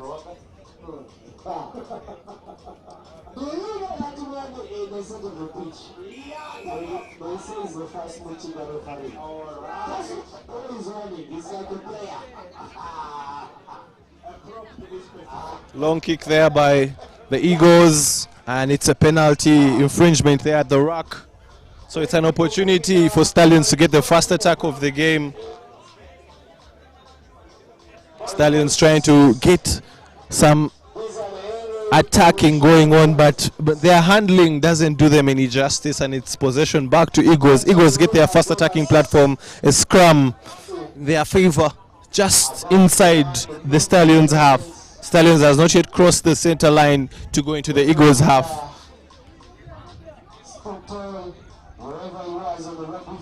Coach Edmond Tumusime of the Eagles, in his first outing as coach of the Eagles, will be looking to see what he can do with this young side, with this new side, with this very promising side. And as we are seeing a clean pair of heels there by the Eagles, and they score the first try of the game. And much to the appreciation and the hand claps coming from their dugout, led by their coach Edmond Tumusime.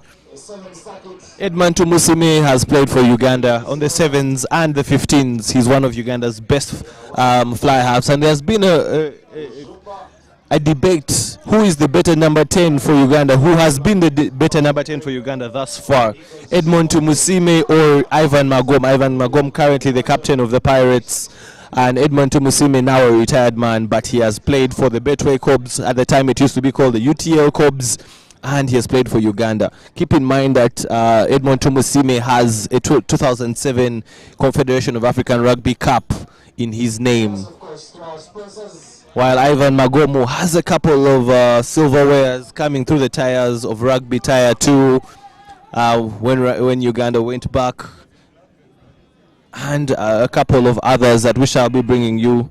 Let us just do our homework a little more. But those are two number 10s that have been compared with each other often. On pitch, Eagles lead by 5 with an unsuccessful conversion. And Stallions need to respond. They do not want to be beaten by a team that has just started playing. But the referee says play on, and it's a turnover there. Advantage to the Eagles. Eagles have a chance to play. Eagles have a chance to express themselves. What are they going to do about it? Ball moving out wide as the sun comes back. The weather has not been that bad. We cannot really complain about the weather as much. as the Eagles are trying to move the ball from left to right, trying to move it from left to right, and they lose the ball. And now we are seeing it is the Stallions. Possession has been switching so much. It's been switching like Uganda's load shedding umeme, with power on and power off.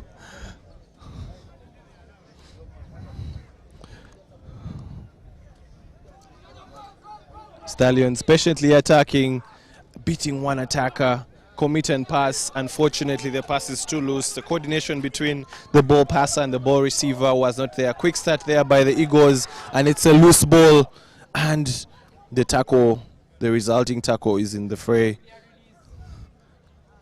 Eagles are able to bail themselves out of that one, and they're trying to get themselves out of their own half.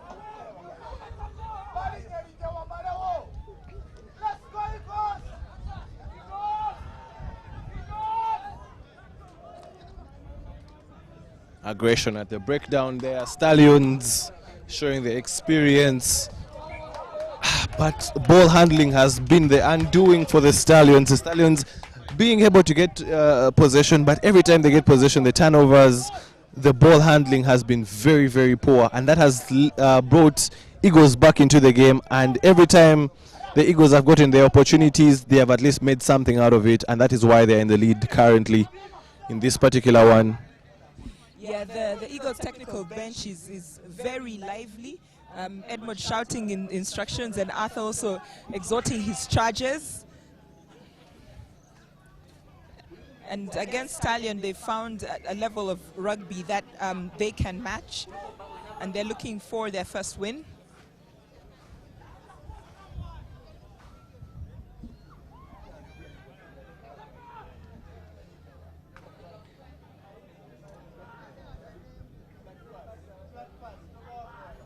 Knock forward there, but the referee was not in a position to see it well. Stallions trying to put up a fight for themselves now. They know that they are trailing. They know that they have a deficit that they need to pay, a debt that they need to pay. But the Eagles, their resolve, their defense as well is not one that is succumbing to the pressure. Stallions not very deep in there, the way they attack, the way they are forming, but able to get the ball moving and being a bit unpredictable, not moving from one side to the other as expected. They're moving and then coming back to either side, but yet again Stallions is playing very tight. They're keeping it tight. They're not putting any width on the ball, which is making it very easy for Eagles to defend. And the Eagles are holding on to that 5-point lead that they have. And if they can pull off this win, it will be a huge boost for the team. It will be a nice way for them to end day one. Yeah, after two very, very tough games, surely this should be one that they will be looking to hopefully get a win from, and they are in a perfect position so far. 5-0 they lead, as Coach Edmund Tumusime indicates a few changes in the team, possibly a case of putting out some fresh legs. Remember, they are rolling subs.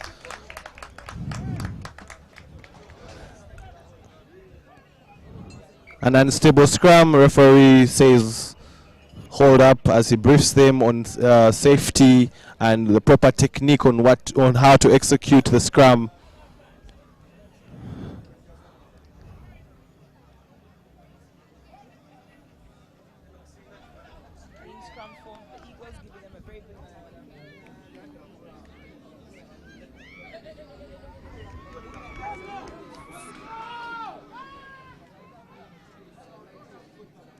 Assistant referee has the flag out, but the referee has not noticed.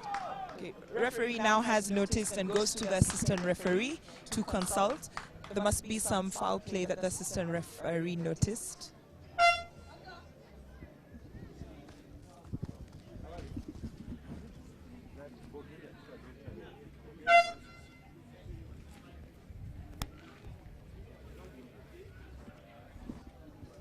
As the hooter sounds, advantage is still with the Eagles. Eagles are in the lead, 5-0, a try scored by Francis Bogere. And now they're looking to maybe get one last stinger before halftime.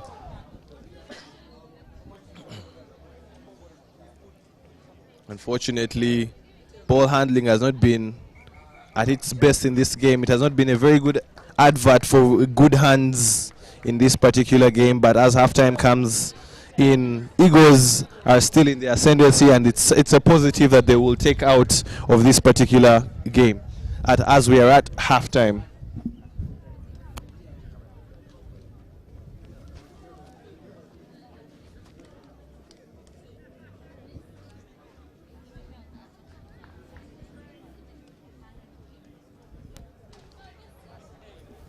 Keep in mind we have commenced the final pool games, the final round of the pool games, which is round 3, and this is the second after Impis was outclassed by the Buffaloes earlier on in the first of the Pool D games. This is the second one with the Eagles in the lead at halftime against the Stallions, and both camps, you can see there is a lot of communication going on. Edmond Tumusime, very, very animated in the way he's delivering his message. He knows he's in the lead, but he knows a 5-0 lead is not a secure lead. He knows that the team doesn't need to put its foot off the gas. As we're looking at the Stallions as well, there's a lot of communication going in from a team that is affiliated to a very, very proud rugby club, Chadondo Rugby Club. They know that the standards, the expectations are high, and they shouldn't be trailing this particular game. Yeah, and Edmond knows that a 5-0 win against any Chadondo team is a very slim lead, and the tables can turn. So he knows the Eagles cannot afford to sit back. They need to score a quick try to sort of settle down in the game and make it harder for Stallions to get back into the game. Because all it needs is a center post try, which makes an easy conversion, and Stallions will be in the lead.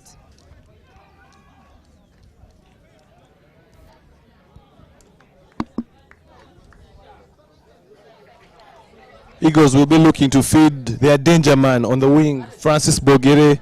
He has scored 2 of their tries in this particular circuit on day 1. And he's surely the man that they want to get the ball to, because he seems to have found the formula. As Stallions restart, and a knock on there by the Eagles, it's going to be advantage to the Stallions with the first scrum of the second half.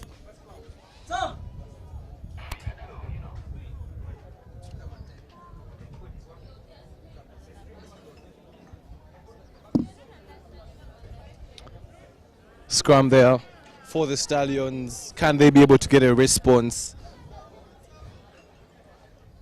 Norbert Okenyi, who plays for the Heathens but is injured today, is in their dugout, surely giving a lot of experience and imparting a lot of knowledge to the youngsters. And that's the beauty of Chadondo Rugby Club. They work as a family, they work as a team, and they are able to offer their services, their knowledge to their younger side, so they can also be able to perform to the standards as expected.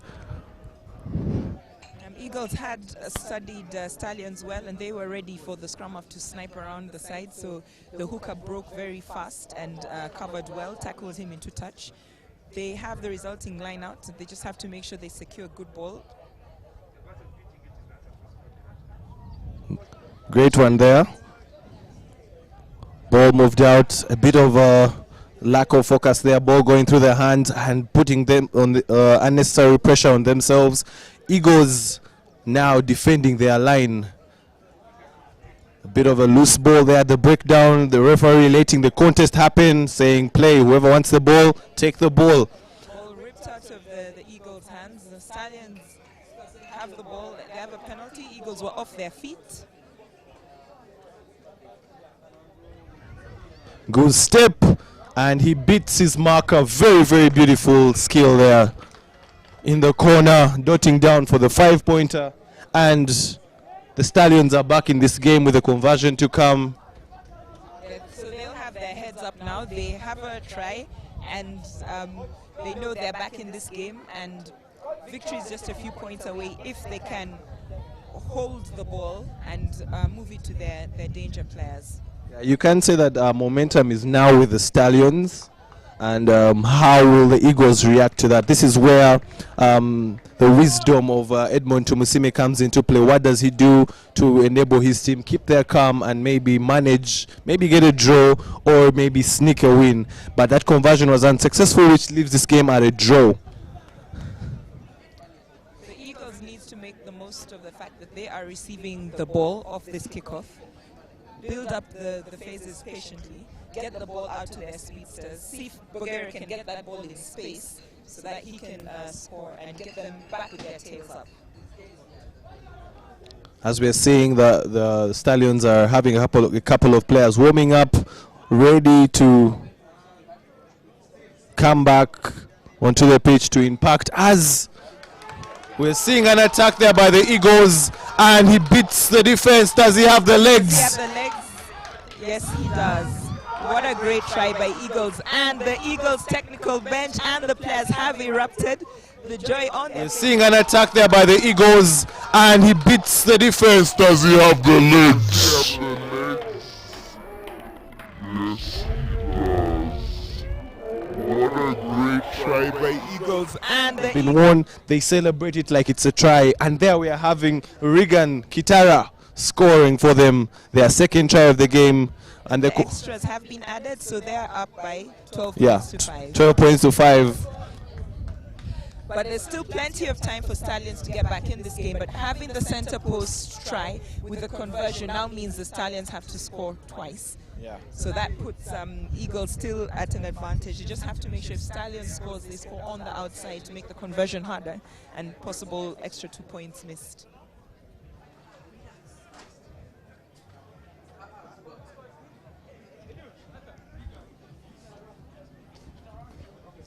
That's a mistake that Eagles would not have wanted to make.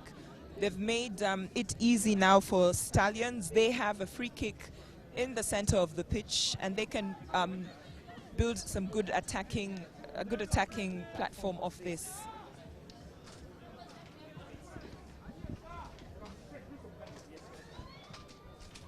Stallions there moving the ball from left to right, now trying to attack, faking the kick and getting into touch, but the offload is very good. Stallions with a patient play, edging as many meters as they can, getting as much territory as they can so they can be able to attack and breaking the line there. But a last ditch tackle, very, very vital tackle there. An excellent try saving tackle, because that would have been a center post try. And in the process, the ball was dislodged. Eagles fails to play the advantage, so the referee is taking it back for a scrum. Yeah, definitely. That's a tackle that's as good as a try. There, you could say it's a tackle worth 5 points. Exactly. Very, very good tackle, and gets them the opportunity, at least, to get themselves out of their half. Surely, with the lead, they'll have to consider playing territory. But the scrum. Messy scrum. The scrum half went on the wrong side, and Eagles were and Stallions were able to steal the ball. That's where experience comes into play. A team that has not played as much, they don't know what to do to manage the game, or where even to position themselves so that they get themselves the right opportunity. And just like that, the Stallions are back into this one with a very, very easy score. They have a conversion, of course, if they want to level it, but for now they have 10 points with the Eagles at 12. They opted not to take the kick, and they've yeah. I think they know that kick is too difficult. The kicker hasn't been managing to nail those difficult kicks, so they've gone for the kickoff, and they hope to retrieve the ball and then score again. So there's one score in this game. Eagles are ahead, and that is not a kick you would have wanted to make. It's interesting to see what happens because if you restart like that and you kick to your own side and then the opposition gets the ball and they score. Yeah, the referee allowed it to go on to see what would happen, but yeah, there's no advantage there for the Eagles. That was, and with the hooter, I think this is a perfect opportunity for the Eagles to secure their first win unless something happens, but surely. But we're not sure about their experience. Are they aware that they must scratch the ball before they kick it out? Yes, they were aware, and they have their first win. with a very big thump, the Eagles get their first win ever in competitive rugby. First debut tournament, Yeah. first win. This is a good start for them. Yeah, and soon we're going to be having an interview with our resident journalist, Ernest Henry Rujumba, who's going to be talking to the chairman of Eagles Rugby, Mr. Kabalega.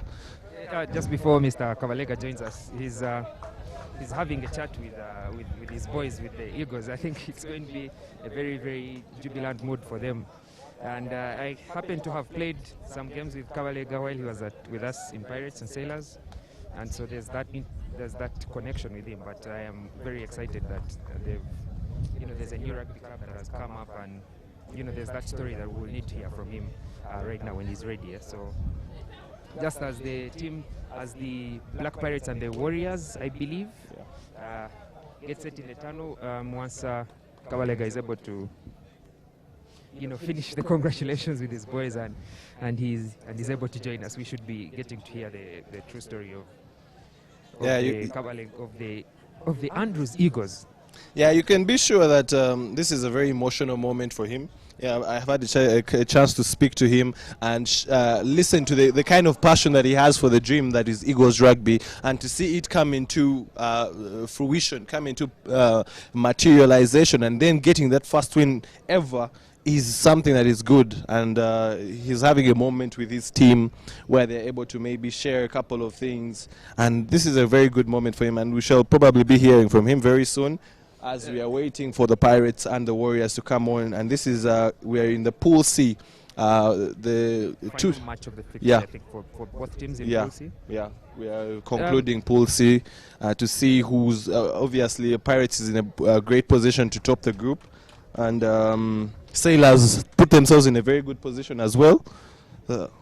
Yeah, I think they put themselves in a position by beating Warriors, but the score against Pirates did not do them any good favors. So how Pirates perform, it's mathematics now. How Pirates perform against Warriors, or rather how Warriors perform against the Pirates, and how the Sailors will present themselves against the Kisubi Pacers, I think, in that same pool. Yeah.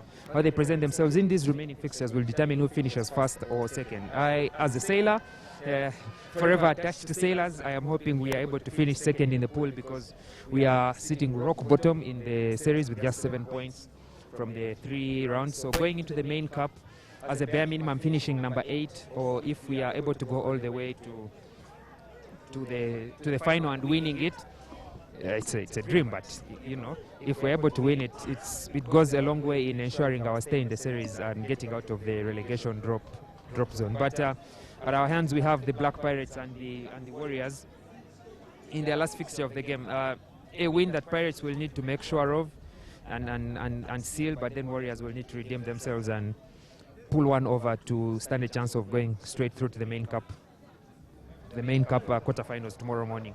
But we see on the team, Conrad Wanyama is going to take the honors of the restart ahead of Stephen Alul and Ivan Magomu, who are on the bench. And I think Timothy Chiga is also the other option for kicking. So it's an interesting way. Pirates look to have rested their key players and positioned themselves for tomorrow, but they are not going, not relaxing, not giving the Warriors an easy team to play against. And just on that restart, you can see Ivan Magom mistiming his, should I call it a slap back on the restart. A very good kick from Ivan Magom, but the first attacking opportunity for Isaac Massa is not exactly accurate. Yeah, giving an attacking opportunity for the Warriors to get something going. Can they express themselves in offense, in attack? They know this is a very, very crucial game for them. It's a hard one, but it's a very crucial game for them. They messed up their first game with a couple of errors, gifting Sailors that win, but now they know they need to play for it. And looked like a high tackle by Haruna Mohamed. Yeah, seatbelt tackle there. But he was legal in the contest, but the contact was illegal, so he has been judged for having committed the high tackle. And on Richard Kinyai, who does a quick restart and is able to get the Warriors moving forward with a gain in territory while retaining possession. There Simon Peter Nyeko leaves Balagadi on the floor. and he hits that gap that has been left by Balagade smiling on the floor, wondering where territory while retaining possession. There is Simon Peter Nyeko leaves Balagade on the floor. And he hits that gap that has been left by Balagade smiling. Balagade, what not many would think they could achieve, but and while Pirates have one possession back again with that penalty, it's one of those moments. Seeing Balagade stand at the ball, it's one of those moments that I'm not going to forget today. But there goes the Pirates back switch. Timothy Siga, dummy run by Desire Era. Isaac Massa decides to carry and he goes all the way. Pays back Simon Peter Nyeko with a big hit. But Henry Musisi is the first at the breakdown and Isaac Massa is going to be switch. Timothy Siga, dummy run by Desire Era. Isaac Massa decides to carry and he goes all the way. Pays back Simon Peter Nyeko with a big hit. But the rack is well cleared.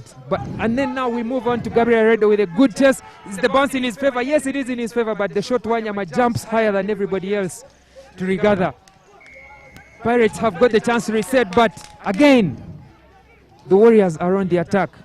And they have regained possession. Yeah, that was a very good hit from Isaac Massa, but you could say he had very many other options that would have kept the ball or bought time for him, but he chose to go with the stool that isolated him, and from that point on, Warriors have been asking questions, and now they are in an attacking position. Can they be able to punish the Pirates, the hosts for today's Rujumba Sevens? Patiently moving the ball, and Simon Peter Nyeko finding himself in a bit of a pickle there. Yeah, he was in no man's land, and Haruna Mohammed was just on the spot.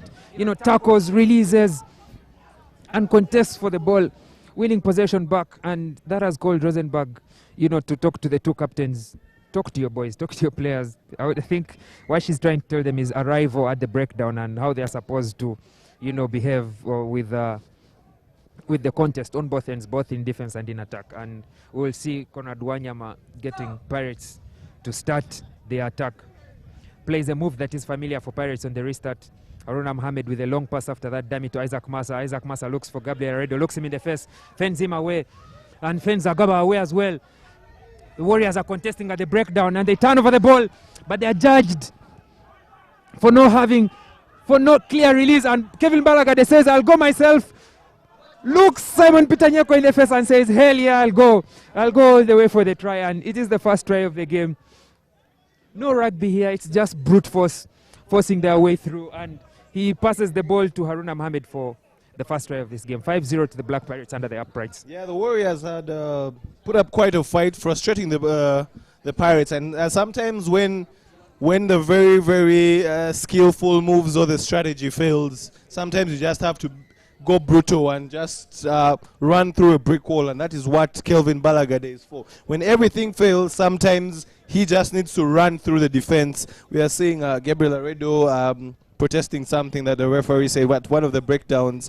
But currently the Pirates are leading 7-0, and the referees have made their decision in that particular regard. Yeah, I think the referees are being a bit lenient there. If it's not the captain speaking to the referee and not the TJ, you're taking a risk where you could be sent off for back chatting. But yeah, lucky to get away with that, and they will regard the kick. But Ivan Mugira seems to have got a contact to his jaw as Richard Kinyai switches the ball from the left hand to the right hand and decides to speed away, but he's chased by Arnold Atukunda.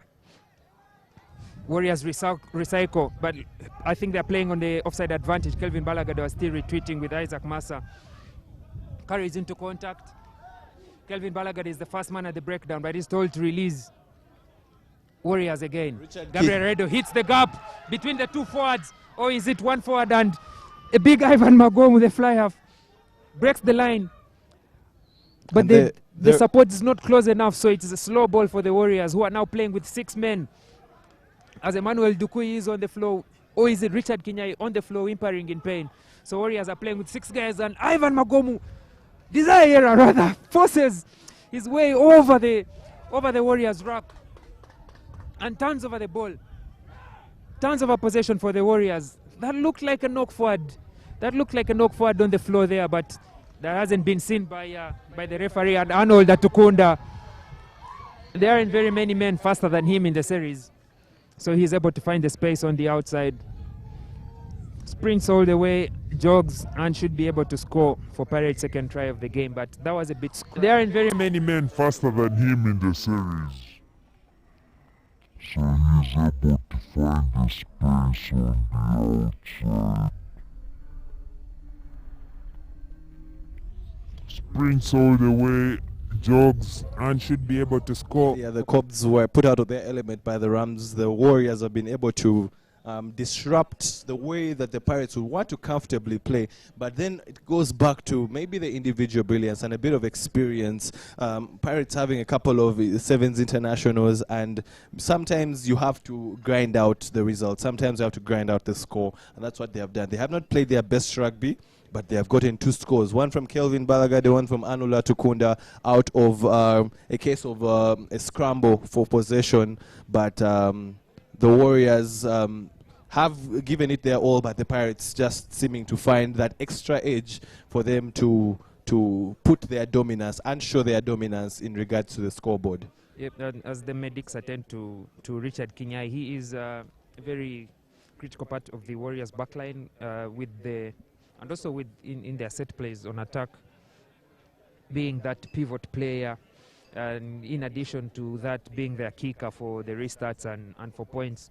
So seeing him in that position it's a worrying position, because he doesn't look to be moving his body, but I believe the medics are handling it in the best way possible. But when you look at the bench that the Warriors have, who are the options that the Warriors have as a replacement for Richard Kinyai here? Yeah, looking at the Warriors bench, definitely the first choice of the substitutes will be Samir Din, wearing shirt number 13, or at least they can consider to go with Arajan Kakaire. Those are the 2 natural substitutions that they can go for. But if they choose to go for power, they can also decide to go with Samuel Odinga, who is on the bench as the scrum cover, but he can also come in and fill in if they want to have power on both sides. Having Marvin Agava on one side and Samuel Odinga on the other side would not be a bad idea as well. So just to see, as the medical team is really taking its time to observe. We hope it's not as serious as it looks, but both teams getting maybe a much-needed breather and a time to maybe re-strategize and think about their technique, their strategy on how to go about the rest of this game. Remember, both teams really needing this particular result. The Pirates particularly to cement their place as top of the pool. And the Warriors need this one even more if they are to have any chance of getting into the knockouts as second place. And if they don't get that one here, then they will have to think about the customary Ugandan mathematics, where they hope that the Sui Pesas can be able to beat the Sailors by a considerable margin for them to have a shot. Yeah, I think there it was a situation whereby Richard Kinyai must have been hurt on the floor, because the tackle by Arnold was from the back, so he could have landed on the wrong shoulder, or maybe he got hurt by the tackling player landing on him. But I hope he will be well. Yeah, definitely. Usually there is a case that for those that have played rugby, that it's sometimes better to get the tackle up front, but a tackle that comes from behind, you don't know how to prepare for it. You do not know. Sometimes you're not ready on how to properly land and protect yourself and present the ball, and that was the case. Arnold took. Richard Kinyai had beaten Timothy Kisiga for the pace, but Arnold Kuda came out of nowhere to secure the cover tackle, and I think that's where the issue came from. But let's hope that all is well and that it's not as serious as is appearing, as he's being stretchered off, and we're having the crowd. Round of applause, yeah. Standing ovation for the fight, well fought. His neck is in a brace, so I think it must be an upper body, probably like the neck or the shoulder. I'm not sure, but we hope that he's going to be well. And now Warriors have positioned themselves in a way to respond to these changes. And of all the options, you were speaking of the options. I thought you would give me more of options of a running back or maybe a player that is going to, do the thinking for the team. And they have gone for a running back in Isaac Tago as a replacement to Richard Kinyai. Yeah, that's more of a defensive change. Someone who is more solid on the defensive front, keeping in mind that he has to mark Timothy Kisiga, one of the silkiest players in Uganda rugby. But that kickoff from Conrad Wanyama, very, very... didn't even go 2 meters on the net distance, net territory gain, but he was able to go as high as any kick would. But I think he miskicked it, but gives Warriors a chance now to attack them from the halfway line. And that's the halftime hooter as the Black Pirates again contest the breakdown. Ivan Mugiria settles for Ivan Mugiria, and Captain Simon Pitanyeko set for touch. And I think we will have the chance now to speak to the Eagles chairperson Kawalega. Kawalega, thank you very much for joining us. It's halftime between the Warriors and the Pirates, but before that, you are all smiles having got your team's first win, first competitive win in Sevens rugby. How does that make you feel? It definitely feels amazing. After all the hard work we have put in since November 2019 and all the COVID problems that we had, but we have managed to put up a win today and a spirited fight in the other 2 games, though we lost. But we're able to put in an amazing fight. I'm impressed by the boys. And definitely Eagles rugby is investable. Yes. Yeah, for sure. Speaking about investable, many who may not know the story of the Eagles were seeing them for the first time in active rugby today, but since 2019 there's some of the things that you have been doing. But first, tell us in brief the history and how Eagles Rugby Club was started. Eagles Rugby Club was started by a group of friends of different age categories, me being the youngest. And we're a group of 5, and we came together and we're like, let's come up with a rugby club and something to bring a fresh scene into the rugby area of Uganda. So we looked at areas to improve that other clubs hadn't yet done. So we brought a few funds together, put up a press conference room at Span House, which people don't have. So the press conference room is a benefit to the sponsors. We act as an advertising agent for them. We also got a home ground, Chitante Primary School, just next to Uganda Museum. So it was an advantage to us that we had our own home ground. We have a school and community to partner with. We also came up with campaigns for the society. Currently our campaign is to fight child sexual abuse since we are in a primary school. So we want to benefit both the school and the society around the school. Yeah. Yep. And as Kawalega has told us, you can see the beautiful things that the Eagles Rugby Club is doing, not just for rugby, but also in the community where the school is based. You say you're based at Chitanti School, just next to the museum. That's where your home ground is. Could you maybe share with us some of the activities you've been doing, rugby activities in preparation for this tournament? Okay. Just after the very first lockdown, we wanted to attract more people to the club because we had no one that knew about the club, so we came up with touch rugby in the evenings on Monday and Wednesday, and then also Saturday morning. So after touch, we hosted a touch rugby tournament where we were able to bring in a lot of people. Oh, that's going to be that's going to be one of the most beautiful tries we shall see today by Arnold Atkunda in the second half of Warriors Pirates. But please go on. Yes, so we came up with a tournament where we were able to bring in a lot of people.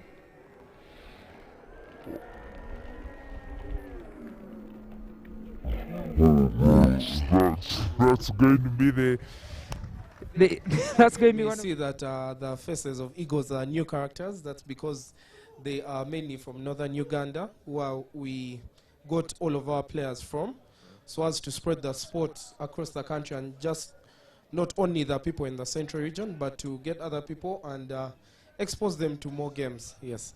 Yeah, and today is this tournament, the Rujumba Sevens, is a 2-day tournament, so you may have finished your group games, right?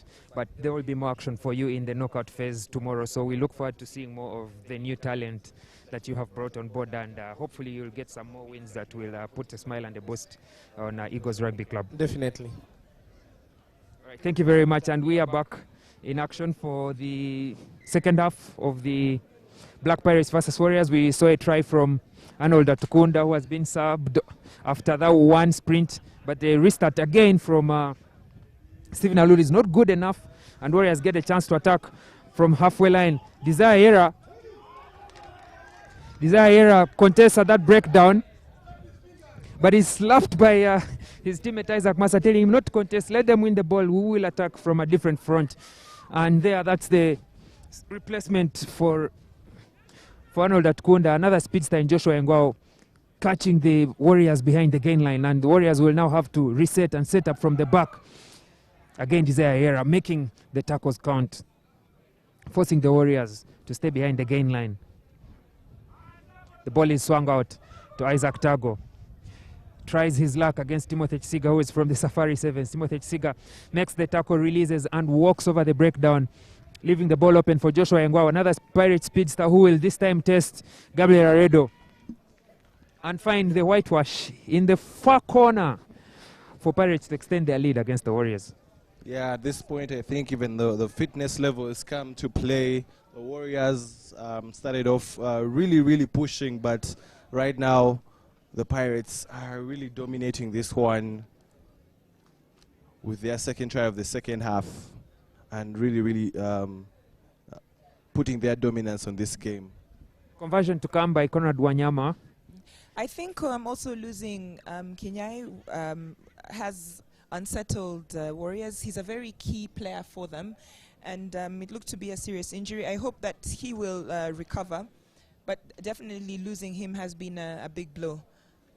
Yeah, Pirates appear to have taken full advantage of that loss, and they are using their skill set and the pace advantage that they have now to run around and in between the Warriors, as opposed to when they would have Richard Kinyayon. And now Stephen Arol hopes to make a correction in his restart. Let's see, still short again. So I see Coach Bobby shaking his head and bowing it in disappointment. And this is the third kick in the same game that has not gone long enough. In the last three games, the restarts have really been poor. They had started well with the circuit, but now they're really poor. As we are seeing, Enforcer Desire versus Samuel Odinga. A couple of hands in rack there by the Pirates, but the referee lets it slide. Gabriel Aredo trying to engage the line, trying to test the defense and see if they are alert. Aturinda versus Ivan Mujiria there. Aturinda with the that was a ground nut from the base of this crowd. I have never had anyone term it as you have, the Kanyewa, as the ground nut. You see, that's the difference in the ball that has been given to Agaba there. The ball that was received by Ivan Mugiria was high up in the air. By the time he got to the ground, he was in Alex Aturinda's shoulder, as opposed to the other ball. But Warriors are able to maintain possession. First phase, second phase, swing the ball. Gabriel Aredo dancing more than he is running, and he's brought down, but he's able to offload the ball now. Simon there's Samir Dean, another ground nut to Ivan Mugiria. That's a Kanyewa. From the same guy, Samir Dean. Oh my God. I think he won't be liking the look on his teammate's face after seeing that every ball that has nearly had his ribs. Yes, he's asking for a substitution. Ivan Mugiria is asking for a substitution. Okay, I need to take a breather. After 2 ground nuts from Samir Dean. Yeah, that shows a bit of inexperience from the rookie, looking to quickly pass out the ball without seeing the game situation at hand, and putting his fellow teammate in a very compromising situation. And now Black Pirates, who had got the advantage, and now we've been brought back with no advantage gained. A restart that is pending with Stephen Alul with ball in hand. Let's see how the Black Pirates attack on this one. It's the same set play as we've been seeing from the past. Passes the ball back to his fly-off and then runs around him. It is a dummy from Haruna looking to set up. Offloads on the floor. Came off the boot, came off the hand. Rosenberg says it came off the hand. So it's going to be a scrum down with the Warriors feed as the Black Pirates substitutes. Rajab Kakaire on for Marvin Agaba, and then Kelvin Balagade and Ivan Magom run on for the Black Pirates in the place of Timothy Chisiga and Desire Era. It's a case of from the frying pan into the fire. when you have Desire Yera off and Kelvin Balagade coming on, right?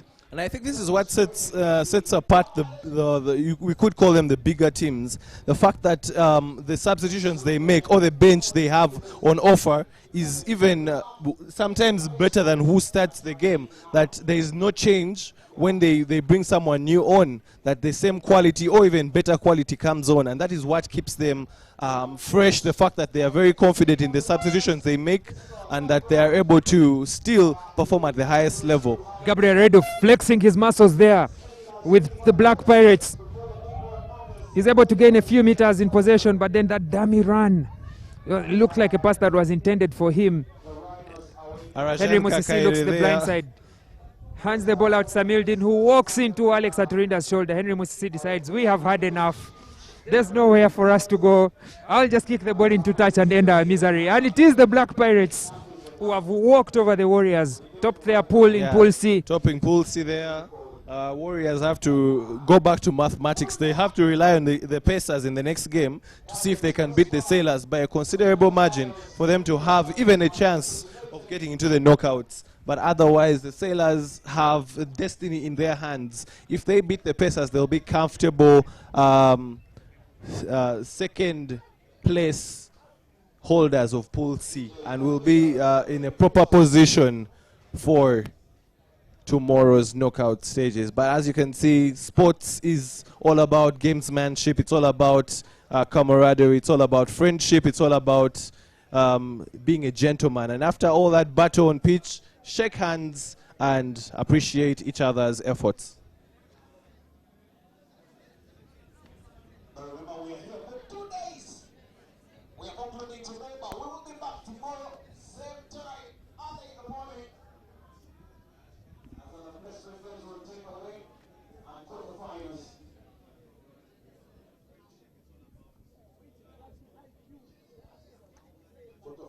Semi-final, finals, everything detail you want from today's happenings, you will find it tomorrow.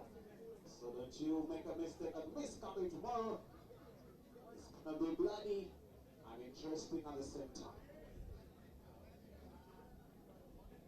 Pacers and the Stallions, here they come. Pacers and the Stallions coming onto the pitch for the final game of Pool C.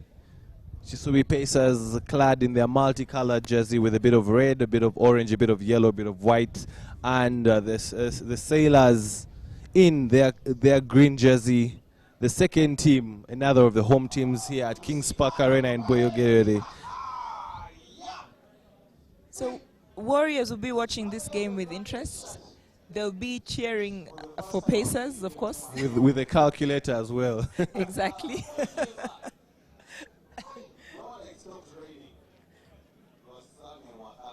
But it's great to see that the sun came back out after a very, we could say it was a torrid battle between the sun and the clouds, but the sun eventually won. Yes, the sun came out on top. We hope it's the same for day 2 tomorrow. And for those that are not aware, this is a 2-day tournament, so make sure that even tomorrow you're tuned in on Kawowo. You'll be able to get the knockouts. And who is the eventual winner of the Rujumba Sevens as Sailors kick off. Jones Kamiza, yet again another short kick. The kickoffs have really been poor, I should say. Yeah, it's interesting that every team has seemed to struggle with getting to the required 10 meters during the kickoffs today.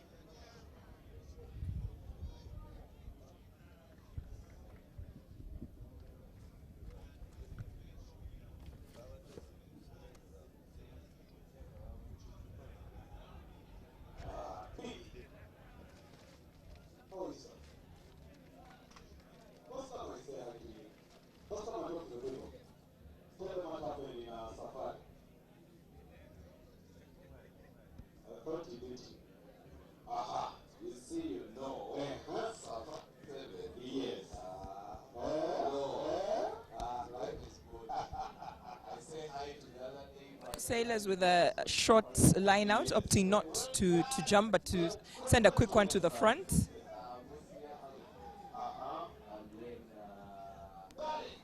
Referee signaling advantage for a high tackle on the Sailors captain.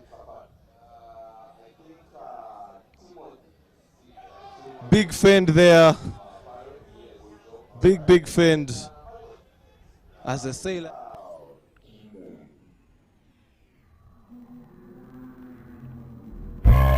Fend there.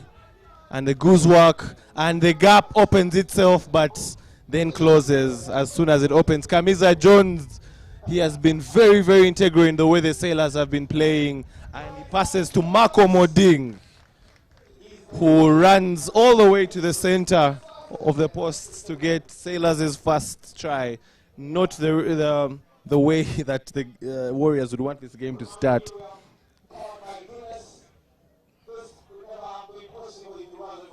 Remember, all these results contribute to your overall rankings in the nationwide table of the sevens. So especially the core teams, they need to make sure that they are performing at par so they can get a proper overall ranking of the circuits.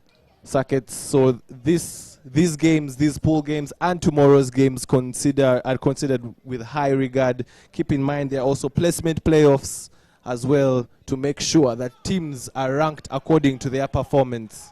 Yeah, so there's always something to play for. Win or lose, you still have an opportunity tomorrow to play. And at the end of the day, the final rankings are determined by the number of games that you manage to win on day 2. Pacers getting a scrum and hopefully a first opportunity for them to now attack. They have done quite a couple of defensive phases. Now they're in the attacking fray and looking for the gap there.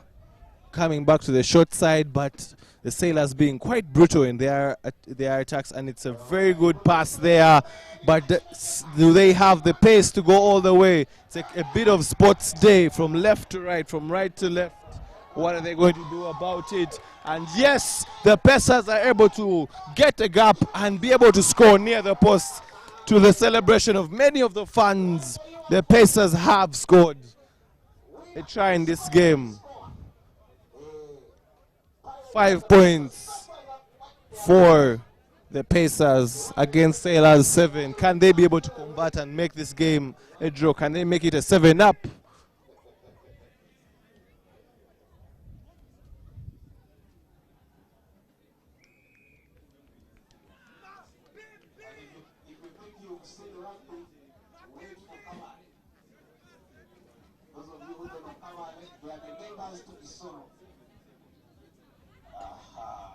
Now you know. Yes. Get together. Go to your bicycles.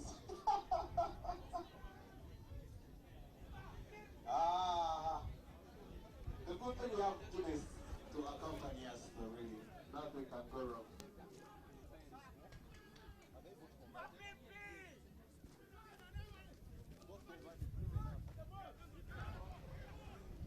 So the score currently stands at 7-7. The Warriors will be smiling. This is more towards what they wanted.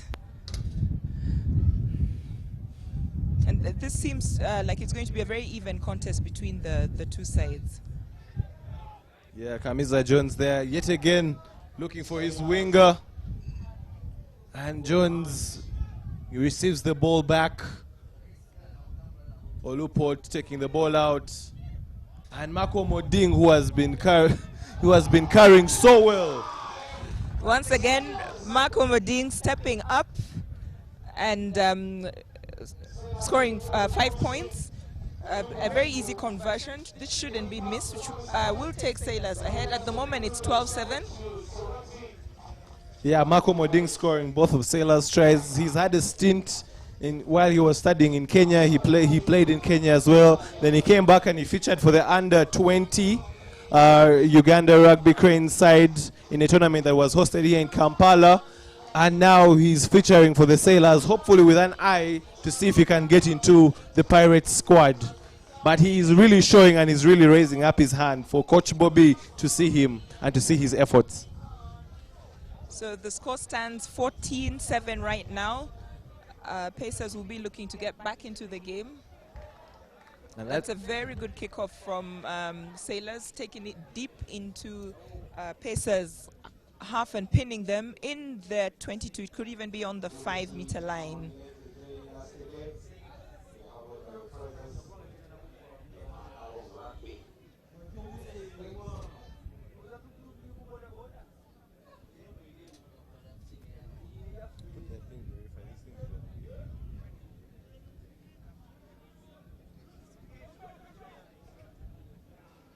An attacking platform there for the Pacers to get themselves out of trouble. Very good offload there, but unable to gather. Referee says it's okay, it went back. And the Pacers have looked very dangerous in this game as well. Credit to the teams from Entebbe, they have come and they have come to play. They have come to compete.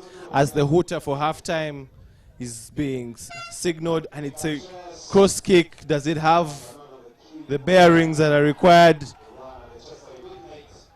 Sailors are saying we are not kicking this ball out. We are also bringing the game to you. And Olupot looking for his partner in crime, Marco Moding, who's getting a bit of a breather on the wing. But the ball finally finds Marco Moding. What can he do? He has been the most dangerous sailor at the moment. It takes 3 men to put him down, but sucking in such men is something very valuable. Now they have the space. Can they be able to move that ball as quickly as possible? Ball goes back to the short side. A bit of dancing feet there. The Pacers patient in their defense. And now getting the ball back. Actually, it is the Sailors that retain their ball. Ball comes out. Olupot in the pivot position, trying to exploit the gap. Does he have the legs? Looking for the switch. There was a bit of an infringement there by the Pacers that was not seen by the referee. But with that case of poor handling, the referee says, let's go into a halftime break. Pacers with the 7 points, and we have the Sailors with 14.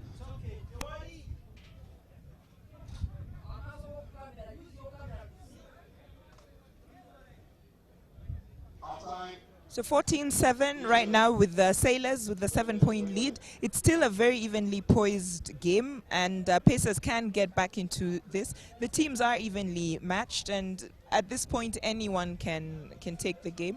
I think for Pacers to get back into the game, they have to score quickly once the second half resumes. And if Sailors score first, they might run away with the game. It might be too much for Pacers to come back into the game.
The second half is here.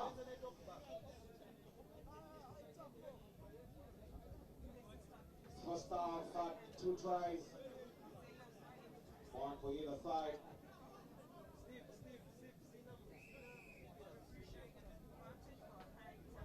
High tackle referee gets As he tells the Pesters to be back foot 10 yards away.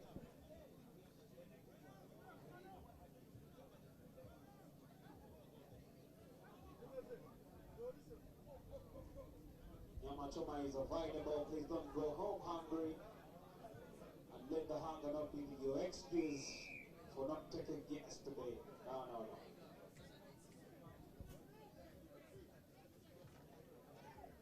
Coming up after this will be the Heathens up against the Mongers.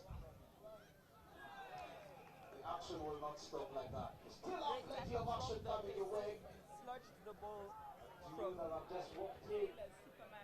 We'll still even up tomorrow, so you have a great interest in that match. And the pace playing him. Passes. Finds a gap.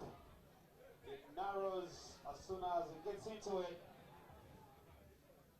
Ball goes backward, still playable. Referee says. Pacers asking a couple of questions, but the defense for the Sailors pushing very hard and defending their line. And there the referee stops time to have a bit of a medical break. The Pacers player seems fine, so Sailors get the advantage to now play. And it's Kamisa Jones with ball in hand, wearing the greyish headgear.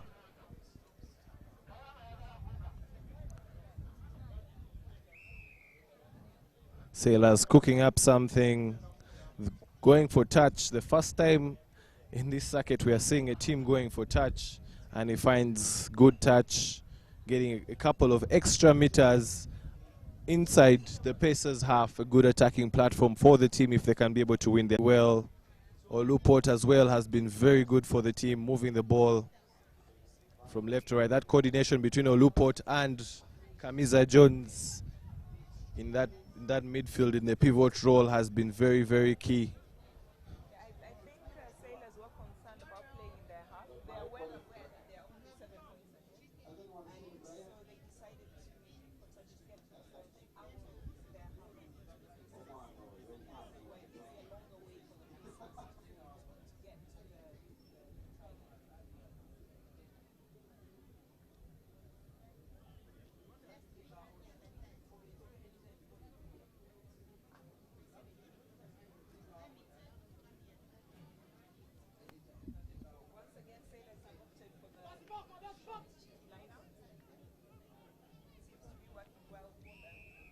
There is a blue and the red in that base somewhere. But if I say, I might look back. So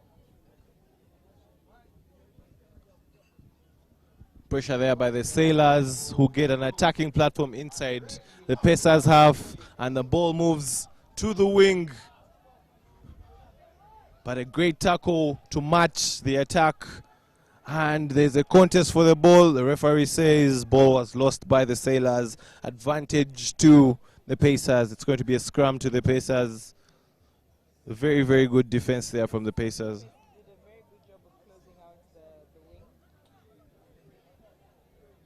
Sailors ringing in the changes, bringing on Andre Maivi, one of the most notable players of theirs. Very, very industrious there in the middle of the pitch, looking for the work, trying to suck in as much play as possible so that he can create space for his teammates on the outside. And the scrum is where he's going. His first assignment is going to be. Ball stolen by Kamisa Jones, and he scores. Very opportunistic, and he gets the reward for his foresight.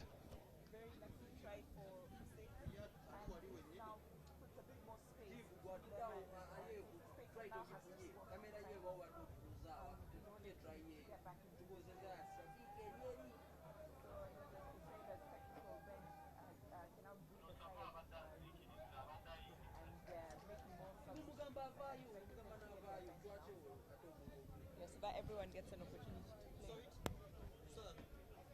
Conversion not.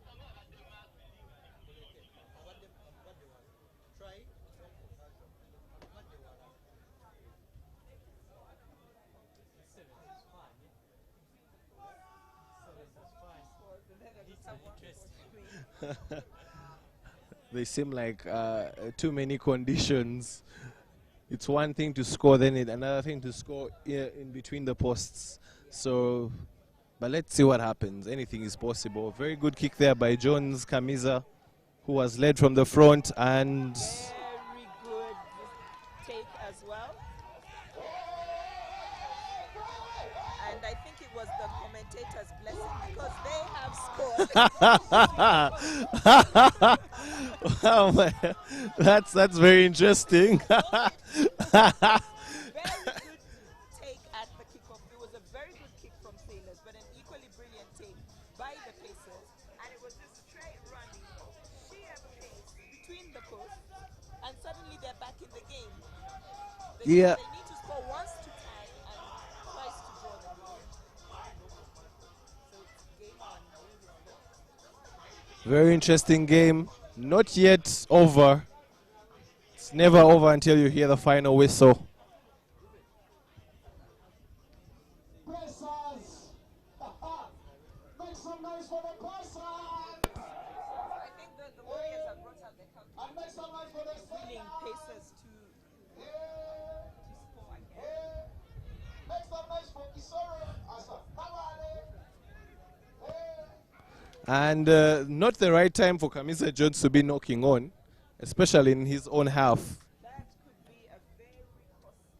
Well, yes, this is all brought to you by Guinness. Discover the extraordinary flavor that comes with it.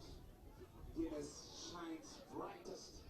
You know, with Guinness Sevens, if you feel that dark one is a little bit uncomfortable for you, you have a smooth one to ease your beautiful Saturday. But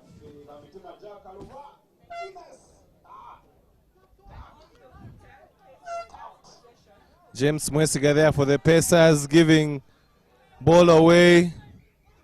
And The referee opted to end the game, and yet Sailors had an advantage. But Sailors were cheated because they still have won the game. so it's Sailors 19 and the Pacers with 12. Maybe the referee was tired. he had had enough of the game.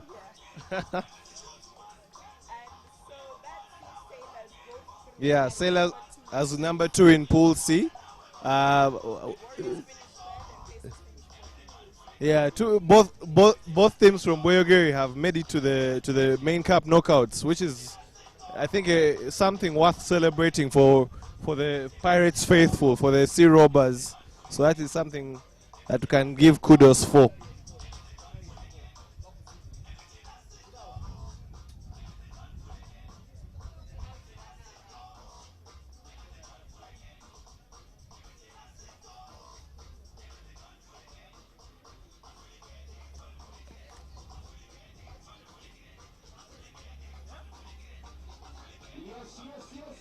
Yes.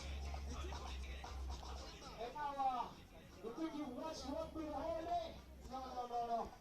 Get your eyes ready for some more action as Heathens take on the Mongers. This one is going to be very, very interesting as it's their last game of the group before we wait for the seedings and tomorrow's quarterfinals. Ladies and gentlemen, press up and welcome Mongers and the Heathens.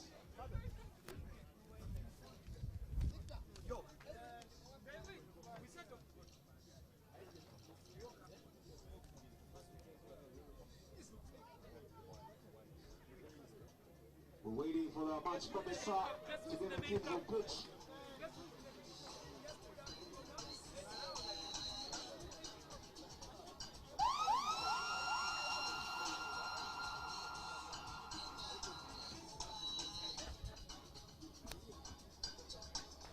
Yes, if you can book yourself a seat around the pitch area side,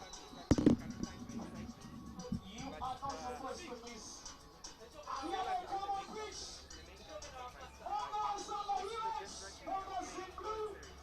Heathens in green and black! Hoya!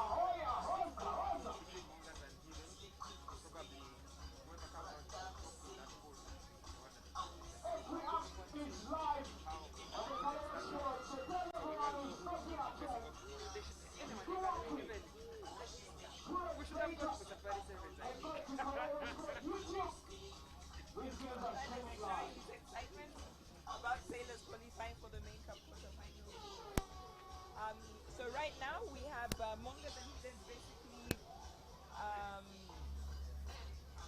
Another play out for top of the pool. This is Pool B. And we have the Mongers clad in blue and the Heathens with the black and green. Heathens with a bit of the advantage, and if they get a draw, works for them still, but they'll be looking to get the win, as Joseph Oyet gets a very good start. It's a refreshing sight to see such a start. Actually, it also doesn't cross. I thought it had crossed. Mongers and Rhinos actually drew 21 all. So this game is crucial, and then Rhinos game against Jaguars is also. Yeah, that's what I was saying. Heathens has won its 2 games, so for them they have an advantage. So even if they get a draw here, they're still guaranteed. So Mongers need to win. They need to win.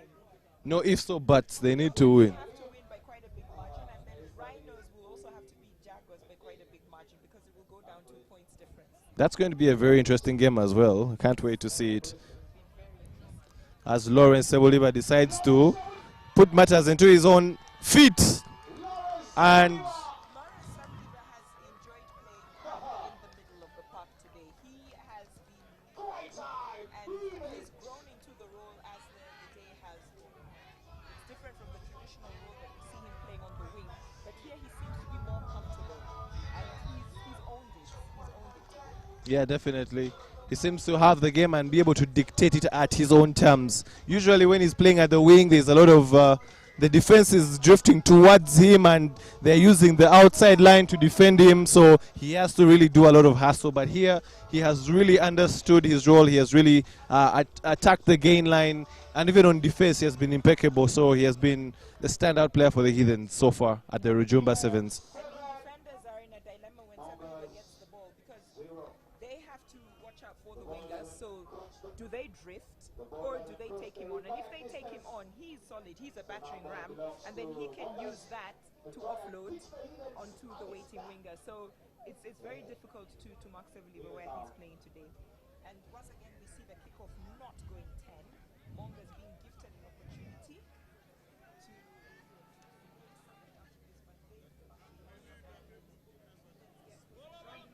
No time, Heathens still possession.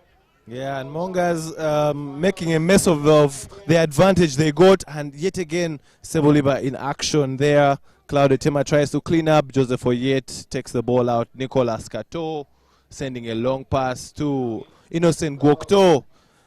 Innocent Gokto with a very interesting offload, and Michael Wokorach, he makes it. Does the assistant referee agree that it's a try? No. Case of shattered dreams there.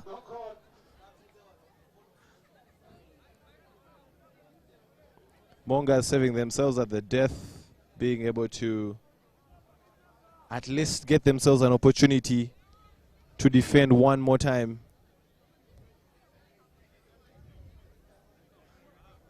The scrum there just at the 5 of the Mongers as they put in the feed. Can they be able to exit and exit cleanly? The long pass to who?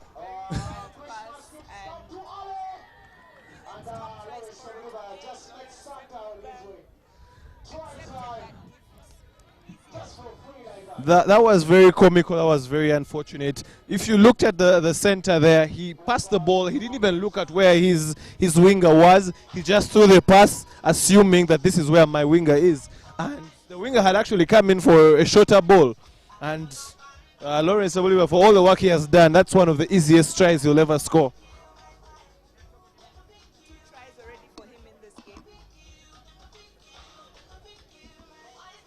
Yeah, definitely putting themselves in a comfortable position to really man this group. And I'm sure there's one eye towards the knockouts tomorrow. But they know that they cannot just let the foot off the gas. Mongers have been a bit clumsy with the way they are passing.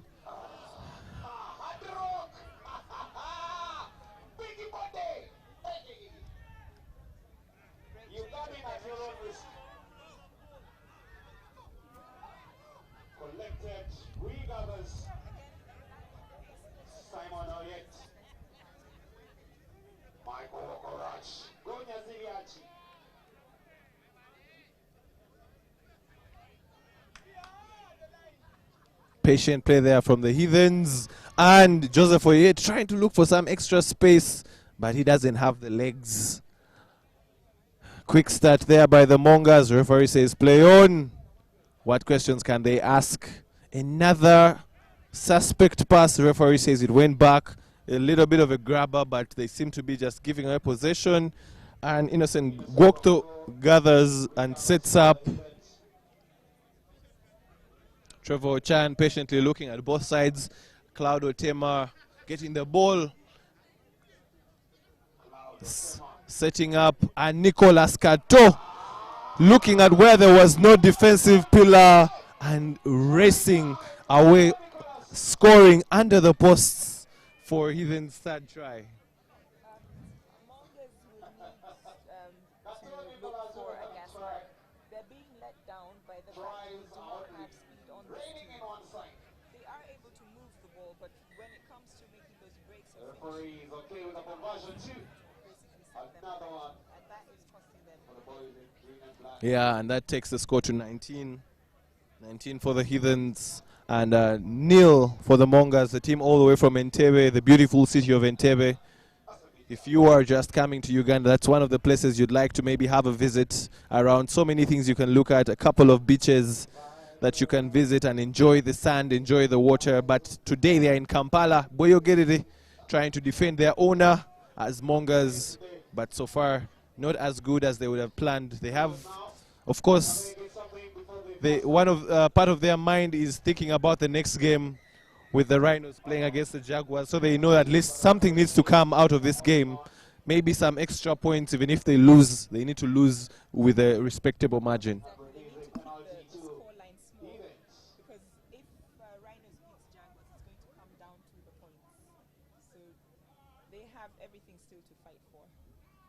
Very, very comfortable handling skills there from Michael Okorach, able to release the youngsters.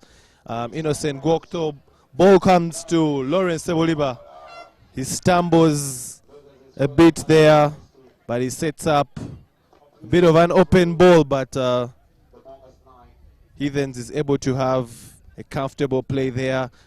Opportunistic offload there, giving Mongers back possession. Mongers have not looked to have any answer or any strategy or any plan in attack.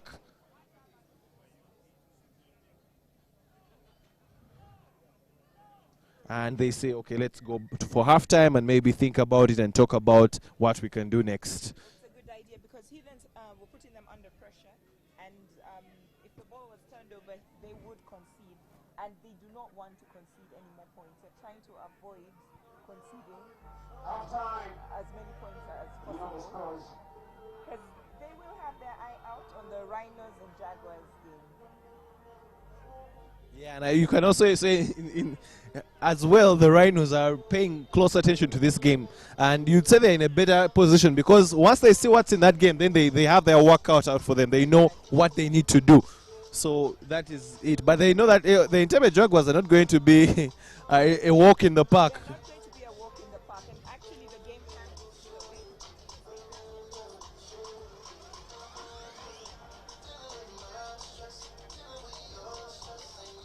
Yeah, definitely. Both teams having a bit of a breather and having a bit of a conversation about how their first half went. I think Heathens will have the happier camp at the moment. They've had a shaky pool stage, but at least this third game is a sign of good things to come going forward. If they can be able to keep with this momentum for this game, for this second half, and also for day two, then they'll be fine. Especially in the absence of key players in Aaron Ofoirotha and Norbert O'Kane. This is not a bad exhibition from the Heathens team, the senior team from Chadondo Rugby Club. Yes, second half is underway, but after this one we'll have the Rhinos taking on the Jaguars. Before the to Jaguars in the next game, Jaguars actually stands a chance of qualifying for the next stage. Do they have to have a particular number of tries they score, or is it just flat out getting the win?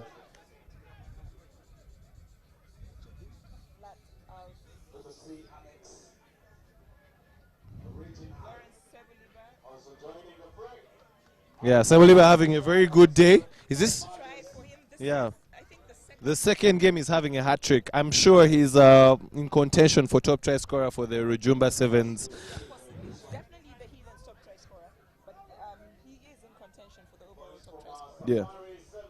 No, but even if Jaguars wins the next game, they actually won't go through. It will be Mongers who go through because they beat Jaguars and they have a draw. So Mongers will be rooting for Jaguars in the next game. Not only because Jaguars are from Entebbe, but the result will be to their advantage if Jaguars win. Yeah, and Lawrence Sebeliba getting a bit of a rest after that hard work. The old man still showing that he has the legs to compete with the youngsters. And finally, a good kick at least from Joseph Oyet. And they get... Mongers knocked on from the resulting loose ball on the ground. And the scrum to Heathens. You get the sense that Heathens is pulling away and Mongers seem to have mentally switched off. They seem to have given up.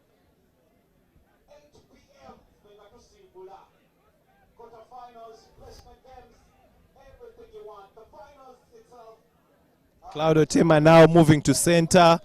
He loves the big fend and then passing the ball to Nicholas Kato, who has been very impressive for the Heathens. Ball coming back, Stephen Kalema and Trevor Chan showing the show and go, looking for the offload. Innocent Gokto, very graceful player, very graceful. And he dots down with ease for yet another Heathens try. The dominance is so as I was looking for what to put there, Joseph Oye decided to score, but in the soccer kind of scoring.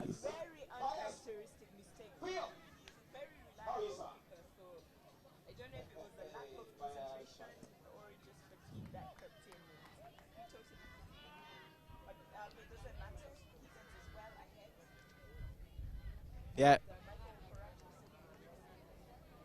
Yeah, you have the luxury to miss such kicks when you have a considerable lead, but you want your kickers to also get their practice in for when it matters. So that's maybe one of the things that coach will be worrying about. As we are seeing, Robert Luyirika, younger brother of Timothy, trying to get some contact in. The youngsters from Entebbe trying to move the ball and trying to express themselves.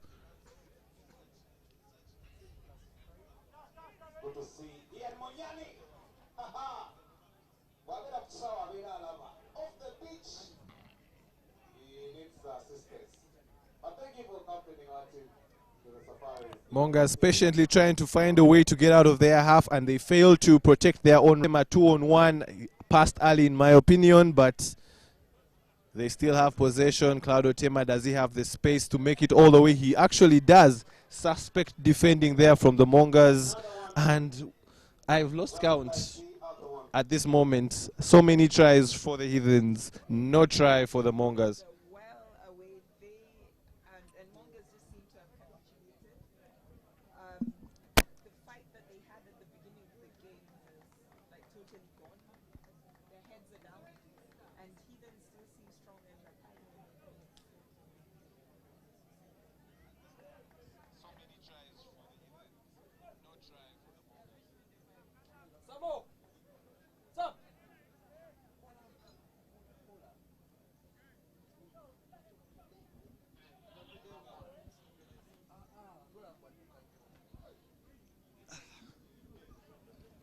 Good restart there by Joseph Oyet. The knock-on, an opportunity yet again for the Heathens to inflict further.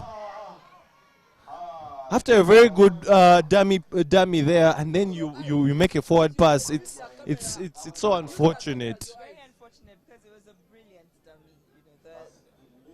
Everyone bought it crowd. And then a forward pass. He probably should have held onto that ball a little bit longer and gained some more ground before trying to release it. But a big thank you to everybody. Made your way to the. Started off with our Impis, Stallions, Buffalo, Warriors, Pirates, Pacers, Mongers, Rhinos, Heathens, Jaguars, Hippos, Rams 1, Cobs, Rams 2, 14 teams. Wow. There's actually 16 teams.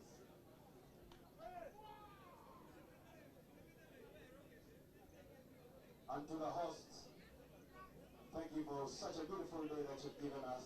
Heathens are suffocating Mongers and have ripped away the ball. Bit of loose play there, but yet with the ball slows down play a little. A bit of fancy footwork. Simon, yeah. Throwing around the ball without releasing We it. also And have crosses his name over to score. in the sheets of those that scored today. Heathens having absolutely no mercy in this encounter, showing the difference in quality between the two sides, and probably sending a message to their rivals in other pools that they're coming. Yeah, and this is a very different Heathens outfit to the one we saw at the beginning of the day. They seem to have settled down and grown into the game. Perhaps before it was an issue of lack of gelling, you know, missing two key players of Oiroka Kenny and playing in new raids. So perhaps that was what was bothering them early on in the day. But now they look quite comfortable and they do look like a formidable team at the moment. And Benjamin Luyirika attempts to take on Michael Okorach. He's held up by the Heathens defense. Can he be able to get his knees on the ground or present the ball? Penalty there for someone collapsing a mole. The referee says advantage to the Heathens. It has been all Heathens in this game. The Mongers have barely attacked as Joseph Oye tries to wriggle out of a tackle and maybe release one of his teammates. It's interesting to see how the Heathens are still hungry regardless of the score. I think it's a case of even the youngsters trying to prove to Coach Mohamed Athio that, hey, I need to start, and this is why I need to start. And the ball is still moving. A bit of a very flat pass. Does he have the legs?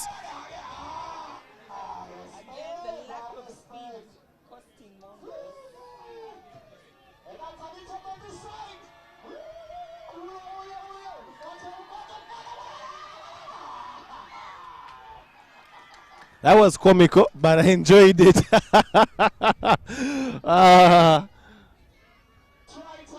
Try time there for the Heathens yet again. It's very funny that it was Mongers attacking, and for some reason the try was scored on the other side. But you're right. I think it's something that you've really pointed out. Mongers are doing everything, but they do not have that speed man, that guy that can really execute for them, the finisher. And it is really, really hurting them. A team of youngsters, but who is the go-to man when you need the outright explosive pace? They do not have that man on their squad. That should be something on the coaches to one or two speedsters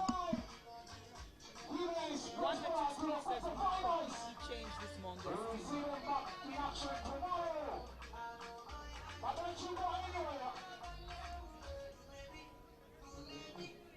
And with that result, the Heathens are confirmed top of Pool B. And there is still a debate on who's going to be second in Pool B, as the Rhinos have a game coming up against the Jaguars. Jaguars also have a slight chance of still making the second place in Pool B. Rhinos have a considerable chance as well of making second place in that particular pool. So let's wait and see their encounter. Who comes out on top after watching this particular one, where the Heathens came out on top. Mongers will be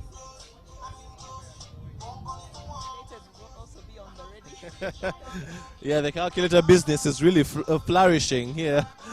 So a lot of teams really needing to figure out how many points, how many tries, and everything. But let's see what's happening in the next game.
In the dugout, we have the Rhinos going to take on the Entebbe Jaguars. Rhinos clad in their black and yellow jersey, while the Entebbe Jaguars putting on their orange jersey.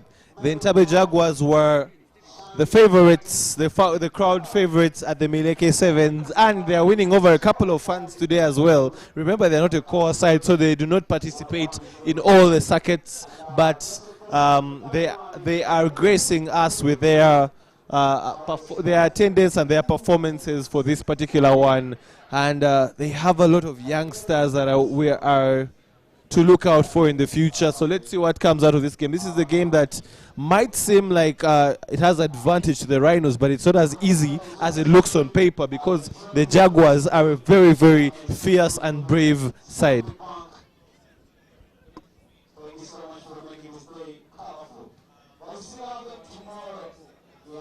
There seems to be a problem with one of the goalposts, so the game is on hold as the match officials and the tournament organizers try and sort it out.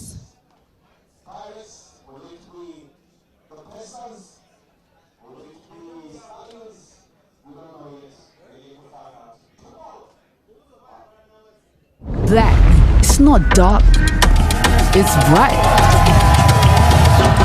Black is bold. Black is every color, all together.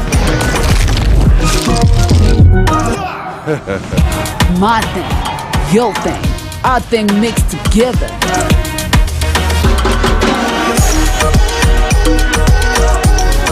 Black shines brightest.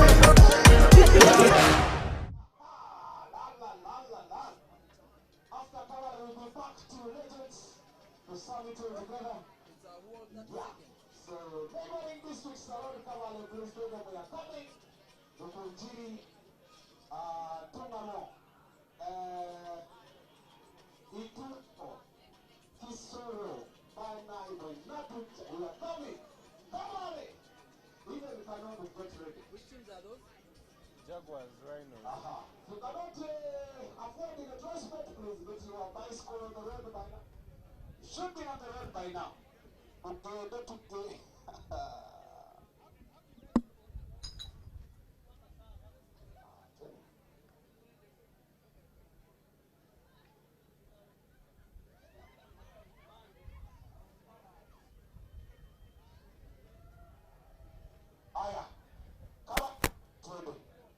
Of course, some physical features not to miss. We will also have we'll dine and sleep around the wing, the neck wing. And the wing impenetrable some of the few success sites that you cannot afford to miss. People like that.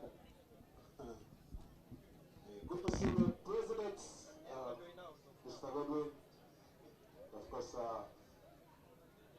former president.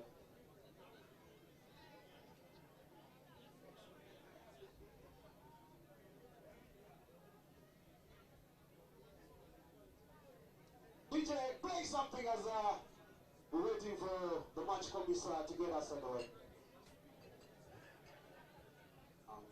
Vibes on vibes. Also, not by your first. Okay.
Okay, the teams are now on the pitch. The issue with the goalpost has been sorted out, so the game can go ahead.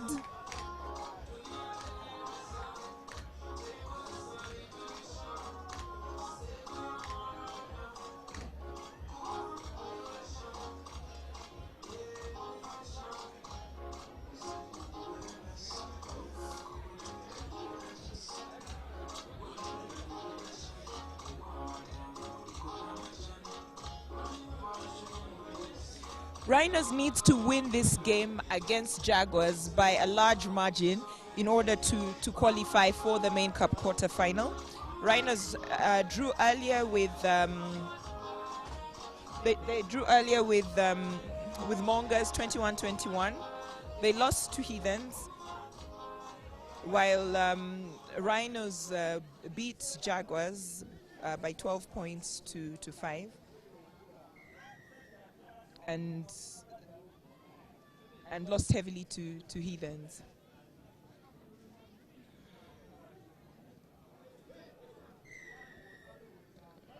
High tackle, referee opted not to play the advantage and instead brought it back for a penalty to Rhinos. And you can see what Rhinos' intention is. They know that Jaguars struggle with the physicality, so they are taking the ball to them. And perhaps then will create space for their speedmen out wide.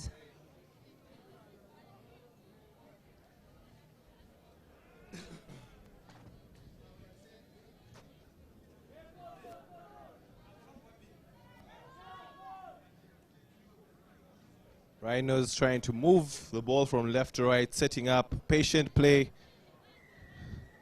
And they know when you have possession, you don't have to suffer with the threat that is the Entebbe Jaguars. So they'll keep the ball. Andrew Kalali trying to dance, and he's tackled by two men. Chirabo picking and passing. Captain Alan Olango.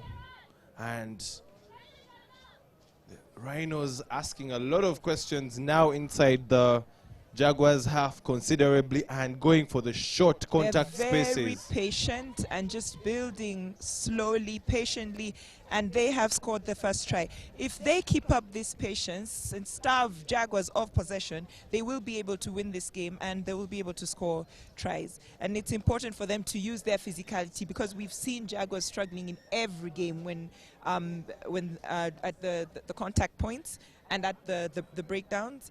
And so Rhino seems to be utilizing it well and also using the full width of the pitch. But they're very patient. They're not rushing things, setting up the rucks, forcing Jaguars to get back foot. Yeah, and Rhinos is definitely a team on a mission. Remember, they lost their core status in the National Sevens, so that is something that they'll be looking to regain. Having had a dismal performance in the last Sevens Series, but this time they're here as an invitational side, but they're here to really, really stamp their mark and regain their status. This is not what Jaguars wanted. They need possession, and they've given away possession by knocking on at the kickoff. And this is a good attacking position for Rhinos because it's quite deep into the Jaguars half. And the way they've set it up, I anticipate some short contact work before the ball moving out wide.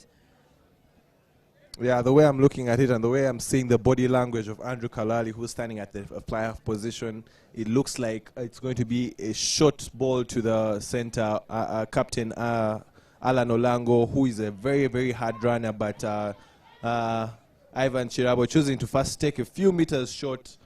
Ball goes out, Billy Ochen, and Billy Ochen going for the switch, and Alan Olango, there he is, going into the gap. They are trying to really utilize. Very good by Rhinos, very patient. The offload wasn't forced, they set it up. Yeah, and I like the way they are playing at their pace. They are not forcing it. They are not trying to be rushed in the way they execute. And it seems so simple. Very simple. Rugby made easy. It's Rugby Basics 101. And this is how you play against teams that have more speed than you do. Starve them of possession. Use your strengths, which Rhinos is doing. And I love their patience. They offload when they need to. And they're not forcing the offloads. They're setting up when they need to. And the support is there straight away at the rucks. They're doing this very well. Because we saw Heathens similarly struggling against Jaguars earlier on in the day. But Rhinos seem to have found the formula to contain them. Let's see what Jaguars can do. If they are able to receive this ball and work it out wide to their speedsters, we should see a try from them. Yeah, but as we speak, the Rhinos leading this one with 2 tries, and the Jaguars have not even had an opportunity to attack, and another. What an excellent kickoff. But not it's 10. just short of the Just 10-meter short. mark. Probably centimeters away from the 10-meter mark. Which is Rhinos sitting on the Jaguars. We don't agree on the colors. Rhinos, black, yellow. And Jaguars. And Abel Alele there. And just as you had spoken about it, once the reception is good and getting the ball out to the speedsters, the ever dependable Abel Alele for the Entebbe Jaguars scores, and the conversion is good. So it's game on.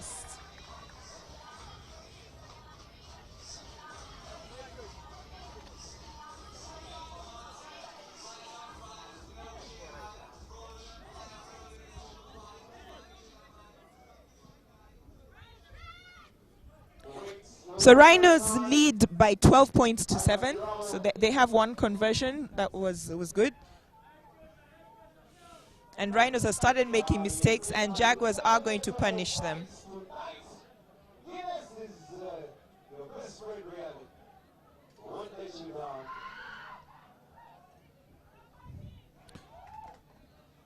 Jaguars always trying to keep the ball alive. They're trying to avoid the racks, try to avoid the contact areas.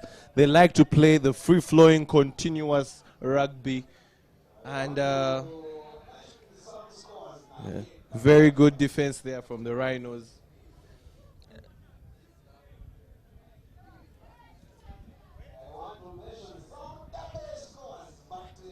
So Rhinos have a line out, but it's in a very tricky place. If they do not secure this line out, they are in trouble. Yeah, referee says it's not straight. And it's a scrum, and this is how problems start. Exactly. And Rhinos made the mistake of allowing Jaguars back into this game. And the way it is set up, this is an excellent attacking opportunity for the Jaguars, and possibly try time. Let's see how the Jaguars adjust to this attacking role. A bit of panic there from the sweeper as he was trying to pick the ball off the scrum. Unfortunately, Get out of jail card for the Rhinos, because this was probably going to be another try. this looks like a case where Andrew Kalali for the Rhinos is going to put the ball to boot and get out of his half, and probably a long kick so that they can, worst case scenario, defend inside the Jaguars half. They know the Jaguars are very dangerous, and the Jaguars are more athletic, so they need to mitigate factors as much as possible. What does Alan Olango do? He decides to go for the contact. That would be a better idea than kicking, because the Jaguars' pace is something pretty special. See, Alele has covered.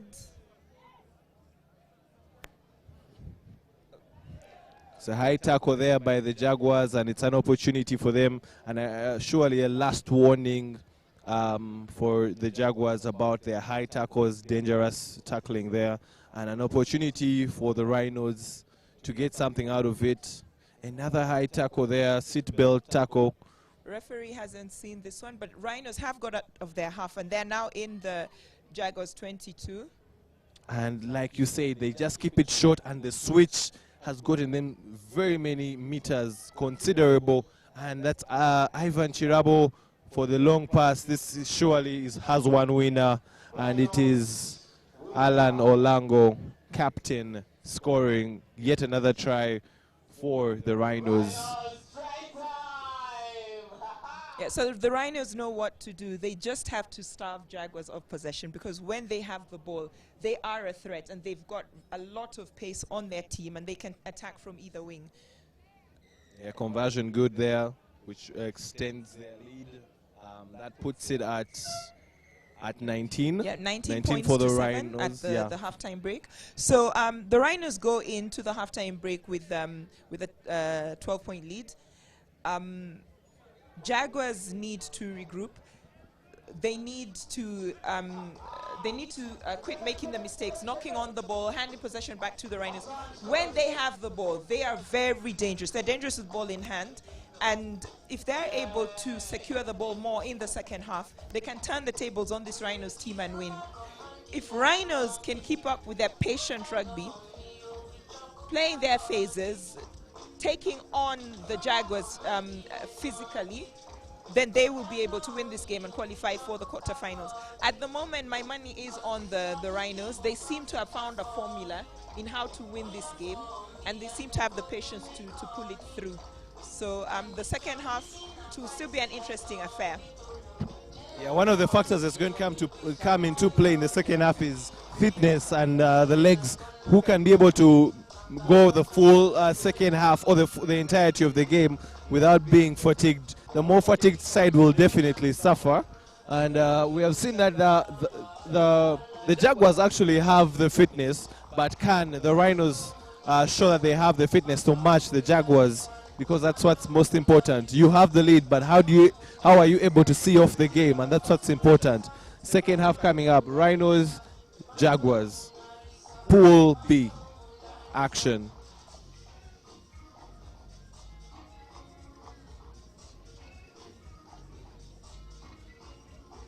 So Jaguars start off the second half by receiving, and if they get clean ball, move it out to their speedsters, we'll be probably looking at another try. But if Rhinos can put the pressure on them and prevent them from having good ball and moving the ball around, then Rhinos can instead turn over the ball and score. Yeah, the fact that the Jaguars are trailing by 12 points, they need to score fast if they want to have a chance in this game. So can they be able to gather and then score first? Good kick there by Ivan Chirabo. Alan Olango goes hunting, but is unable to gather. And you can see the pace there already. I think the Jaguars ran just for fun, because that was very, very good. And unfortunately, there was a knock-on from the Jaguars player, and the player in front interfered with the play. So Rhinos get out of jail there because the Jaguars were building momentum. Yeah. Yeah, perhaps if he hadn't forced the offloads, because he had supporting players coming in, probably set up the ball, then...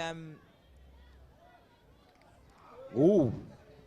Two players trying to kick the ball and both missing the ball but not missing each other's legs. So that must have hurt. I wouldn't want to be in their position. So, but they're big boys. They'll be fine. Yeah. And Rhinos made a mistake and they've handed possession over to the Jaguars. And this is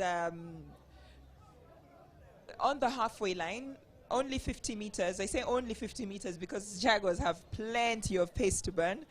So they shouldn't have an issue gaining ground if they're able to secure their ball at the scrum.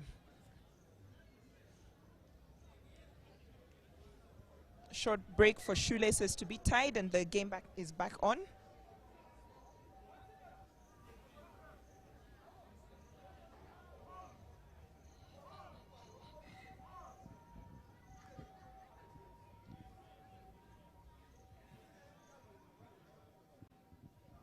Referee just briefing both teams about what he needs for the proper technique for the scrum and to ensure that safety is upheld as well.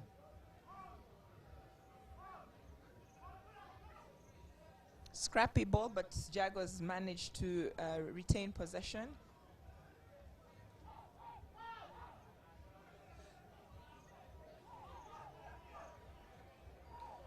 Ball is out to their danger man, Alele. Wasn't the kind of pass that he wanted. He wasn't able to find space. They closed him up very fast on that side.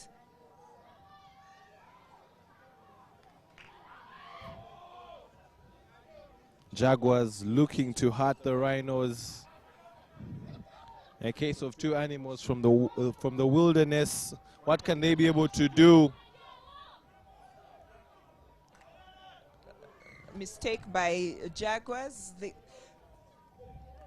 They haven't managed to gain as much ground as they would have wanted. Rhinos knows what they're doing. They're cutting out the speedsters from the game. And once the speedsters don't have any space to run, the Jaguars collapse because they do not have any strong ball carriers. So their game is all about speed. Rhinos bringing on some fresh legs. Yeah, I think fatigue was really playing its part for them. So it's important for them to get some fresh players on. But can the fresh players impact? And Rhinos made a big mistake. They were delaying taking the line out, and so they've handed possession to the Jaguars, who start the free kick very quickly, moving that ball out. The nice dummy beats one. Second defender tackles. There's a man on the ground, but he gets up. Good to see that he's okay. And a scrappy play. Whoever wants it takes it, and it's Rhinos with the opportunity to save themselves. Andrew Kalali is able to ride one tackle and offloads. The ball goes to the other Rhinos players. They're able to create continuity. The assistant referee is calling play back. There was a dangerous tackle earlier on by a Rhinos player on a Jaguars player, and so the assistant referee has called it back. So there will be a penalty to the Jaguars and possibly a yellow card to a Rhinos player.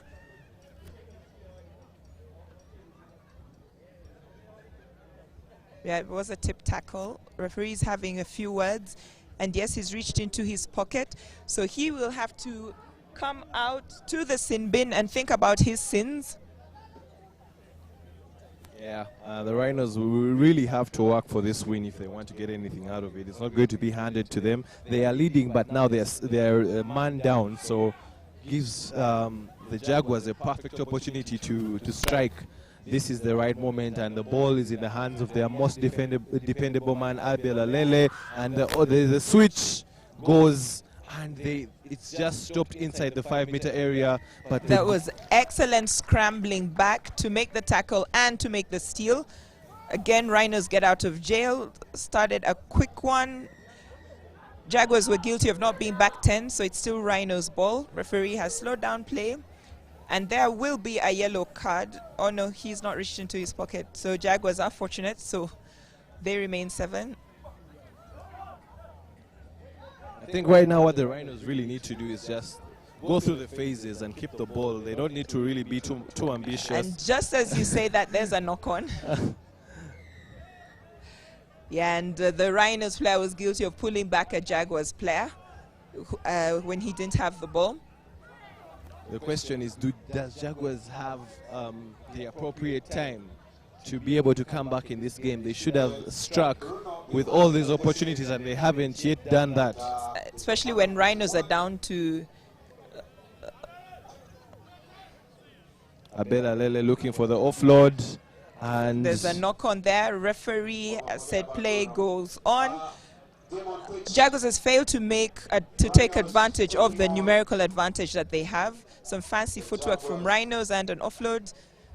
So Rhinos just needs to play out this game patiently.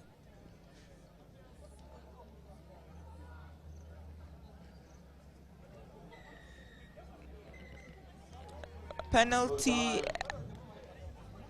and a yellow card for slapping down the ball. So Rhinos are back to 7, and Jaguars now have 6 players on the pitch. So we have a player coming to the naughty chair.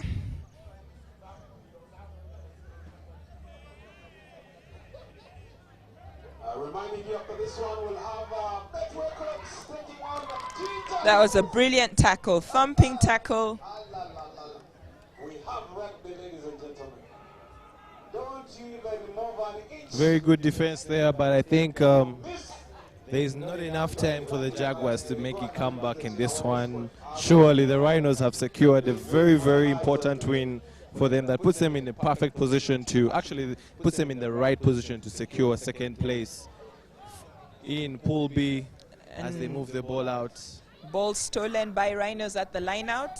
And this is a break. Does he have the legs? No, he doesn't. That looked suspiciously forward, but referee says no. Flat pass, ball went backwards. The hooter has gone. Probably a penalty coming up here for Rhinos. Yes, tackler not rolling away. And I think that should be it, keeping in mind that they are aware of the rules.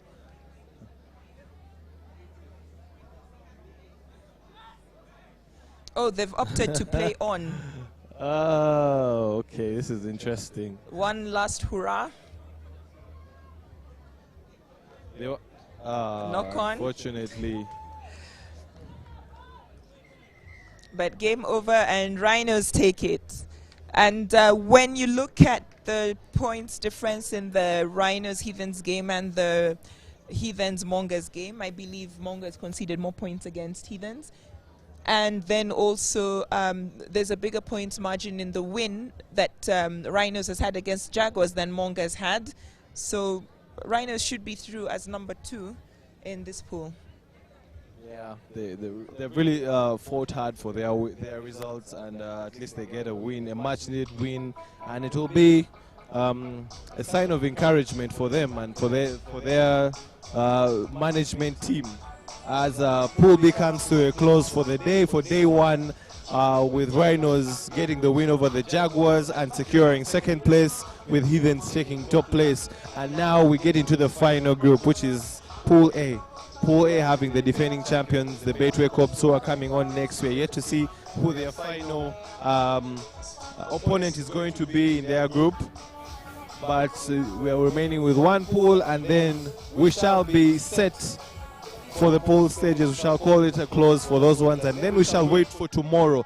Action-packed knockout rugby. If you are around Kampala and you can make your way to Boyogere Kings Park, then make your way and enjoy a Guinness with us here and enjoy the real-time experience. And if you are not, then still Kawowo has you covered. A lot of action still going on by shown to you by Kawowo, so just make sure that you, even tomorrow, you stock up as much Guinness as you can. Make sure you have as much data as you can. This is a rugby weekend, not just a rugby day, so there's a lot of rugby going on. A 2-day experience of mind-boggling and exciting rugby for you here at the Guinness Sevens Series. Yeah, so next up we have the Hippos taking on the Cobs. And this is the game to see who tops the pool. My money would be on Cobs to take this comfortably. They've been in imperious form all day. And then after that, it will be Rams taking on their little brothers, Rams 2, to end the day.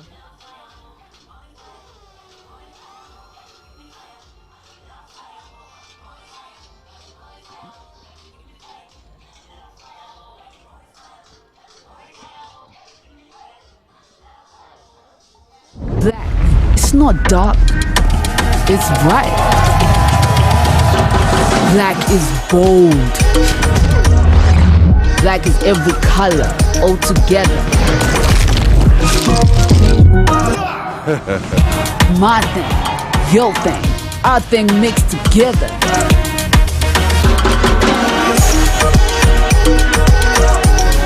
Black shines brightest.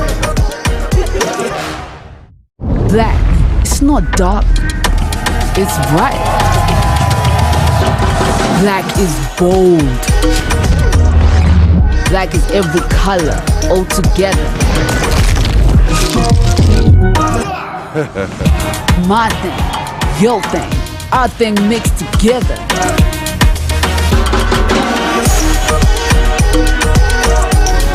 Black shines brightest.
And we are back. Cobs and Hippos will kick off their last game of the day. They're basically fighting for the #1 slot in Pool A.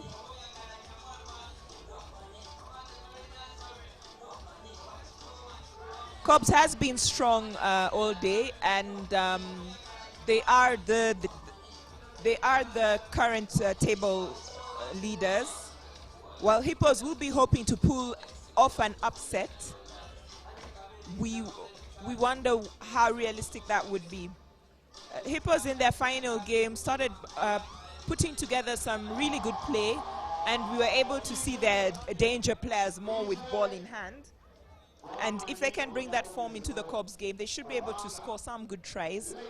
But whether they'll be able to pull off a win is something else altogether.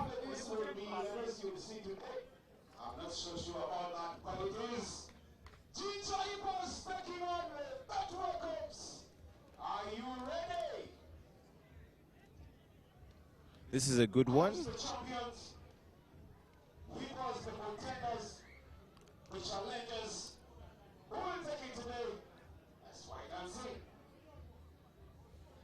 Again, Cobs opted to kick a little deeper, so even if Munyani was chasing the ball, he wasn't able to realistically contest for it. So this has given Hippos a good opportunity to attack, though from deep in their half. As for the previous ranking And David Wako there trying to inject some power into the defense line and test the mettle of the Cobs defending. Hippos getting the early ascendancy. Can they be able to harm? And that is Timothy Mugisha getting into contact, tackled well by Adrian Casito. James Ochen, Hippos Jacob Ochen actually. played very tight. They seem reluctant to move the ball wide. Perhaps they don't feel that they've sucked the Cobs defense enough. Because we'd love to see their danger men with ball in hand stepping.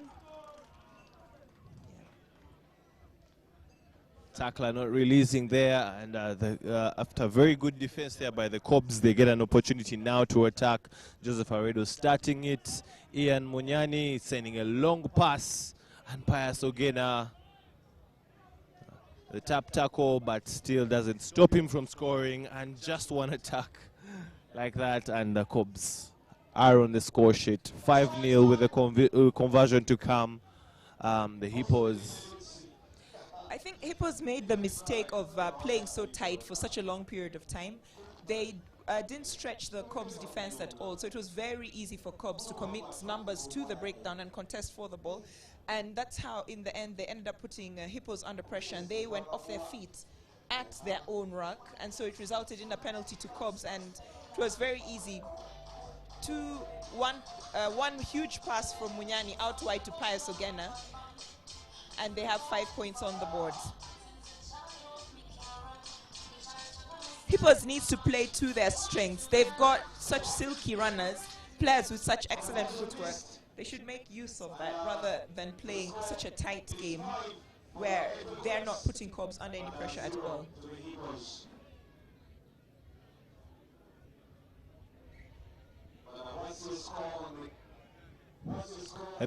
A bit of strategy there by the Cobs,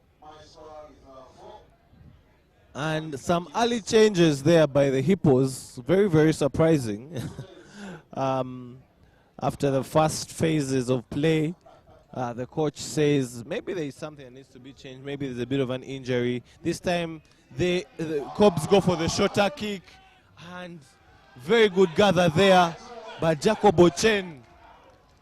Jacob Ochen tackles Karima Renaitwe, and afterwards he tells him, this is not your avenue to pass. a bit of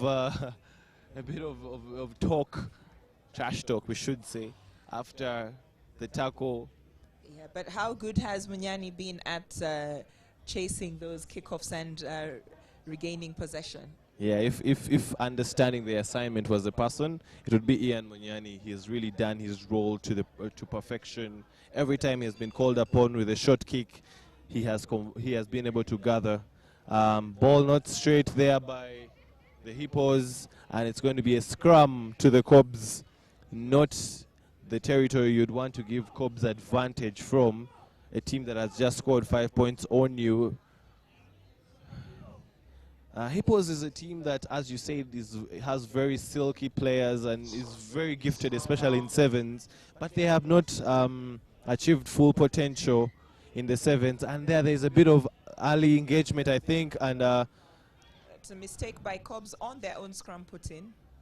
Yeah, and now the Hippos get an opportunity. Can they play a bit expansive? They have played very, very short, and the Dennis said, wow, with a long kick. But he finds touch. Is it a case of a 50-22? No, I don't think he was able to make it into the 22.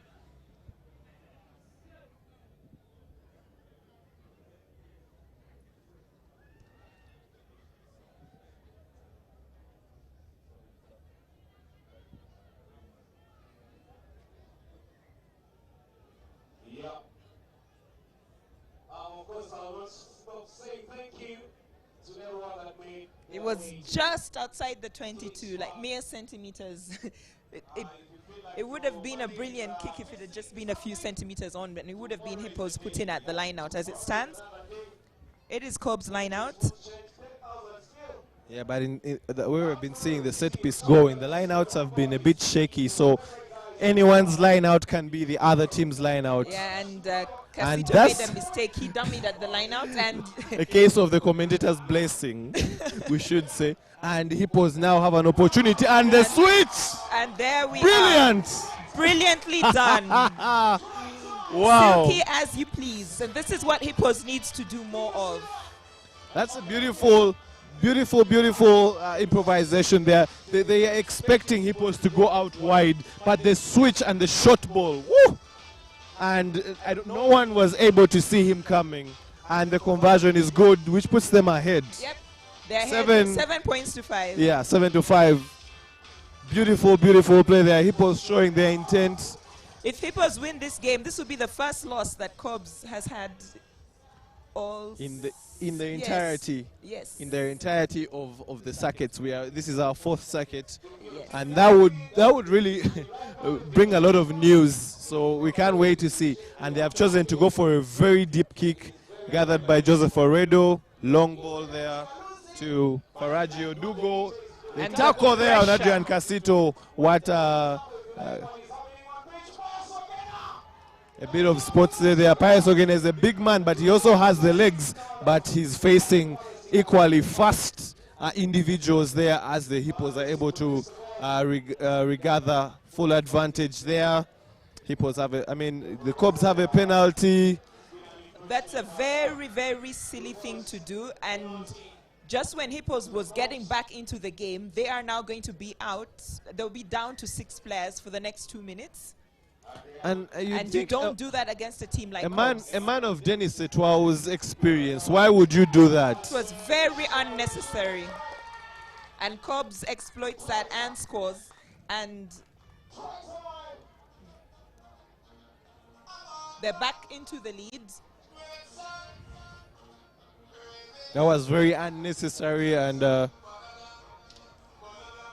puts Cobs at 10 points with the Hippos at 7. A conversion to come. Does Joseph Aredo have his kicking boots with him today, especially for this particular encounter where it is very much needed.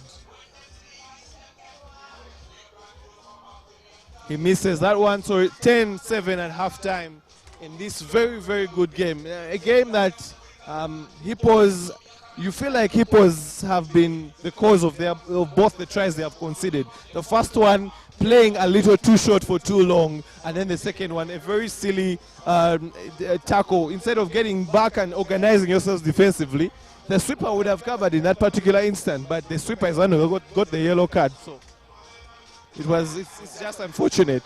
And Cobs has scored when Hippos are down to 6. Hippos will return to the second half when they're still down to 6 players. And if Cobs score again, you get the impression that the game will be over. Yeah, I'm sure that the one thing that the coaches are telling the Hippos that do not let Cobs score fast in the second half. Somehow, at least they should grind it out and defend until they can get back to a full complement. Then they can think about the attack. But also, be there and ready for any opportunity that comes up and take it. After the last game, there will be rounds, taking on the rounds 2. Immediately after the game, please make your way to the technical table and make sure you meet with Mr. Barry Robert. He has important information for you tomorrow and the days to come. One more time, all team managers. After the last game, that will be rounds, taking on the rounds 2. Please make your way to the technical table and make ends meet with Mr. Barry Robert. He has really important information that you will need to take you through tomorrow and the other rugby days that are yet to come. DJS.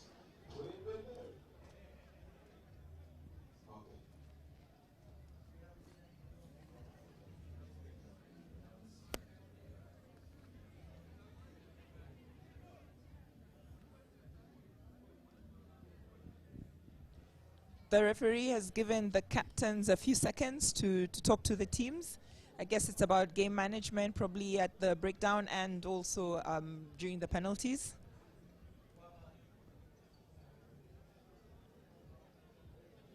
Yeah, I'm expecting a very, very contested second half. Hippos coming out to fight for that top position, knowing that with that top position comes a very good quarterfinal berth that guarantees them an easier slot to the semi-final. And Cobs, as usual, will want to protect their 100% no-loss record in 4 circuits. And they'll want to end their day on a high. Very good kickoff from Hippos, but an even better take by Casito, supported by Pius Ogena.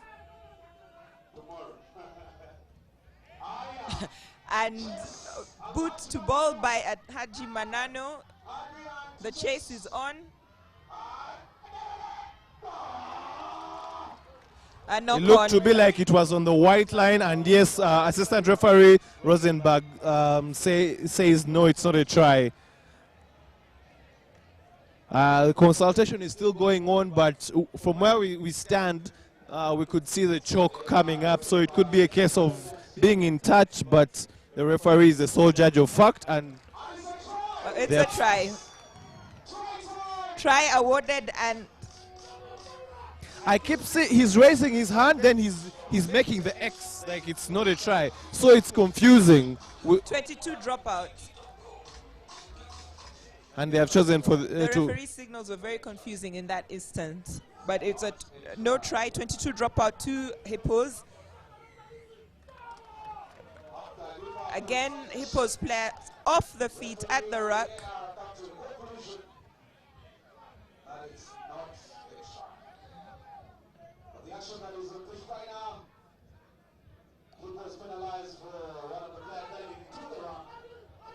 Again, off their feet at the ruck. Hippos needs to sort that out, because at some point the referee will lose patience and a card will come out.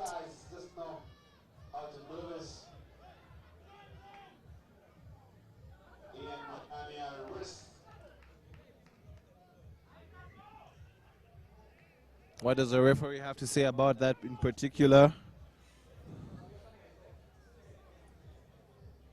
It's going to be advantage to the Cobs. I think there was a case of a knock-on there. And the Cobs have a very perfect advantage to put. And Hippos are back to 7 men, so it's even things out. And there's some changes as well. Dave Wako, I think, coming on, captain there. He's very instrumental, especially in the physical play. I think his specific role in this particular game will be to sort out Pius Ogena, who has been a handful for the Hippos. Yes, he has. And actually, Hippos has a player out injured, and that's why Wako has been brought back onto pitch. But Cobs in a very good attacking position. They'll fancy themselves coming away from this with a try. Hippos has made this game hard for Cobs, but they've also been their own worst enemy.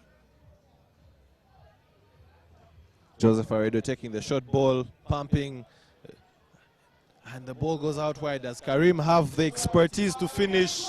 Yes, he does. The young man is showing knowledge well above his age, and he scores yet again, and his star continues to rise. Karim Arinaitwe scoring the try that gives Cobs a bit of daylight, a bit of space away from the Hippos, with a conversion to come.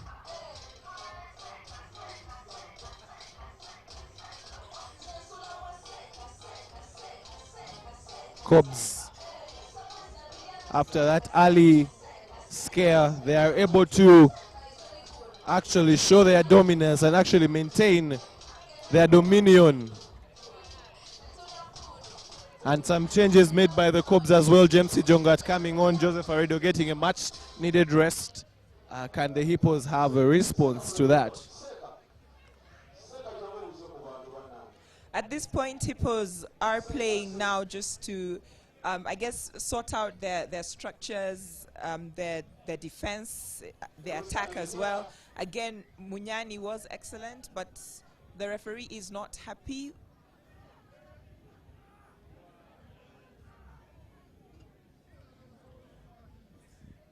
Yellow card there for someone. Yellow card for Munyani. The referee is showing a tripping motion.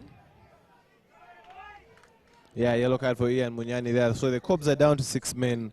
And Hippos need to capitalize of this. Perhaps they can't win the game, but they should use this opportunity to sort out their attacking and defense structures. Tackler not releasing. They have very good defense from the Cobs. Something you need, especially when you've just gone a man down. Now they have the opportunity. Marco Suna trying to show if he has the legs. Taufik, and there Timothy Mugesha trying to tackle, but tackles too late. And surely that should be the game sealer. And the sealer for top spot in Pool A for the Cobs. Marco Suna with a try. Hippo's biggest problem today has been at the breakdown. They've conceded a lot of penalties, either when they're in attack or when Cobs is in attack. So it's been very difficult for them to actually have any continuity. It's something that the coaches will need to talk to the players about and sort out for tomorrow. For today, it's too late, but it's something that they can do for tomorrow. They'll have, Hippos is through to the quarterfinal, but if they are to have any chance of making it to the semi-final, they need to sort out their breakdown area. And what a brilliant kick by James Ijongat from the touchline.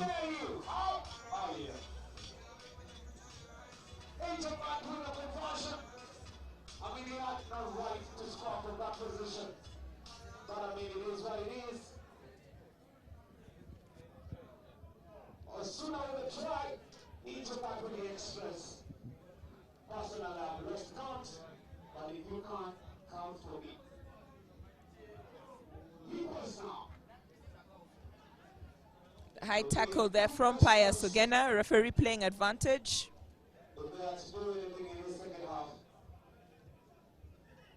Referee has stopped the game so that the Hippos player can receive medical attention.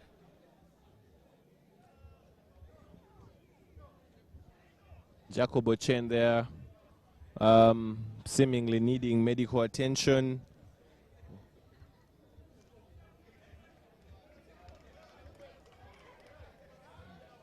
As Ian Munyani comes on from the sin bin, Cobs back to their full complement of 7. And despite Hippos showing what they can do, unfortunately, goes, oh, what a lovely hand. Big fend there by Taufik Bagalana, and Alhaji Manano still chasing him, and the offload, Faraji Odugo gathers and walks into touch to end the game. It's a shame that Hippos didn't come away with the try from that brilliant run. The handoff, the continuous fence, keeping the players away. If only there had been a support runner closer to get that ball instead of it being intercepted by Cobs, Hippos would have finished the day strong with a try.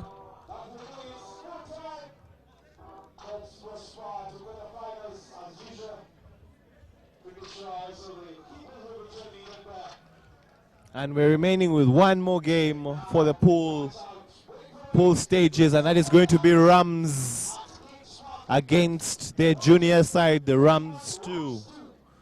And after that, we shall be having an announcement of how tomorrow's main cup knockouts, the quarterfinals will be, and then we shall close off day 1 as we wait for day 2 to come into play. Remember, day 2 is the business day. Today has been accumulation of points and making sure you know what you're going to be doing in day 2. Are you playing for positions? Are you still in the running for the big trophy?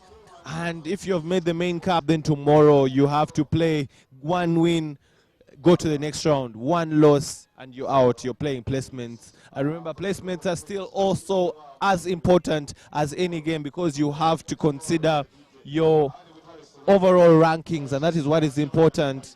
A bit of a protest there from the Hippos on some of the calls, but as we are waiting for Rams and Rams 2 to come onto the pitch, Rams 2 clad in green and Rams in their customary white with stripes of maroon. Thank you for keeping it, Kawowo, and we hope that wherever you are, you have enjoyed Guinness as well. Rugby, Sevens rugby in particular, is synonymous with Guinness, so make sure you enjoy the combo, the perfect combo, Guinness and rugby, as we come to the end of the pool stages. Rams taking on Rams 2, a Makerere derby. Two teams situated or playing their home games at the graveyard, the Makerere grounds. You could say they are squatters with their landlords, the Impis. So this is one of those.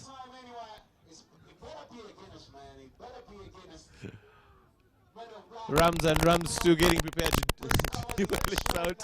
We're having a couple of people here that are making some funny gestures, but that's all rugby is about. It's about having fun. Wherever you are, we hope you're also having fun, and we hope that you are enjoying rugby weekends. Remember, this is just day one. Tomorrow we have day 2. Isn't it brilliant when you can have 2 days? 2 days of action, 2 days of experience.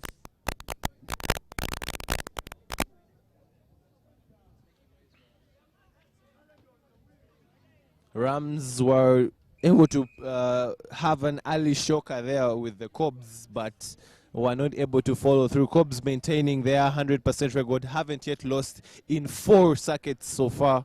Can someone be able to dent that in their armor as John Tabu decides to do something early on against his juniors? Oh, this is surely John big. Tabu has told his younger brother, sit down and have respect for my old age. And that is Nelson Mandela complicating what should have been an easy score, but still gets the 5-pointer. Sibling rivalry, always very interesting, but the bigger brother somehow finds the upper hand.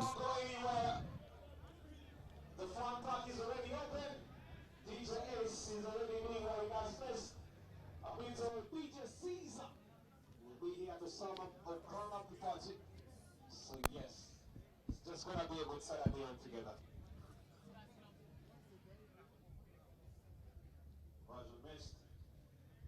5-0, the score remains Rams 5, Rams 2-0.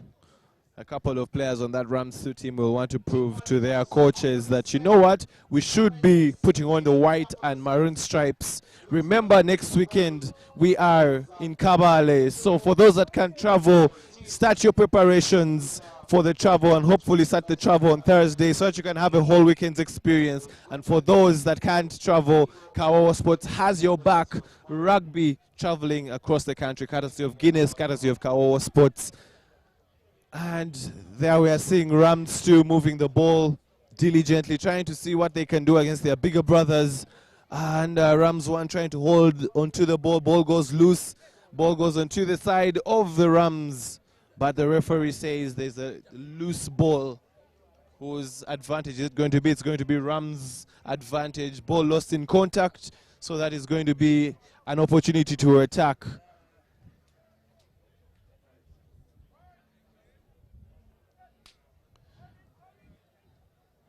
The ball being prepared to be fed, and ball goes to Nelson Mandela. The switch, but again, that was not a considerate pass when you're making a switch, and Rams still have the opportunity, but they can't seem to win the battle of physicality. Of course, the little brother usually can't win that battle unless in very awkward circumstances. Rams still looking for an opportunity to also express themselves in attack. Rams 1. Still in the lead here, a slim lead that could go at any time. What can Rams still do to be able to change the narrative of how this game is going at the moment? Yes, so currently the way the Challenge quarterfinals stand, most likely we'll have Rams, assuming they win this game, Rams will take on Stallions tomorrow morning, while Warriors will take on Jaguars. Eagles will take on Rams 2, and Mongers will take on Kisubi Pacers. Then the main cup quarterfinal will have Cobs taking on Impis, Pirates taking on Rhinos, Buffaloes taking on Hippos, and Heathens taking on Sailors. So right now we have Rams 1 trying to discipline their baby brothers.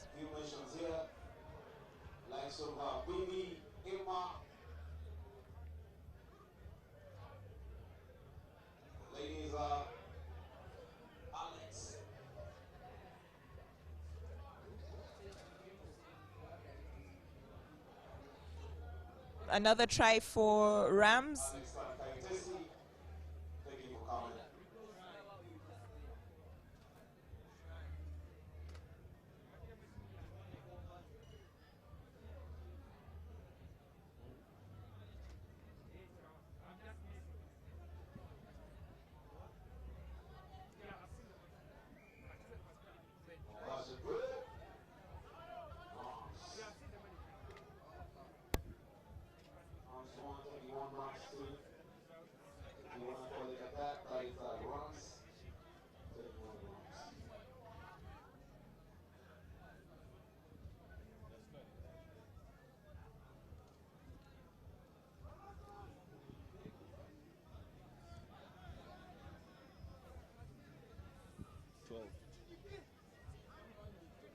So Rams ahead by 12 points to 0.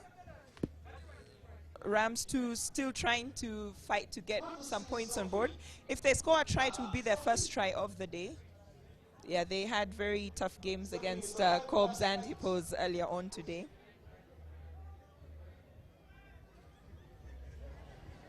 Rams 2, and they hurt their bigger brothers, or elder brothers.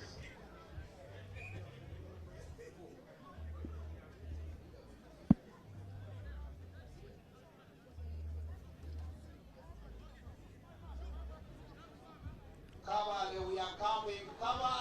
Rams 2 unable to unlock their bigger brothers. Still unable to find a way of breaking that defense line. And Rams there with the feed into the scrum and trying to take the ball out wide. Nelson Mandela damming the switch this time, going wide. John Tabo with the dummy as well. Does he get the space to run? John Tabo is usually very dependable in those situations. He's tackled at the last instant there. It's very interesting watching John Tabo run. He eats up that ground with his strides and doesn't look like he's really moving, but he's covering a lot of ground. And when he gets his hand up, it's pretty devastating. It's hard to get close to him. He has long legs and long arms as well. Yeah, we're having a scrum. Scrum this time to the Rams too. Can they be able to get themselves out of that half and maybe get something out of it? They have defended relatively well, keeping their bigger brothers to just 2 tries. So what can they do? Slow play there by the sweeper. You know, it's an attacking opportunity there by Rams. Long pass there to Nelson Mandela, looking for their creator, sending a beautiful pass. And easy work. As you do it. John Tabo strides to the center and dots down between the posts. And that is 17 with the conversion to come. And the hooter for halftime also yet to come. Nelson Mandela with the extras. Can he make it?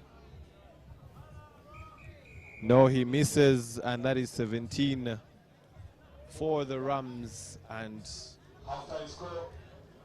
the Rams too have nothing to show on the scoreboard at the moment.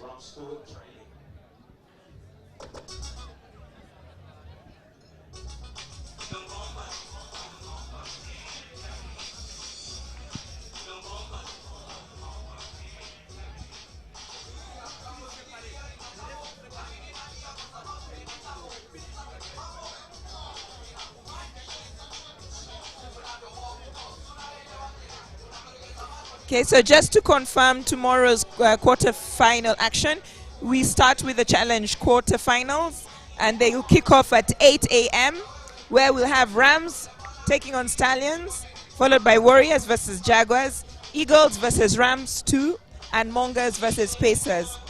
Then the main quarter-finals, which will kick off at 9:40, you have table leaders Cobs taking on Impis, Pirates versus Rhinos, Buffaloes versus Hippos, and Heathens versus Sailors, rounding up the main cup quarterfinal action tomorrow. So all roads lead to Kings Park in Boyogere tomorrow. There'll be lovely sunny weather. Uncle Charlie will make sure of that. So no rain, lots of sun, lots of drinks, lots of meat, and lots of exciting rugby action. So don't miss it.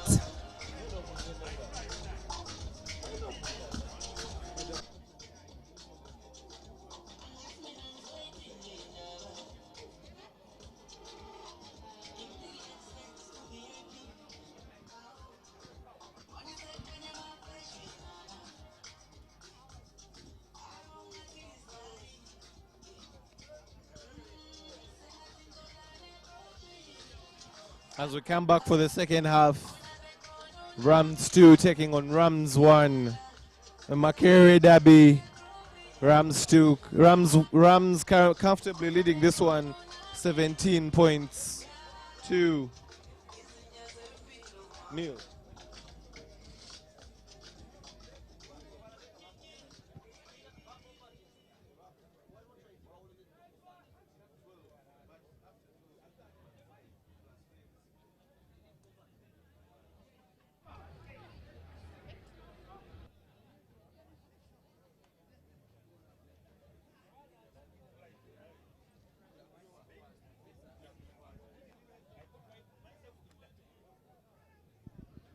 Rams still trying to look for some space. Very good there. Opportunity beating the first man there, the second man having none of it and making the tackle. A bit of footballing skills there from the youngster, but unfortunately Nelson Mandela is able to gather on.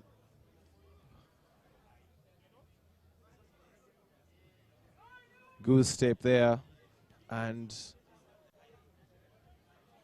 Rams trying to attack, trying to consolidate and set up the rack so they can be able to move. The juniors are trying to employ their tactic against them, holding the ball up. And the big man there trying to get some extra meters, and he loses ball in contact. Rams to back with possession of the ball. Rams too a lot more confident now. I mean, they're playing their seniors and they understand them well and know them well, so they're playing with a little bit more confidence than they did in their earlier games, which is good to see. The assistant referee saw something that he did not like and has informed the referee. Yeah, it was a case of a high tackle, which was a bit of a stiff arm as well. It should be a yellow card, and rightfully so. So out to the naughty chair to think about his sins for the next 2 minutes. And Rams too have an advantage, which they should try and exploit. The challenge is they do not have the experience, so they do not have the experience, so they may not be able to exploit their numerical advantage fully as they should.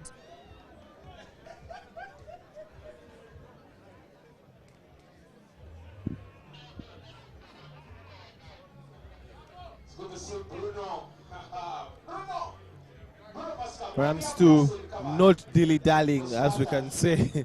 They are trying to go straight, and that's a very opportunistic grabber kick. And oh my God, he left the ball behind. Oh my God.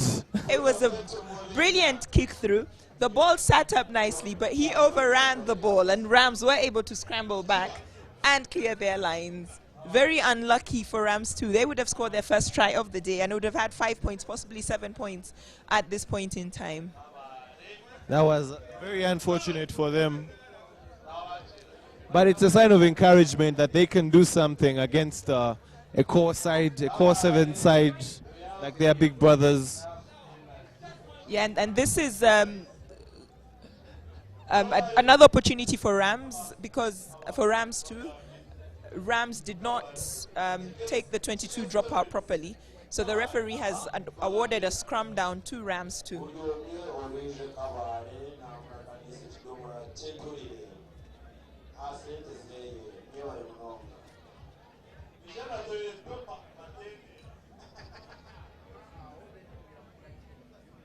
We'd like to send a special shout out to all those that are watching us from wherever you are watching.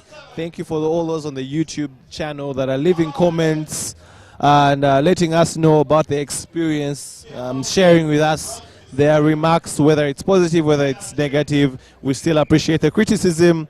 And keep it Kawowo Sports. Do not forget to subscribe to the channel. And for those that haven't watched the previous circuits, you can still go back and watch that footage. It is there for you to enjoy. See how the Cobs have been triumphant in the last 3 circuits.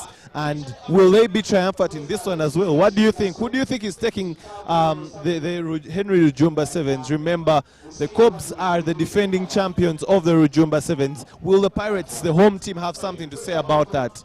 As we are seeing on pitch, Rams trying to do something, but scrappy play there gives advantage back to Rams too. Rams too were in the 5, but have been brought right up to the 10. Hopefully they can gain ground. I'm rooting for them to score a try at this point. It would be a great boost for the youngsters. A good way for them to end their day.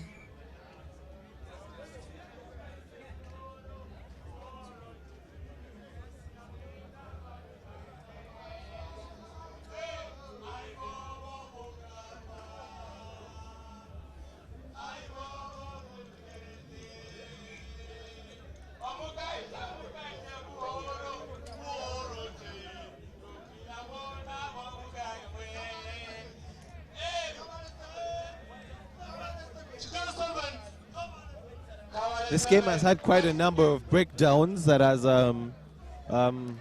slowed down the fluidity of play. And but the party is still going on here. We're seeing a lot of fans are on their Guinnesses, enjoying themselves, and just saying that the night is still young, or the day is still young, I should say. A bit of a communication there from the one of the match officials, the tournament officials.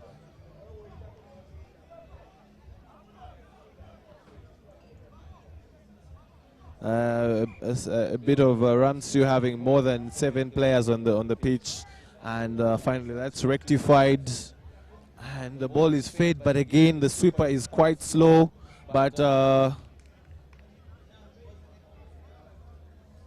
yeah, ball back to the Rams.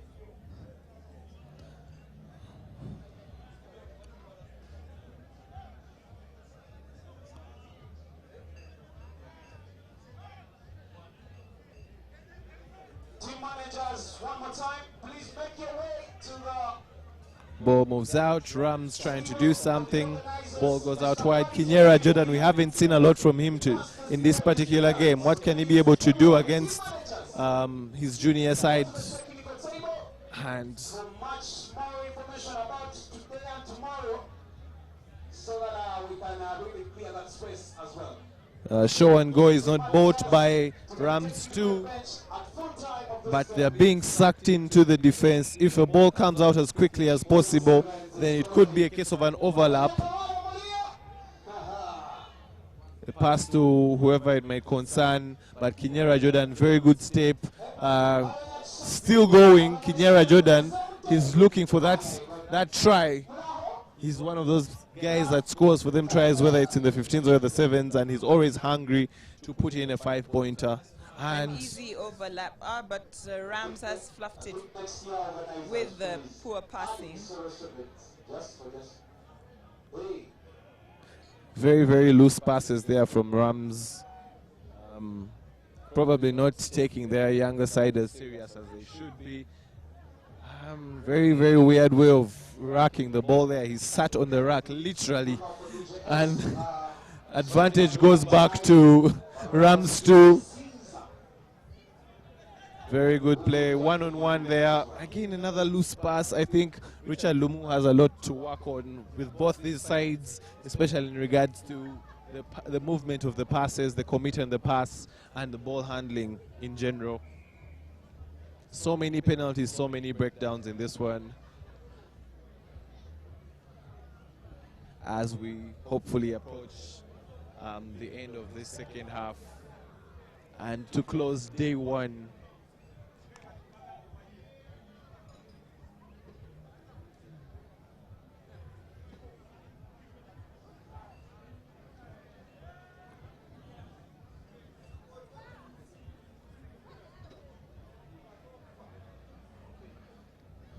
Rams still trying to do as much as possible, and the hooter for full time goes. So at any point where there's an infringement, it will be full time, and the referee says yes, that is enough.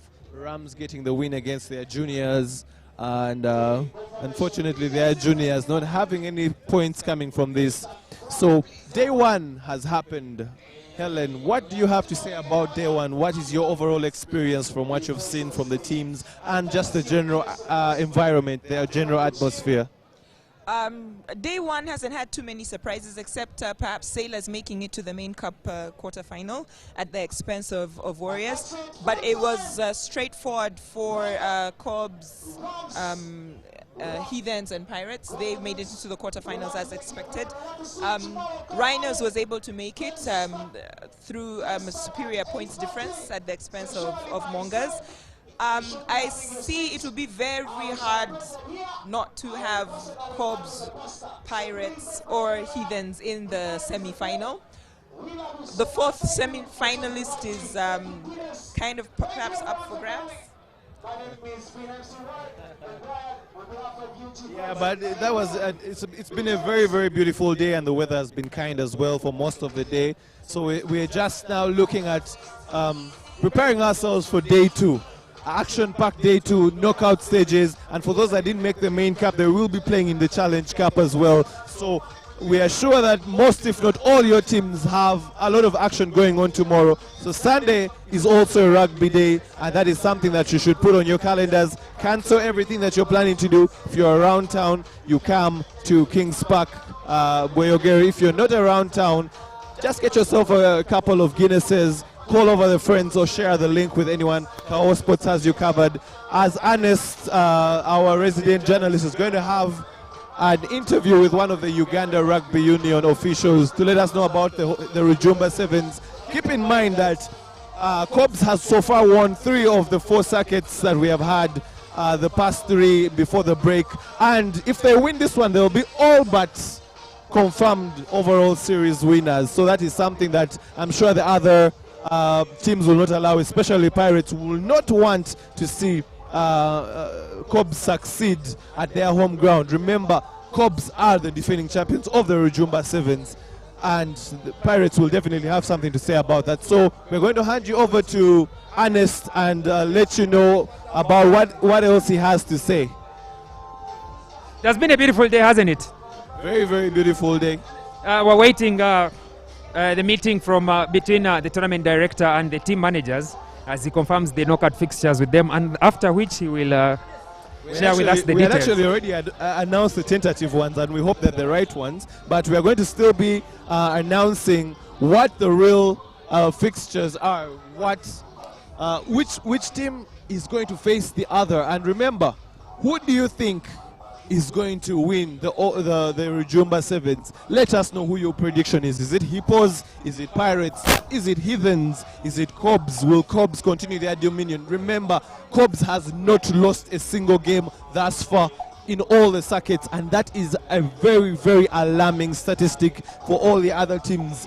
If there is any challenge that needs to be broken, maybe that's the one. But kudos to the Betway Cobs for their overall resounding dominance, as we are waiting for the team managers to conclude both with the Challenge Cup and the main cup to see which team is going to face the other at the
Beautiful day here at Kings Park Stadium in Boyogere for day 1 of the Henry Rujumba Memorial Sevens, hosted by the Black Pirates.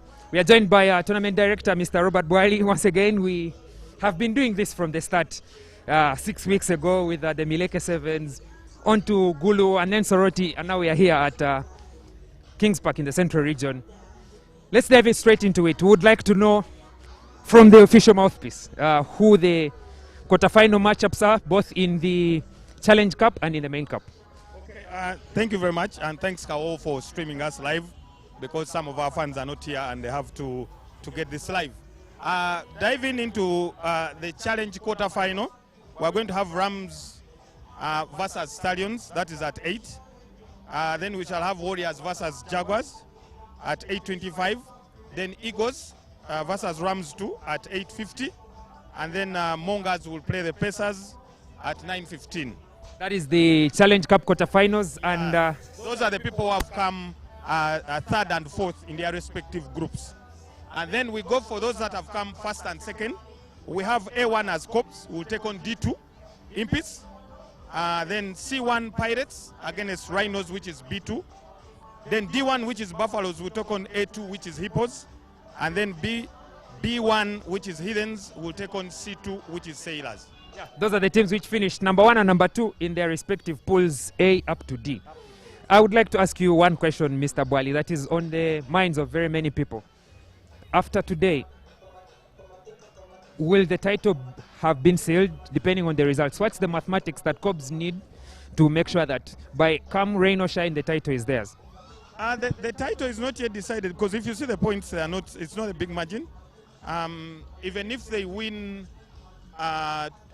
this weekend's circuit, they will still need to finish second the next 2. So we will not say it's done and dusted, though it might look like that. But what other teams need to do, what they need to do, if we need to avoid the math, someone needs to beat the Betway Cobs. But even if they win, still there is an outside chance. You never know. This is sport. They might go to Caban and they don't get out of a group. So for now they are leading, and if they win tomorrow, of course there are chances of, like the way they say in sport, they will have one hand on the trophy, and then the rest will be finishing either second or first in the next 2, and they will have it. And there you have it.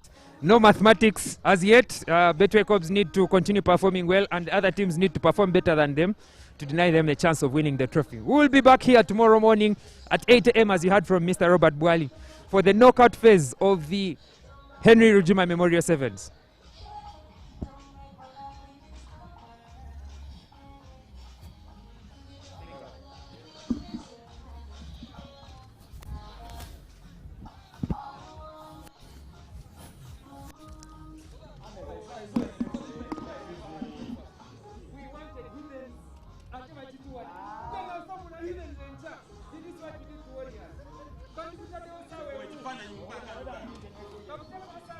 Black, it's not dark, it's bright.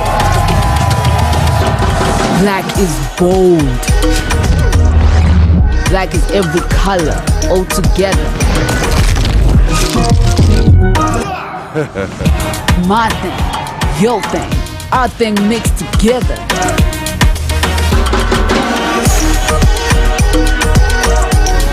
Black shines brightest. Black, it's not dark, it's bright. Black is bold. Black is every color, all together. My thing, your thing, our thing mixed together.